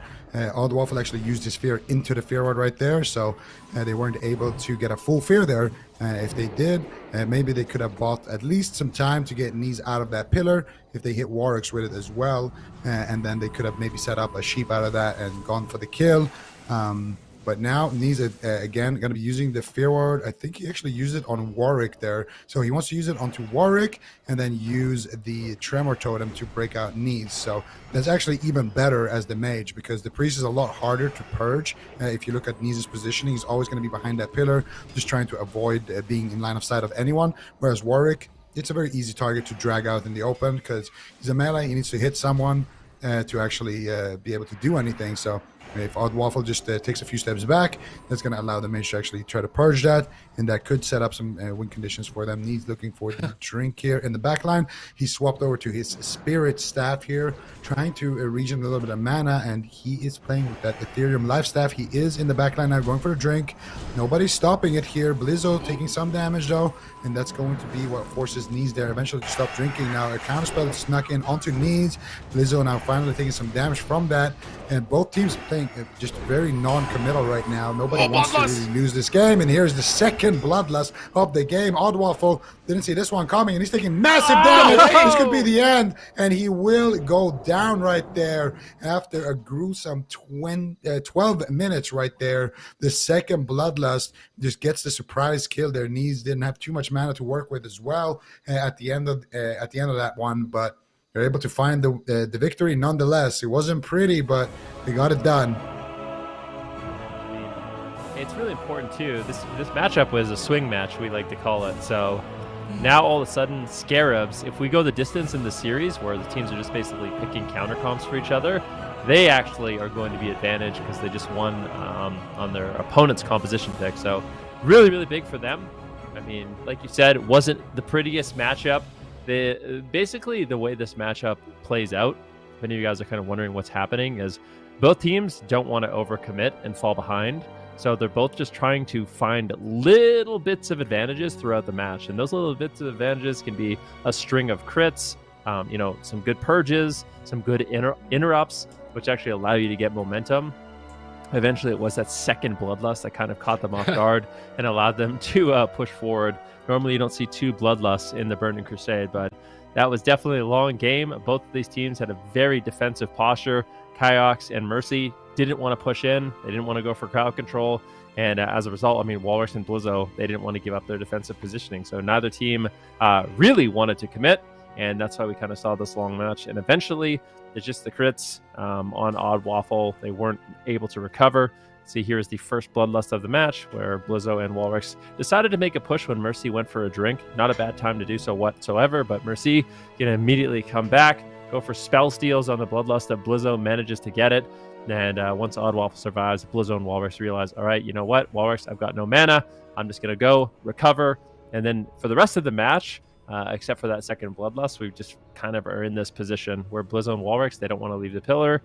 And Knees, if he overextends, he's going to get crowd controlled. So they just play a very safe game, attacking Odd Waffle, who is just basically bunkered up with his sword and shield for, I'd say, 95% of that match. Occasionally taking the two-hander out, trying to make something happen, but for most of the match, it's just him trying to avoid damage, and Kyox and Mercy just trying to drink as much as possible, trying to get that mana edge. But very scary moment here for Kyox. He kind of overstays his welcome, gets intercepted and almost dropped. That could have been an easy throw there by Bald Pythons, but with this Innervate, they are able to recover. Only 3 minutes elapsed in the game, so we still got quite some time to go. But yeah, the main story of this one is neither one of these teams really want to overcommit, and it's at that kind of end point where Odd Waffle kind of falls behind, and then they just completely swarm and overwhelm with that bloodlust. Look at Knees here. He has no trinket. Warwick has no trinket. All they have to do is purge Fear Ward, press Odd Waffle's Fear, win the game. He just fears into the Fear Ward, and they get nothing done. There, they could have actually just won the game if they just played a little bit aggressive. Sorry. Keep going, man. No, I mean, that's fine. I mean, Mercy, basically, another thing Mercy did is he just sat on this cold snap the entire game. I don't know if he was trying to just have that as like an ace in the hole, kind of like a something he could have to pressure his team away. But once he's out of mana, they've kind of lost the pressure race at this point. Mercy's not really going to be able to help. And this is where Oddwaffle kind of overstays his welcome. Big string of crits comes in, and Walrix actually drops him while Blizzo is disarmed. So the bloodlust damage, really, really overwhelming. A huge matchup here for Scarabs, who does win that swing match. They're up 2-1 now. And now I think it's likely we see that same composition play out once again, because it's probably the best bet that Ball Pythons has. The pacing and the flavor of that game kind of felt like something then that you'd see back in AWC, just with like how defensive and careful they're kind of playing. What do you think? Yeah, kind of. I mean, the thing is, like, the game can end at any moment, but none of the teams really wanted to give up, that really, really defensive positioning. So, unlike Shadowlands, there's no dampening in this game, so the games can go on for a really long time if neither team really wants to go into that offensive mode. But another thing is, you fall behind in this game really hard. If you find yourself in a position where you're out of mana, and the enemy team gets a bunch of lucky crits, like we saw, then you can't recover in that situation. So they're going to capitalize on that one. And like Zico said, not pretty, but they get it done. And I feel like that's the strategy they probably have to implement if they want to win. I mean, if you bring the Enhancement Shaman and the Warrior out in the open, they're at the mercy of Polymorph and Cyclone, which is definitely a difficult spot to be in. So if we take a step back, like when we first started off this series, we hadn't seen either of these teams play against each other yet. Supatis, how is this series playing out so far compared to your initial expectations? I wasn't expecting a mage, so I thought it was going to be Turbo Mirrors for the majority of this series. So it's basically the antithesis of my expectation, because the way the mage is playing this matchup is the opposite of what I thought it was going to be, where it was just turbos running at each other and doing as much damage as possible. It's kind of this mage just gatekeeping them, locking them down behind the pillar, and really preventing them from pushing forward. But they knew their win condition, the second Bloodlust. The fact they could line that up, wait for a moment that deep into the game when they're playing defensive for so long, and actually execute on it for the kill was still impressive on their side. I do wonder if they want to take a gamble running the Warlock into a potential turbo matchup instead of getting this matchup. Because that's kind of what they have to pick. Do they want the Warlock into a turbo, or do they want their turbo into a mage? Those are their two options. So maybe they flip the coin on the other option and see how it goes. But we'll wait and see. Is there a choice that you would be leaning towards if you were in this situation? I don't know if I'd want to be a turbo with a priest. Or, sorry, a Warlock team with a priest into a turbo. I feel like that's rough. Not having any control for the turbo on your Warlock. Other than maybe the Warrior Disarm and a coil here or there, a Mace Stun proc, it would be rough. But also running this attacking party waffle around the pillar, like if Mercy and Chaos and Oddwaffle kind of coordinate anything together, they can close this out. So you probably have to Grimace and go with the turbo where you're bunkering down at the pillar and surviving winter, just because the Warlock is going to have no protection unless Knees can play a Druid. I mean, either way, this series is definitely turning out to be super interesting. Both of these teams really showing up and making those changes, throughout the series. They're really adapting, I think, on both sides. And now here we are, 2-1. It's still best of 7. So, of course, we're going to get a few more games in before we see who gets to stay in the tournament and who is going to be knocked out. But I feel like the level of play that we're seeing, just even in the lower brackets, Zico, it's really an attest to like the competition level with these classic players as a whole. Yeah, competition has been very fierce, and there's a lot of big name guys here. I mean, just look at Scarabs. They have a very, very stacked roster. Warwick has been competing for years. Blizzo, BlizzCon finalist. You got all these big name players. Mercy. All these guys here definitely came to play, and we got more teams here in the lower bracket. We got Chaz down here. We got a lot of very, very established players, and this is kind of the do or die for all of these guys. This is when they need to be making those big plays and trying to get an edge here. And we are going to see what comps they are going to be running. And it is going to be Mercy swapped in on the Warlock. So Turbo versus WLD. Take it away, gentlemen. All right. Well, I mean, we'll see how this one goes. Kayak's going to be looking to get a lot of crowd control. So this is a little bit more difficult because they're going to, of course, have Knees to dispel So I feel like Walrick and Blizzo can get on target. If they can get to Mercy, he's going to be in a lot of trouble. That being said, these can fall behind very quickly. Mace down on Mercy early on. Blizzo ripping in with Walrick's big Wind Fury's coming in. A nice fear there by Knees. Going to be slowing down some of those heals. The offensive dispels. Kayaks is going to have a really difficult time actually recovering here. He goes for actually a Nature Swiftness Cyclone at the same time. Mercy getting low. And this is that unrelenting pressure we have from the Turbo. Blizzo and Walrix just all over Mercy, and he is going to get chopped up real fast. Wishing he was back on his mage for this one. I feel like this is potentially a little bit of a throw. I'm not too sad that they actually attempted to try this one out, but Scarabs probably really happy when those gates opened. Yeah, if they don't get cross crowd control, the priest is just going to dispel everything that the druid can do, and they pulled him in a position where Yox just wasn't able to get any casts off or get any CC, and if Turbo's free casting, spamming purge on a warlock, like that's worst case scenario. It's like that was just brutal how that game played. That was the worst possible way I think it could have played out for them. It looked like Mercy forgot to use Soul Link there at the end as well. When he summoned his Voidwalker. I don't think it mattered that much, but when I looked at his debuff, it looked like he didn't have it. And yeah, Blizzo just got a lot of uptime here. They got the coil, he got dispelled on it, and he's just everyone just being dogpiled here on top of Mercy. They get the NS clone here, and then here he gets chastised, so Knees just playing super aggressive. And here, look at that. He has a no, he did get Soul Link. Okay, he does get Soul Link, but here it's gone from his icons. I don't know how. Maybe he sacked. Oh, I see. He sacked the pet, and they purged the sacrifice 0.1. You didn't even see it.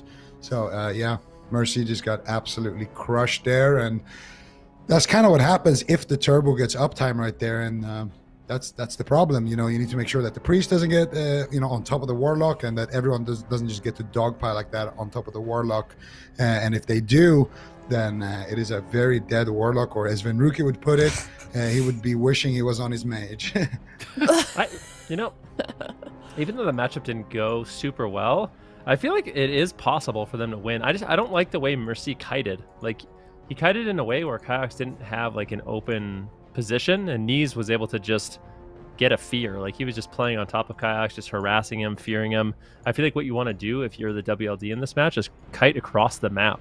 Like, just kite across the map and rely on Odd Waffle just spamming Piercing Howl. Like, your peel basically is your job in this matchup, in my opinion, as the warrior, is just go on Walrick, spam hamstring to get improved hamstrings, and spam damage just to get mace stuns. And then if he ever does connect, you just intercept him, you throw a disarm on him, and you just try to make it as difficult for Walrus to actually cross as possible, while at the same time keeping snares on Knees and Blizzo.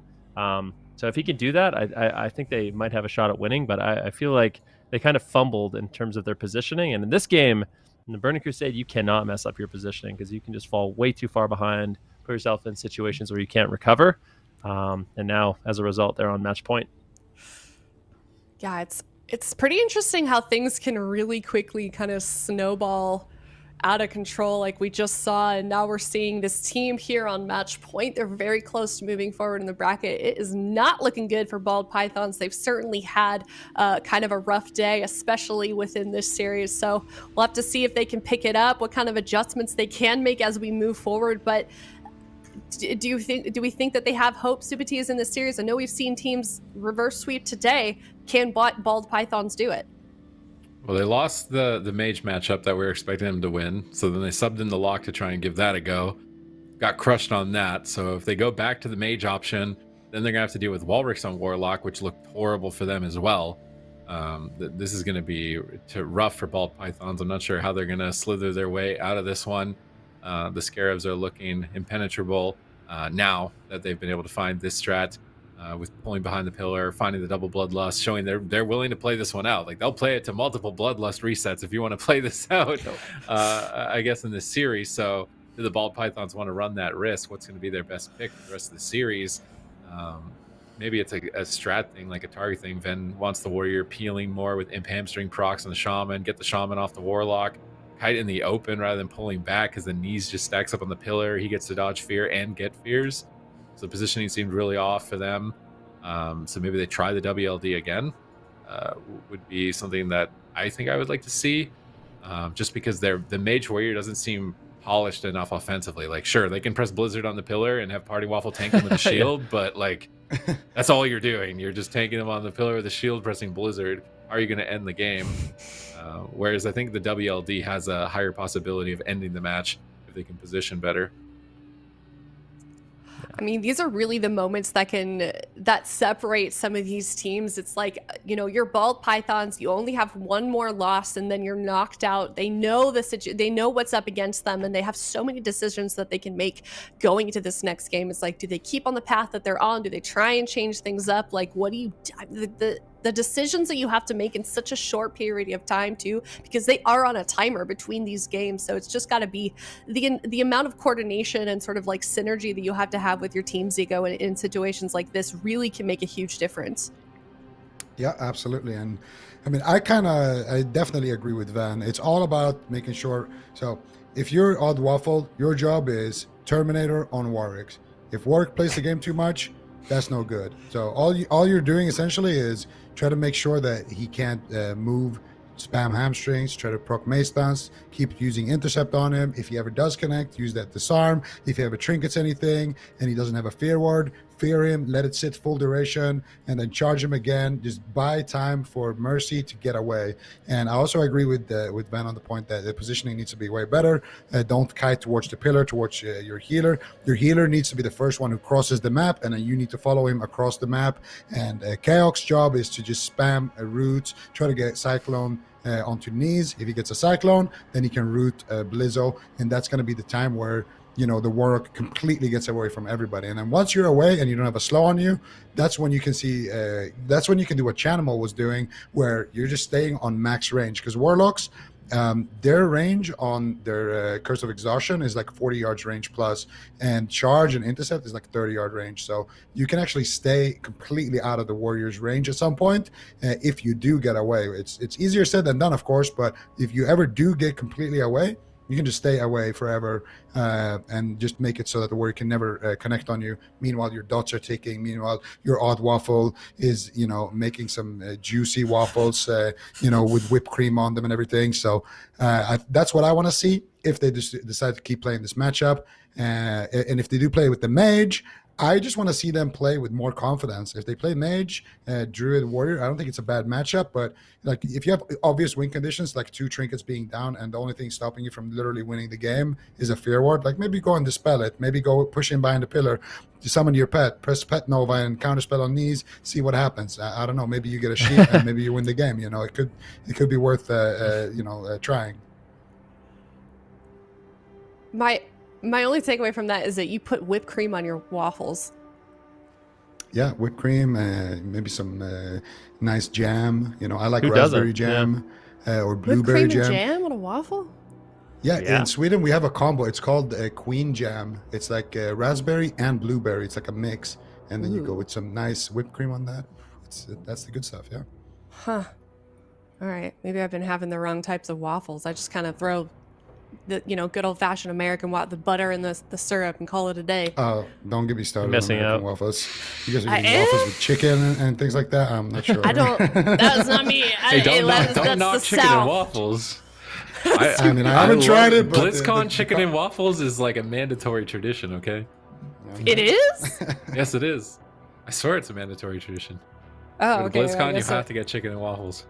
Oh, For me, well, at least. just like anywhere? Or is this like a thing at the venue that I didn't know about? I don't remember the name of it. I go there every year. I can't remember the name of it. Like it's in Oh, my head. Anaheim? It is. It's near the convention center. You can Oh, walk to do you it. go to IHOP and get chicken and waffles? Not IHOP. across It's the not. street? It's Roscoe's. Roscoe's? Thank you, production. The hard kid. Yeah, The we got important production information. The chiming important in. information. Yeah, screw the comps that we're seeing next one. We want to know where you get waffles during BlizzCon. But yeah, I don't know if you're in chat right now. Let me know. Do you put whipped cream on your waffles? Seems kind of sus, but maybe I'll have to try it next time. Anyways, next match. We're coming up here. We're seeing Bald Pythons facing elimination. It's not looking good for them right now. SCARABS certainly on a bit of a momentum here, and it's gonna be difficult. But we've got a lot of suggestions here from all of the casters, so we'll have to see if, I don't know, maybe they're listening, maybe they're like, no, that does sound good, or we'll see them lose another one. But either way, it's going to be an uphill battle for either of these teams. They're still in the lower bracket. There are still some really strong contenders in the lower bracket, so they've got a lot of difficult situations they're going to have to overcome if they want to try and make it to the grand finals on Sunday. And we'll have to see. I think given how long these teams are taking between the two games, we may be seeing a comp swap. Do you think comp swap? How likely is that? I mean, I know we've discussed like what they would swap to, but like seems like it's a little risky when you're kind of on your last leg here, Ben. Yeah, it is. It's a difficult decision. I mean, honestly, I feel like WLE can win. Even seeing that matchup and how bad it was, I feel like if they just play a little better, it's definitely a matchup they could win. I don't know if I'm seeing the confidence from the Mage gameplay. In all honesty, I feel like they could probably play that one a little bit more aggressive and potentially win it sooner. Map, it's difficult because the map is random and different compositions are going to be good on different maps. But we are going to be going to a grand once again, considered fairly neutral map, but we'll have to see what they decide to go for. This is kind of Bald Python's last chance in this one. We'll have to see if they decide to go for it with the Warlock. Are they going to go with the Mage, or are they just going to go for a straight up Turbo Mirror?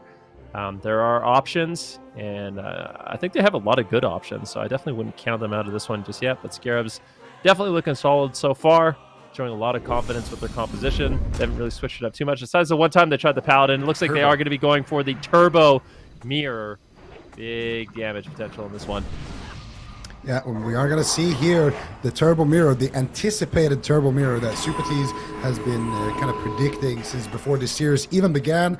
And this is truly the test here. Is the Priest going to be stronger? Is the Druid going to be stronger? Druid going to be bringing CC, but it is dispellable from that Priest. I think Priest bringing offensive dispel means that for sure, SCARABS have the pressure early on. They're going to have that lead here onto Odd Waffle potentially here. But if the game does go long, I would put the favor in Bald Python, and we're going to see exactly if they can do it. Warwick's right now actually taking massive damage. No pain suppression available. He's taking massive damage. Wind Furies are proccing. And that is going to be an easy win here for Bald Pythons. And never mind, I guess, even early on, the Druid team just... had a little bit better pressure here. All right, when in doubt, zug it out. All Pythons pulling out the Turbo Cleave in game number 5.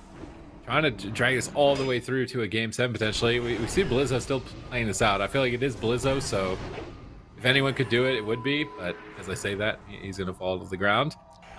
Maybe Mercy didn't want to go toe-to-toe with Blizzo and Warrior in the series or something along those lines, and they thought that WMD would be a good pick. I think we would agree it is a good pick, and the Turbo specifically, it's just their offense is lacking. But now they're just backs against the wall. It's like, yeah, you got to face Blizzo. You got to look him straight in the mirror. Mercy on Warrior. You got to send it. It's time, and they're bringing it out. Okay, well, who was expecting that?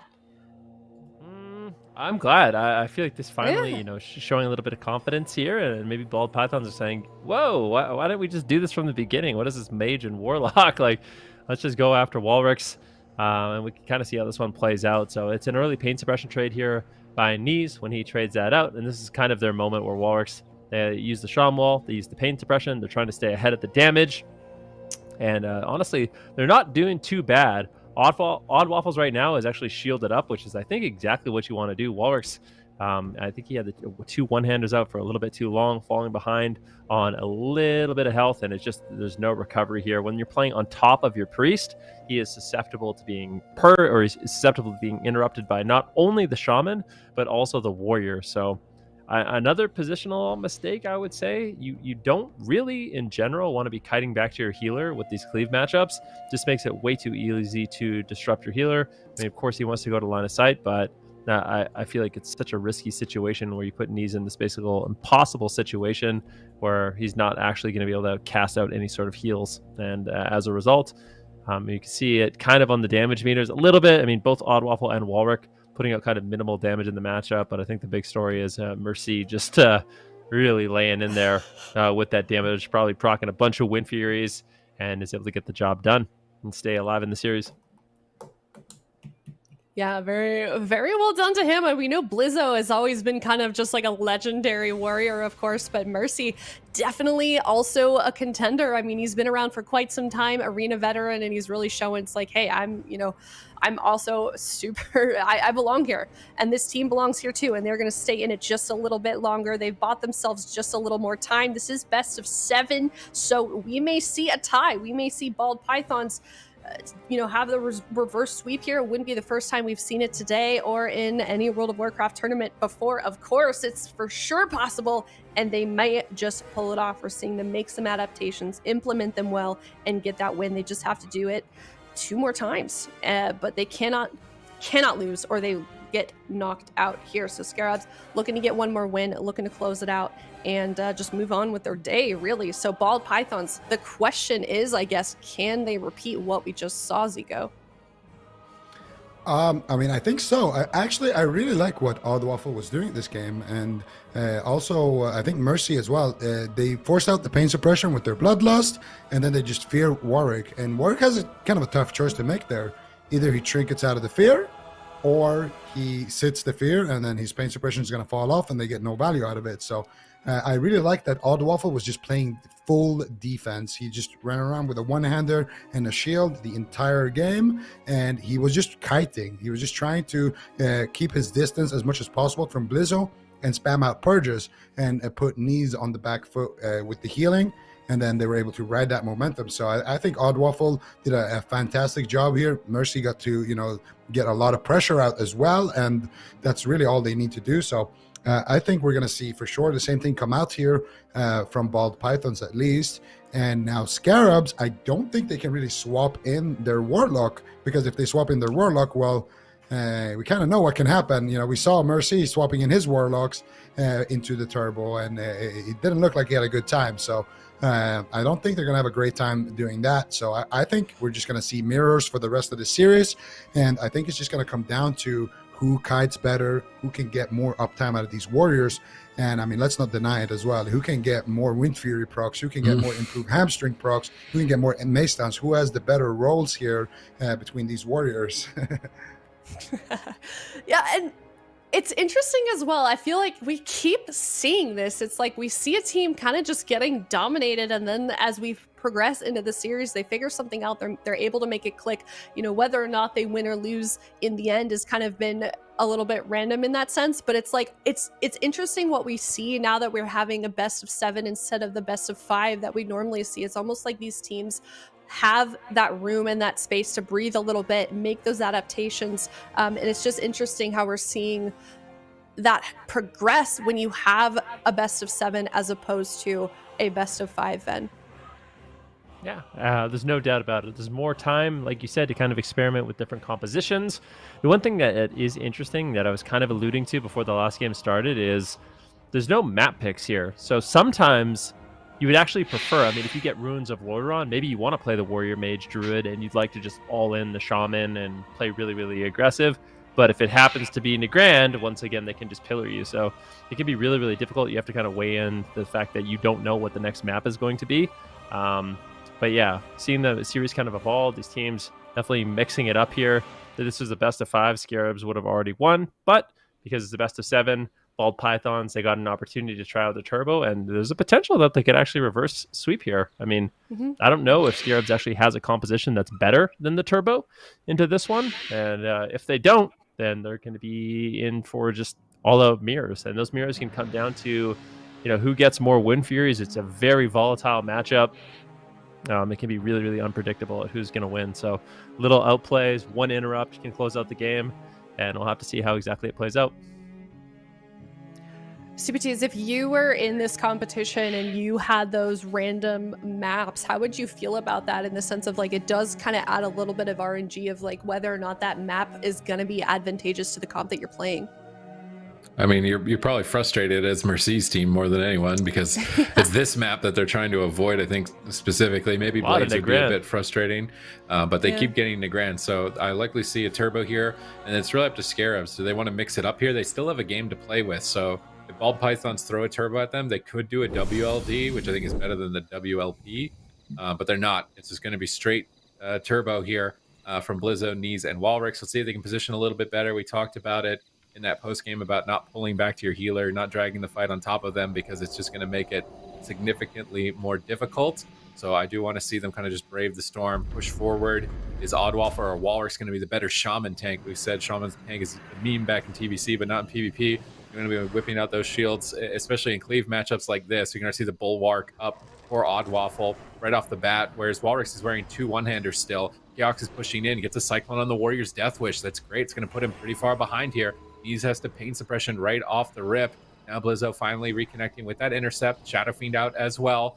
Oddwaffle looking like he's stable, with Keox just spamming out heals in the back line, looking to try and fish out that Earth Shock and get through the interrupt. But Shamanistic Rage has been forced. No overlap just yet. Still holding on to Nature Swiftness. Good cooldown rotation. It's definitely Scarabs that are on the back foot. Bald Pythons are looking to tie this up. Bloodlust has been popped from both sides at this point. Who is going to be able to close it out? Keox's mana is not comfortable. He's pushing for Cyclones. Tries to get one. Looks like it got grounded by Walrix. Keox goes for another Cyclone. Not able to find it. Or no, Blizzo trinketed out of it to stay aggressive. But Walrix is still low on health. Trying to pull back to the pillar while Oddwaffle is stuck in a fear at the moment. But they're going to swap to Knees. And they're trying to get pressure here. You can see Mercy is comfortable getting aggressive on his team. Now Blizzo swaps to Keox. He pushed too far forward. He's into bear form, ducking for cover right away, but needs to get an Innervate off behind the pillar. He's almost out of mana at this point. Oddwaffle is out of mana as well. How's Keox going to deal with this? Needs to Cyclone. Goes for a Cyclone on the Warrior at 0 mana remaining to try and buy his team time to find kill onto Walrix. He's pressured to Innervate. He presses the Innervate. Knees is out of line of sight. Walrix is out of line of sight. They can't purge this Innervate. They need to get maximum value from this if they want to stay in the fight. They'll be so far ahead, but Mercy is charging in. Walrix is trying to fish for the purge, but not able to get in line of sight. Hides the Wind Fury behind the pillar here. Strength of Earth Swap as Fear is on cooldown. Good awareness by Walrix. Spamming up purges, trying to strip out those life blooms. Find a soft target. It's match point. Can they turn it around? Beautiful pressure here. I do think Knees has no mana left. They've ran the clock down here, and this is kind of what we're talking about. If Bald Pythons can drag the game for an extended period of time, this is their game to win, and we're going to see them right now. They've managed, Knees standing there first aiding right now, just trying to work with whatever he's got left here in the tank, and it's not much if you're a priest and you're first aiding your team, and he's actually trying to sit down for a drink there. He does regen and just a tiny bit of mana. It could be enough. He's pain suppression, rotates back off cooldown. He might need to just use it immediately here. Blizz is doing a good job kiting here. Oddwaffle and Mercy connecting onto Warwick. Knees sitting down for a drink here once again. Can he get anything? He does get another little tick there, and now Blizzo here with the pain suppression active. This is the last line of defense. They're going after Warwick. Keox is in the fray as well, and I think that's going to be it. Warwick ducks around the corner. Keox looking for the Cyclone. Can he find it? And Blizzo will go down, and now Knees as well and Warwick should fall shortly. And it is that moment where Keox kind of these are the key moments here. Keox finds one Cyclone where they get the trinket of Blizzo, and then he finds another Cyclone where he can go for his Innovate. If that doesn't happen, his team loses. So the Druid will go out of mana before the Priest, and if they don't purge that Innovate, the Priest will just lose on just pure attrition. So that is basically the game here. It's a scary game, but right now, Bald Pythons gonna go into game 7 here with all the momentum and just all the pressure here at the back of 2 wins. If they get one more, they could get that reverse sweep here. This is crazy. What a crazy game this is. We're seeing turbo mirrors with a Druid versus a Priest. And so far, Bald Pythons, they are looking good. They're up 2-0 in these mirrors, but we have a tied series now, 3-3, going into a game 7. And this is definitely a difficult situation. I mean, Blizzo, Warwick, and Knees found themselves in a situation where they kind of reverse swept and came back in a series they were just about to lose. And now they're, in a situation where the opposite is happening to them. But Keox throwing a lot of heals, looking for those occasional Cyclones and Roots. And I mean, Zico kind of mentioned it. The Cyclone where they get Blizzo's Trinket puts them in a prime position that if they can land any more CC, they can kind of recover, have a moment to breathe, go for that Innervate, and that's where they really do recover. But both Shamans just trying to tank it out as much as possible at this stage of the game. Just looking for interrupts if they can find it, looking to get out damage, make sure they're keeping their totems down. They're both tanking it out with the shield, just trying to avoid as much damage as they possibly can. And here is the Cyclone. They actually managed to fake out the Earth Shock, and the full Cyclone lands on Blizzo. Walrix is low. Kaix realizes his team is in a prime spot to push forward, and there's really no way that they're going to be able to purge off the Innervate. They're just way too far behind. You can see Knees and Walrix in a very defensive position, And Chaos getting this innervate is going to allow him to basically keep his team alive, win the attrition battle. And he's doing everything he can in desperation to go for 1 tick of mana from drinking and then throw in a pain suppression. 1 tick of mana, throw in a prayer of mending.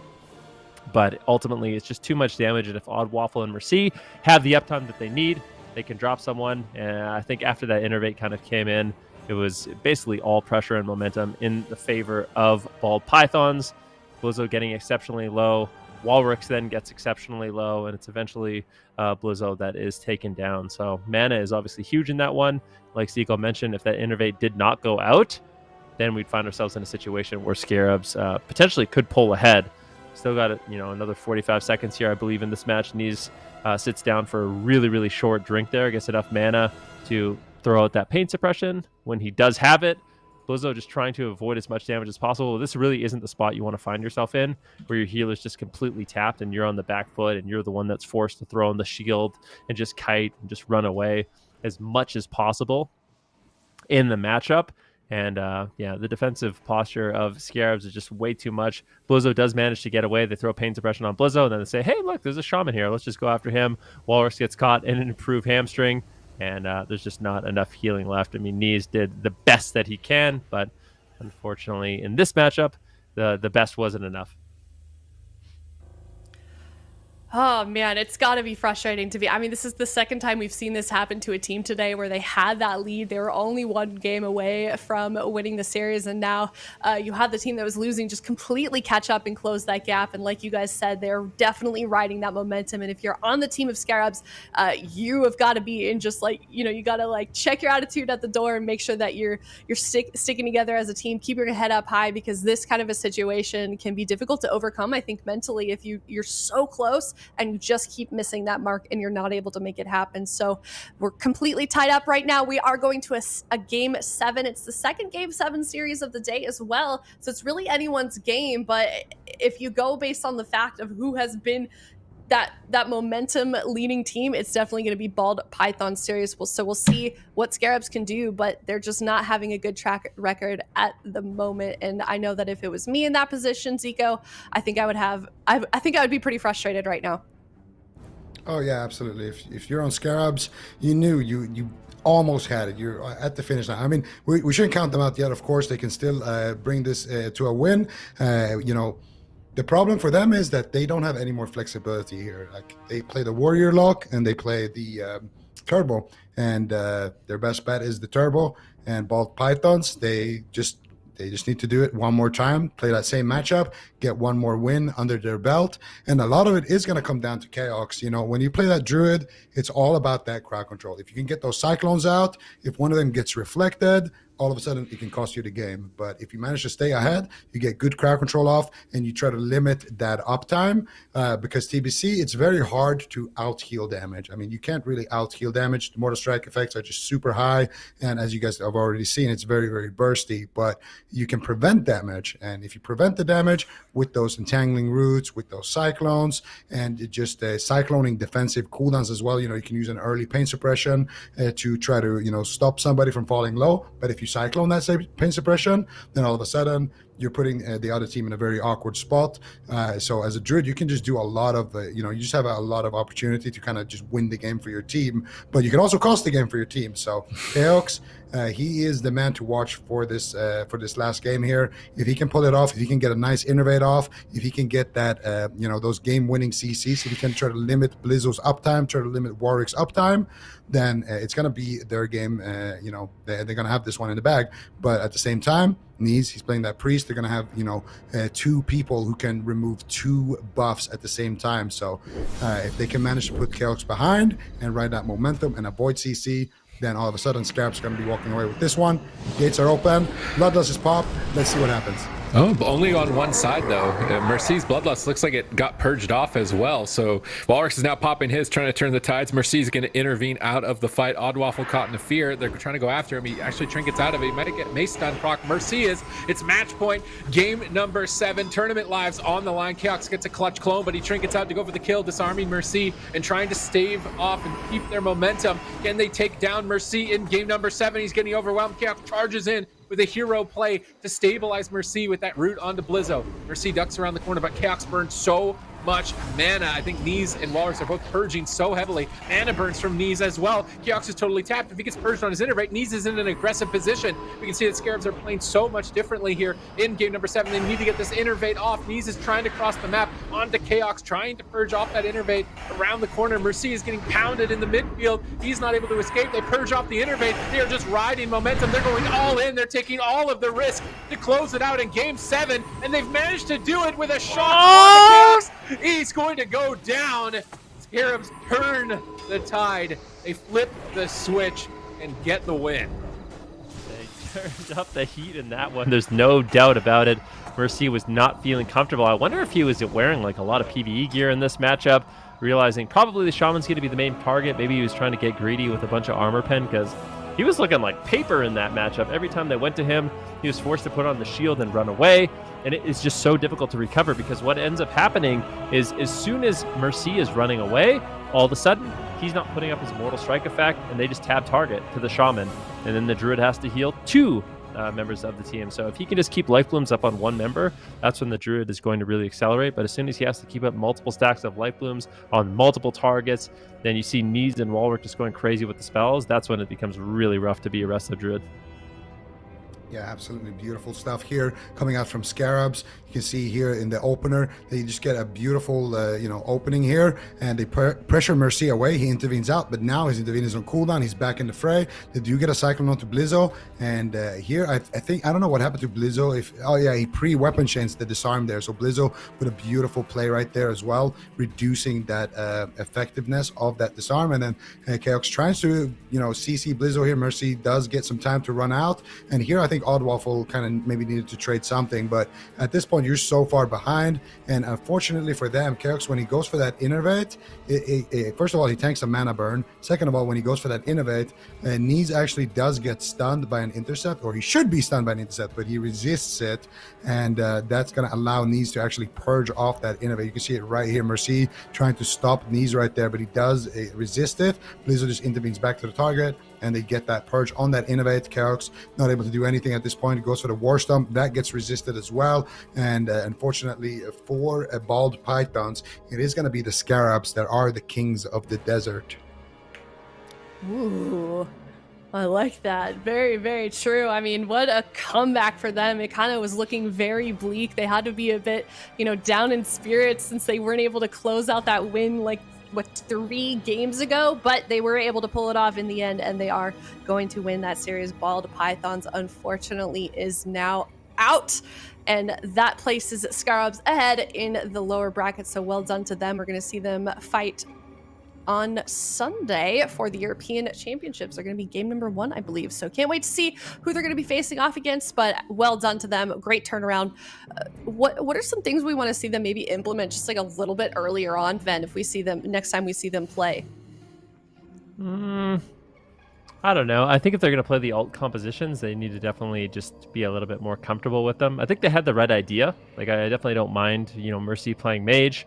But yeah, it's definitely one of those things. Maybe they weren't anticipating how Scarabs was exactly going to play it with such a defensive posture. It's entirely possible that in all their practice, no team did that to them. So they were feeling really confident in the matchup. But yeah, just polishing up the ults, I feel like overall it was a really good performance by them. And once you get into kind of that turbo mirror, it's hard to be sad going 2-1, right? If they had led with that composition to begin with and just had confidence with it, they might have actually just won this series. But once you get into that turbo mirror, going 2-1, unfortunately they ended up losing with that record, but it's still not a bad place to be. Yeah, absolutely, especially considering how many teams they've beat out to get here. I mean, I've said this so much, but over 200 teams signing up for this tournament, and now we are down to the minimum here.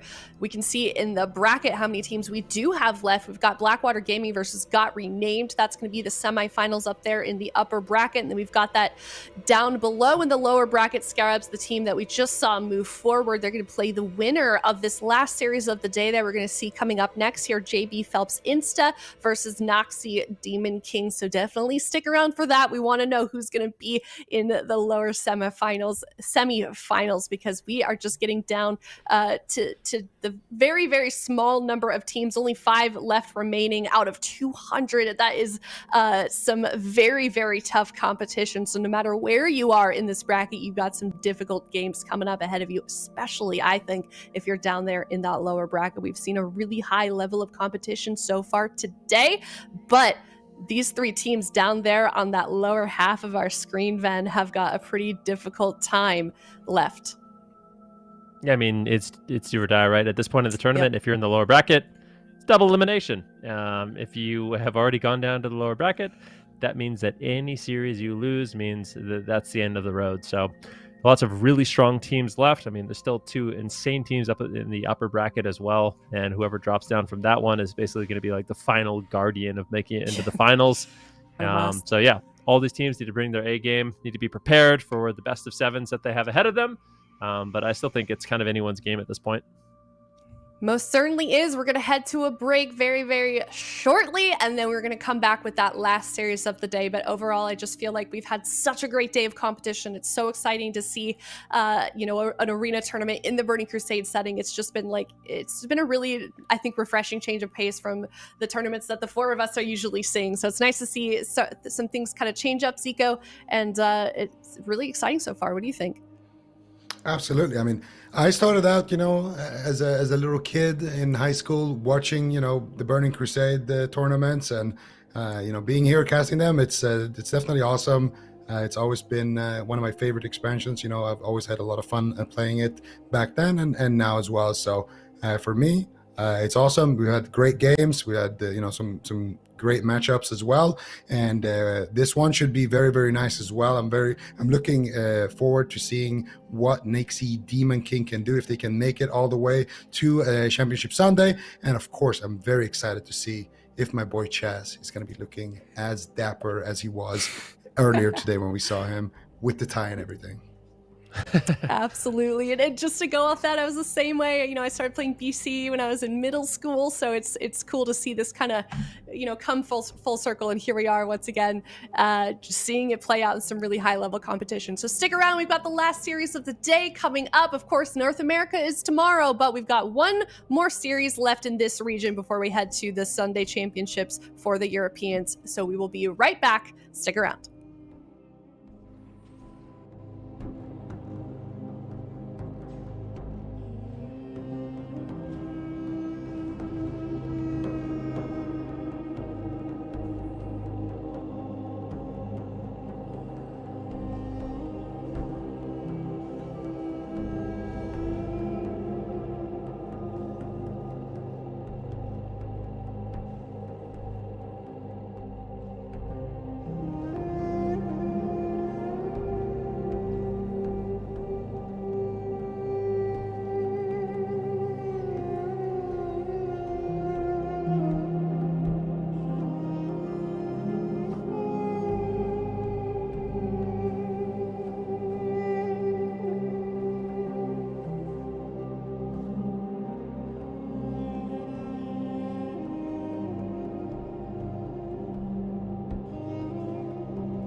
No, welcome back. We are now on our last series of the day. It is another elimination round. It is JB Phelps Insta versus NAIXI Demon King.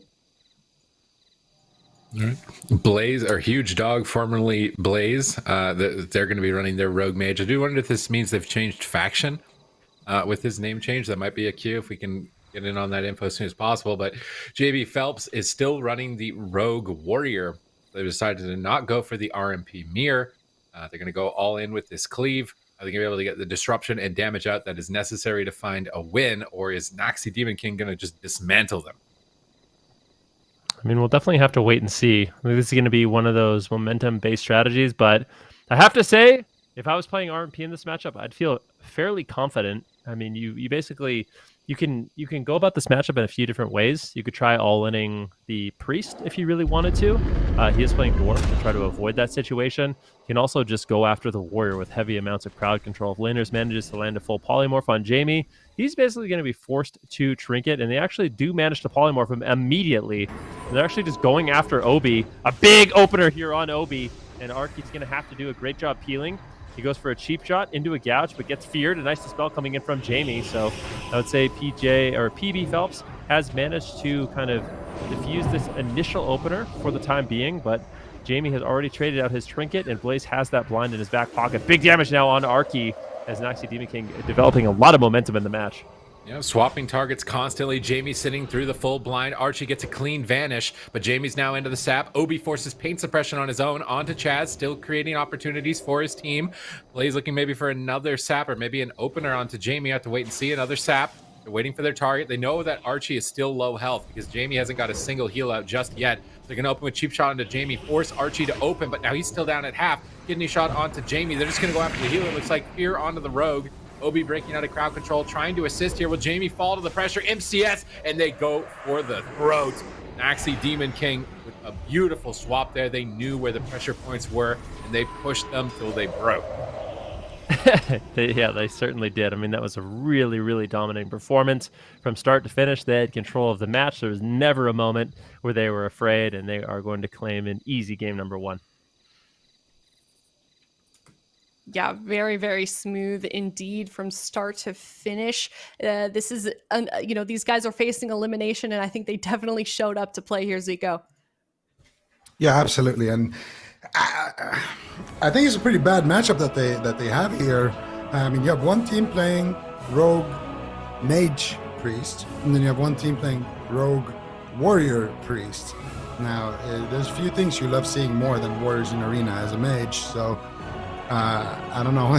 I think their work is kind of cut out for them. They can open on the Warrior if they want to, go for a big opener there, blind the Priest, get his Trinket, and then win with a Sheep. They can go for the Rogue, which is what they did. And they got the Priest Trinket early on as well.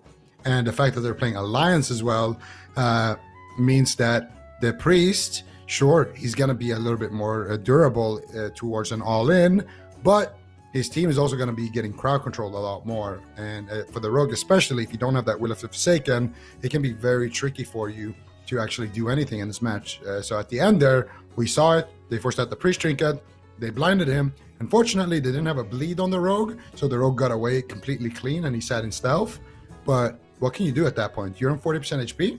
Your Priest is in a full blind into a full sap. If you open, you're dead. And if you don't open, well, they're going to just blind sap him, reset all DRs, sheep the Warrior, and then they're going to go on him. And if you open them, you're going to get full feared because you don't have Will of Forsaken and you're going to lose anyway. So he was basically in a checkmate situation as soon as that blind landed. And NAIXI Demon King making some quick work out of that game one. And it's again, Zico, it's like just like all day that we've been seeing, like when in the perfect storm, things can really, really like just be set up really nicely by a team like NAIXI, and then just completely snowball out of hand for a team like JB Phelps, and there's just no recovering. Yeah, I mean, it's really hard to recover. If your Priest has to Trinket outside of that first blind, even if he Trinkets that first blind is only a 1.5 minute cooldown, and Trinket is 2 minute cooldown. And we saw it happen with the Mirlod's team earlier on. They just blinded, and then the Druid Trinketed it, and then they blinded, and 1.5 minutes later and won the game. So you are definitely always going to be on a timer against those rogues. For JB Phelps, I think they don't really have a super clean win condition. It's very hard for them in general, especially as a warrior. It's very hard as a warrior to do anything when there's a mage on the other team, but it's especially hard as well when there's a priest on the other team, because you don't get rage when you hit into shields. So as a warrior, you're just kind of standing there auto attacking, and then when you finally auto attack through a shield, then your next auto attack is going to give you a rage, and then after that one you can use an ability. So you're just basically sitting there doing nothing for really long periods of time as a warrior, unless those shields get dispelled, and it just kind of snowballs out of control very, very quickly when you just have a bad matchup like that, especially when you have a team like NAIXI, Demon King, able to kind of capitalize on it. Mm-hmm.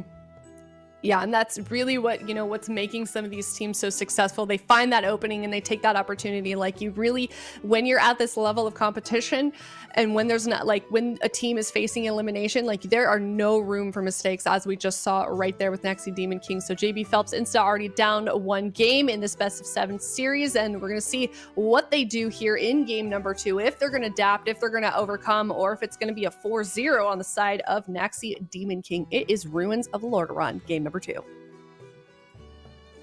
Yeah, I mean, this is just going to be one of those matchups again where if we are going to see JB Phelps get something done, they're going to have a really good start. If we see that same kind of start where the priest just starts in a sheep, I feel like momentum is going to be in favor of this RMP basically the entirety of the match. So we'll see. Definitely a really, really difficult matchup. I would put it in favor of NAIXI Demon King. And I mean, they're such a phenomenal team as well. Every single performance we've seen from them today has been very, very dominant. I mean, this team, similar to Chanimal, Mir, and Minpoike, they just have so much experience with this composition. And not only that, their composition is very versatile. So there's never really going to be a matchup where they don't really have a super fair shot of winning. And when you play that one composition, you play at such a high level, it just gives you so much flexibility in the match to find those little opportunities and really take advantage of them. And they have good opening pressure here, at least. That's the one thing that you can credit kind of the Warrior Priest team.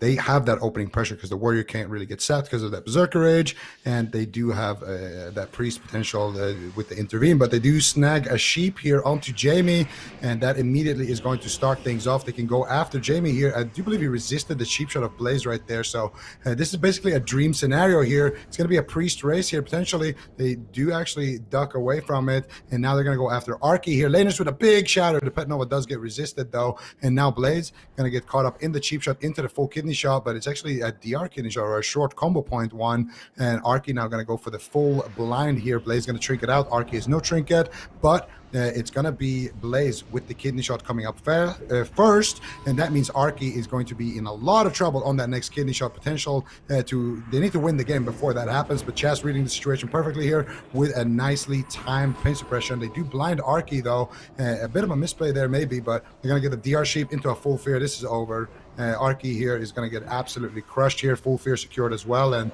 that short little window there where they could have gotten the kill, Chaz read it beautifully. He had that pain suppression just preemptively popped on full HP, and if Arky trinkets first and the rogue trinkets second, and you use your kidney shot after the enemy rogue is already trinketed, that's it. You have 15 seconds now to win the game before that kidney shot is going to be back off cooldown, and you can just win the game. And Laners, once again, playing this one out beautifully, knowing exactly what he needs to do, landing those sheeps, peeling off as well from the priest in the opener. I like that they didn't commit to that, because that would have been a mistake in the opener. Yeah, it really kind of seems like NAIXI Demon King is just a fine-tuned machine at this point, and we could see them implement that right here, just how beautifully they make it through these games and set up these plays. I feel like Arky being human, like they're not getting the value out of that perception in the matchup, unfortunately. So maybe they should make a change up here. They want the stone forms for the all-ins, and they want the desperate prayer as well for the priest as a backup, but it seems like such a struggle. And you knew it was game over when they got this blind here, and they were able to just hold Arky in CC until they wanted to go for the KO. And that's really the game moment where they get a trinket here, I think, on Jamie with a polymorph. They go for blind CS polymorph, and Jamie's like, okay, I really want to heal. Maybe he should have sat this at least a little bit longer, like a trinket pain suppression as his play, because he just gets polymorphed again, and he's not able to use pain suppression, and into a full fear he goes. No way to get out of that, and OB into the polymorph, so no help, and Arky is completely isolated. Definitely, I think if he had saved that trinket and comboed that with the pain suppression, he could have made a clutch play to get another attempt at least. So moving forward in the series, there's still opportunities for them. I wouldn't count them out at this point. But NAIXI, Demon King definitely know what they're doing. Yeah, absolutely. Let's see what we do though here in game number 3. We've seen a lot of surprise turns today. So, who knows? Maybe we see a complete turnaround, a little bit of a momentum swing. But at the moment, NAIXI is looking incredibly clean as a team, very tight. No openings really that JB is able to capitalize on. But who knows? Maybe we'll slip up, or maybe we see some sort of strategy change as we head into game number 3, Ven. Yeah, it's possible. I'm just trying to think of what they can do, because it just feels like with their positioning, when they're in the open like that, they put them in such a really difficult spot. I mean, Laners is basically there. He's like the guardian of polymorphs. You can just spam out polymorphs and then kind of zone the priest. So if they overextend, like we saw in that opener, where the warrior and the rogue are chasing down a priest who's way overextended in the open, which is what they kind of have to do, then all of a sudden the priest really has nowhere he can call home base. In order to heal, he has to come off the tomb, which makes him really susceptible to polymorph. So it's a rough spot to be in. I feel like in general this just isn't that great a matchup. I actually wanted to ask Zico, because originally when we talked about these teams, you said that they played RMP. Is that not the case, or they just don't want to play? It doesn't seem like it. Arky and it. the priest played RMP last season, so I thought that Obi would be the same guy because we have the battle tag, but it doesn't look like they're playing RMP, because definitely they should be playing some they should be playing some mirrors at this point. We trusted you, Zico. Sorry, I let you guys down. We got 2 out of 3 right, though. I mean, you don't really expect. Honestly, when you see Rogue Warrior played, it's normally with a Restoration Druid. But then at least in that situation, it's still a really difficult matchup because you won't have CC. I mean, honestly, just the level of play has evolved so much where, these mages, they just have such good control of the match. If you don't have a Dispel to deal with it, at least a Warlock Dispel. I mean, sometimes your team can work with at least a Fell Hunter coming in to save the day sometimes. But if you don't have a Dispel, I mean, you just get absolutely dismantled. And these priests by themselves are just getting silenced. The Skull of Gul'dan, Icy Veins, seems like it's really hard to deal with. And we'll definitely have to see what they can get done, what kind of adaptations we're going to see in game number 3 from JB Phelps. But I would say NAIXI, Demon King looking extremely polished in these games. They know what they want to do, and they're getting it done. They came for business. Chaz is in a vest, ready to go. Oh, that's new, right? He's ready to. He's Did he have that leveling on up. earlier? Every series, he's adding to his outfit. Oh my god! To get more and we're more gonna see serious. like the jacket next game. Of the why am I forgetting the name of it? You put it in your pocket square. Oh yeah. See that coming out. You need a top hat, It's got like the most obvious name.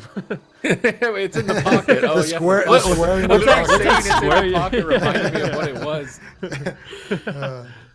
Okay, Blizzard. Let's see if they can find anyone with Blizzard here. Arky looks like he's still playing human. Blaze playing human, so perception on perception.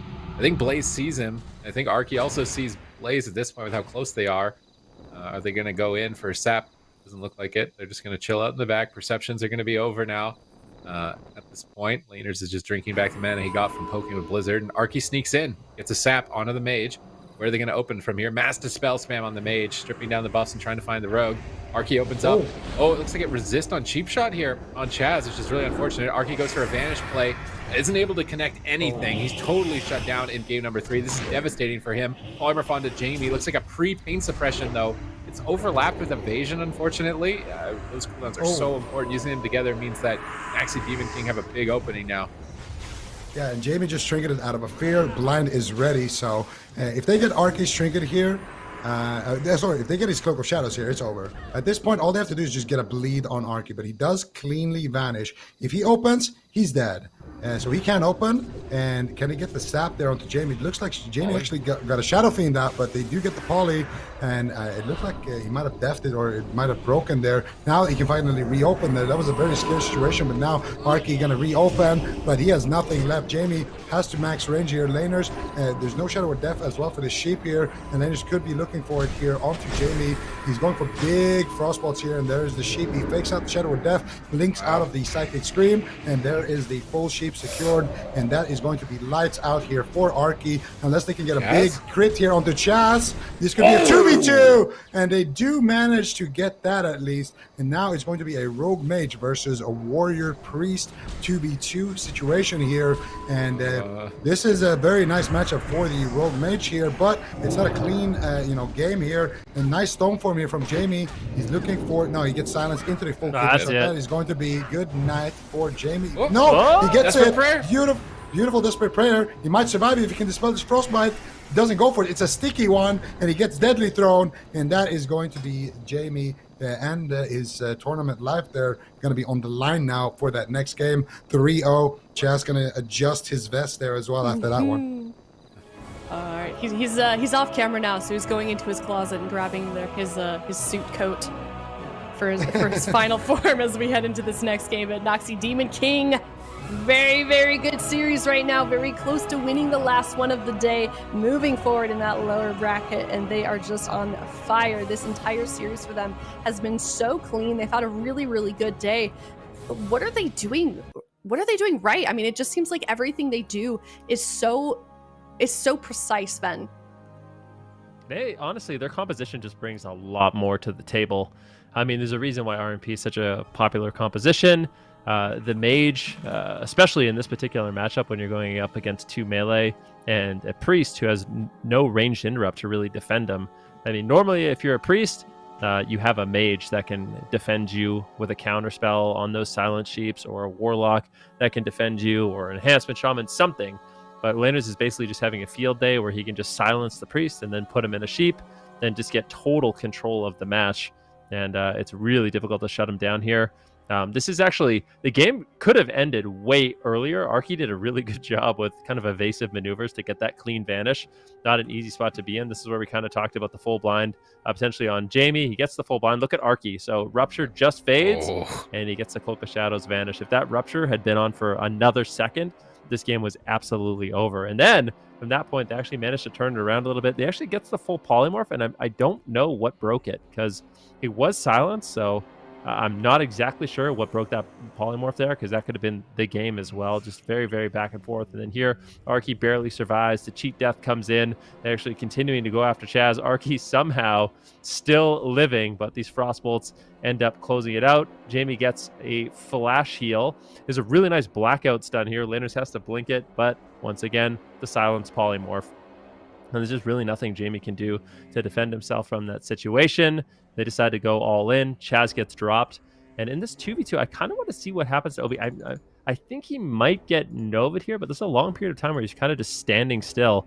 I don't know if he... Let's see. So Jamie, we all think he's going to die here. He gets shattered, but he holds on. And then Obi... Is he in a Nova right now? That was a Frost Nova.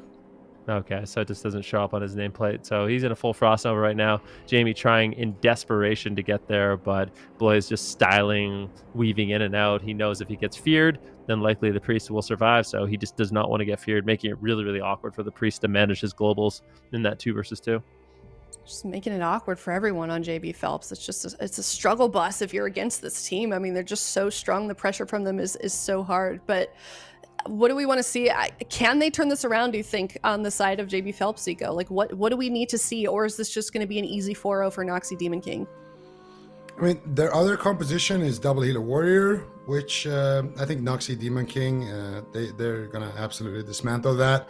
So if your options are Rogue Warrior Priest or Double Healer Warrior, I think you don't really have too many great options here.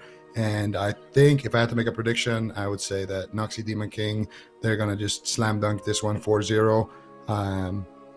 I think it's hard for them. They just work with such short windows. They need to just rush down the Rogue or rush down the Priest if they're playing that or if they're playing that Rogue Warrior. And it's really difficult to do when you have kind of laners being the goalie of the team. the mage just sheeping everybody, and also with the positioning, you know, whoever gets targeted just runs out in the open, and then Leonard's like, perfect, now I can sheep the priest and press Nova on the rogue or the warrior, and now it's a 3v1. So I just don't see it happening unless they get some beautiful RNG or some big misplays from the Demon Kings. And, you know, based on how they've been playing this series, I feel like they've really stepped it up today. Supatis, do you think that this is something they can implement against the other teams? Like, is this the team that makes it out of the lower bracket, do you think? Well, they got to face Turbo, and then I think we're predicting we got renamed to fall in Mir's team, but maybe they don't. Like, they're kind of the wild card team with the Shadow Priest Mage, the only one. I feel like they will. Rogue team should be rough for them. So if they come down, that comp has been challenging for Rogue Mage. So I don't think it's a guaranteed run for the Demon King here. We've shown that they can bleed now. You know, it's a flesh wound on Chaz. Didn't cost them their game in the series, but they've shown that they can at least find a kill onto their team. So they might be able to pull a win off here. Or reverse sweep, probably not. But with every game, they're getting closer. Yeah, they for sure are. So, I mean, I guess we'll have to see. It is a best of 7, so JB Phelps, they have some more opportunities to turn things around, but they cannot afford to lose or they are out. It is 3-0. NAIXI is so close to winning this last series of the day. Let's see what happens here. It's game number 4, back on the Grand Arena as well. And also, I have a message here from Chaz. You know, he dresses really nicely. He's a pretty good WoW player. He's got a fancy suit, and he is single, ladies. So keep that in mind. Game number 4, NAIXI Demon King versus JB Phelps. Vouch. All right, here we go. Let's see if they can clean it up here. 4-0 advance to Championship Sunday. Well, they will face down SCARABS in the lower bracket. Still, the tournament lives on the line for the rest of the tournament. It is going to be an intense ride for them. Nonetheless, they're trying to have a clean, perfect run through that lower bracket. But Obi and Arky and Jamie were pulling off some clutch miracles, getting a kill on Chaz in the last game, but unable to win the 2 versus 2. Can they pull it off here? Every game has been getting better for them. Blizzard not going to find anyone right at the start of the match here. Arky playing far in the back line. Perception is up for Blaze, but he's so far away. I don't think it's likely that they're going to be able to find each other. They're just trying to avoid the opener entirely. Maybe get a sap here. They're pushing forward on top of Jamie. No, they're just trying to find each other in stealth. Or at least Blaze is the one looking like he's hunting Arky at the moment. He does find him. That is devastating right now for JB Phelps. His entire team is going to collapse on top of Arky here. Goes for a resap. Looks like he got intervened. Maybe there's still a little bit of opportunities here, but here comes the Shatter combo onto Arky. Immediate pain suppression. Love that play from Jamie. Just traded out on that massive burst of damage. Oh, Jamie. Evasion, but now a full polymorph to try and turn it around with a kidney shot onto Blaze, but there's no damage to be found, and now Arky still in so much trouble. Kidney shot into cheap shot on the trinket, looking to close it out through cheat death. Ice lances are flying through. They gouge him at low health, trying to purge off that powered shield, and they get the kill. NAIXI Demon King with that clutch sap right off the bat is going to allow them to push to Championship Sunday. What a character. Oh, man. Okay, well done to them. Like Sid said, they are going to be moving on to Sunday. Well done by NAIXI Demon King. Incredible series by them.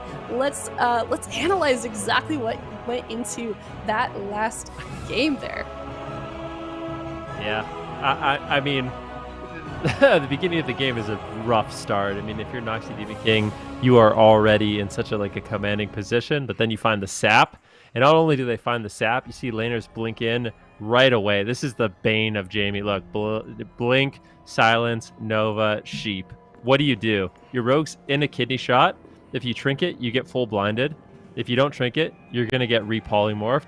And he's just controlled. I mean, Arky right now, this is just a checkmate situation. Immediately, Jamie he could potentially go into a full blind here too. I mean, they just had so much left. That game was the most one-sided game of the series. And it really just comes down to that really unfortunate opener. Yeah, unfortunate indeed. They are JB. That is the end of them. But now we can talk about for sure what we're going to be seeing here on Sunday here for the European region. I feel like we've got a pretty solid, solid group of teams that we're going to be seeing. The first game of the day, it is confirmed now, NAIXI Demon King versus SCARABS in the EU lower semis. Do we want to talk about that series maybe just a little bit based on the performance that we saw here today from those two teams? I would say compositionally, the Demon Kings, especially if Chaz dresses up and is wearing his suit, I would say that they're looking strong for sure in that matchup. And I think in general, I think we have 4 different comps, right? We have Shadow Priest Mage, we have Roguelog Druid, we have Turbo, and we have Rogue Mage Priest. So a lot of variety here, a lot of big name players as well, and it's gonna be a very, very competitive bracket here in Europe. I mean, they say dress for the job that you wish you had. So Chaz dressed up like a winner, and it really worked. But that's not the only series that we have. Of course, on Sunday we've got some elimination rounds that we do have to get through as well. Do we have maybe any more of an idea, Ven, of the teams that we think are going to make it out of the lower bracket now? I know that we kind of already touched on that, but now that we've got this completed series. Well, my prediction for the finals is going to be NAIXI Demon King going up against Blackwater Gaming. I think that would be my prediction. Like if we had looked at the beginning when there was still 200 teams in the tournament, that would have been my prediction for the finals. Really? And yeah, I feel like okay. In hindsight, all right. Confidently in I hindsight. don't know, What? man. No. There's no shot. I swear. I mean, Well, who Listen, put I Chaz played. down here in the first place? I Was it think- Blackwater Gaming? I'm not. I feel like it That was is a that. good question. I think it was Hydra's team, but I could be wrong. No, Hydra got eliminated by Chaz's team, I thought. Am I wrong about Maybe that? it was the We other can way look at that. around. Who sent NAIXI Demon King down? Well, we can figure that out. But I swear, I'm not just saying that. I really would have predicted those two teams. Laners Okay. and Chaz, like their team is very experienced. RMP, like the compositions that I think are the most well-rounded right now are RLD and RMP. Like those are the compositions where no matter who they play against, they have a really good shot of winning. And I feel like if I was to put those two teams head to head, I would give it a slight advantage to Blackwater Gaming as well. So my prediction is that they're going to end up winning the whole thing. But yeah, in terms of the finals. But that being said, anything could happen. Got renamed. Obviously had a really, really impressive performance here today. SCARABS, they've had some really, really close series. You could never count those guys out with their composition. But yeah, still anyone's game. But I think at the end of it all, Blackwater Gaming is going to be walking away with a win. Yeah, quite a few really strong teams left here, but I think that's a pretty solid guess with it. Those guys definitely played very beautifully today, so definitely stick around for that on Sunday when we have both the European and the North American championships. That being said, tomorrow on Saturday we will have our North American teams play. We can take a look at the North America bracket and the teams that we're going to be seeing face off against that as well. But how do we think that it's going to differ at all if we look over at the North American sort of meta? Like, what do we expect tomorrow, Zico? I think in general it's going to be a little bit more zug on NA. I think the teams there, they're playing very aggressive comps, and I don't think we're going to see any of those 12-minute turbo mirrors or anything like that. We're just going to see complete domination here. We got a lot of big names here. I'm looking at Subfresh and congrats Flabbers for sure as some of the contenders here. A lot of strong teams here in that upper bracket. And also, I'm excited to see Bing Bong because they're going to be playing that Shatter. And we did see in Europe, the Shatter was a pretty strong comp. We also have Surfs Up, which is another strong RMP. They could kind of take the role of Chaz's team here, of the Demon Kings, just kind of cleaning up in that lower bracket, as well as PhD in Misery with that Double Heater Hunter. Just a lot of strong teams in NA, a lot of rogue-based comps. So yeah, I think we're gonna be in for some fast-paced games in general tomorrow. Faster than today. I mean, I feel like today it was fast enough. You really think that it's going to be even more so? Hey, we're talking about NA. That's It's Yeah, always this be is NA. faster. Yeah. This is you're NA, right. yeah. Hey, okay, Cloud9 are on NA2 for a long time, but No, Chan is on EU. That's why I took. that's why I why. chose the Yeah, but we got Wealthy Man. Like, there's an insane. Surfs Up is an insane team. We got Wealthy Man, Yeah. and we have Brain. Brain is going to be healing Swak and Wealthy Man. So that RMP, I heard they weren't super happy with their loss, like having internet issues allegedly. So that put them in the lower bracket. But I think that's the wild card team for me that could make a deep run and make it all the way to the finals and potentially win as well. It's going to light a fire under them. That's going to, carry them through there. Well, we'll see. We've got some amazing teams competing over there in the North American region, but that's going to wrap up things for today. Don't forget, we're going to start tomorrow, same time, same place at twitch.tv/Warcraft, as well as youtube.com/Warcraft. And make sure you're checking us out on WoW Esports as well for all kinds of updates, not just the Classic tournament, but we've got MDI, we've got AWC, we've got all kinds of content coming up. So guys, thank you so much for hanging out with us in chat all day. Any final word you want to say to our European competitors, Super Tees, before we head over to tomorrow's games? well, I look forward to them on Championship Sunday. Definitely grinded it out here. Curious to see who ends up taking it all. We have our predictions here. Ben's pretty dead set on the RLD here of Mir's team, or potentially the RMP of Chaz.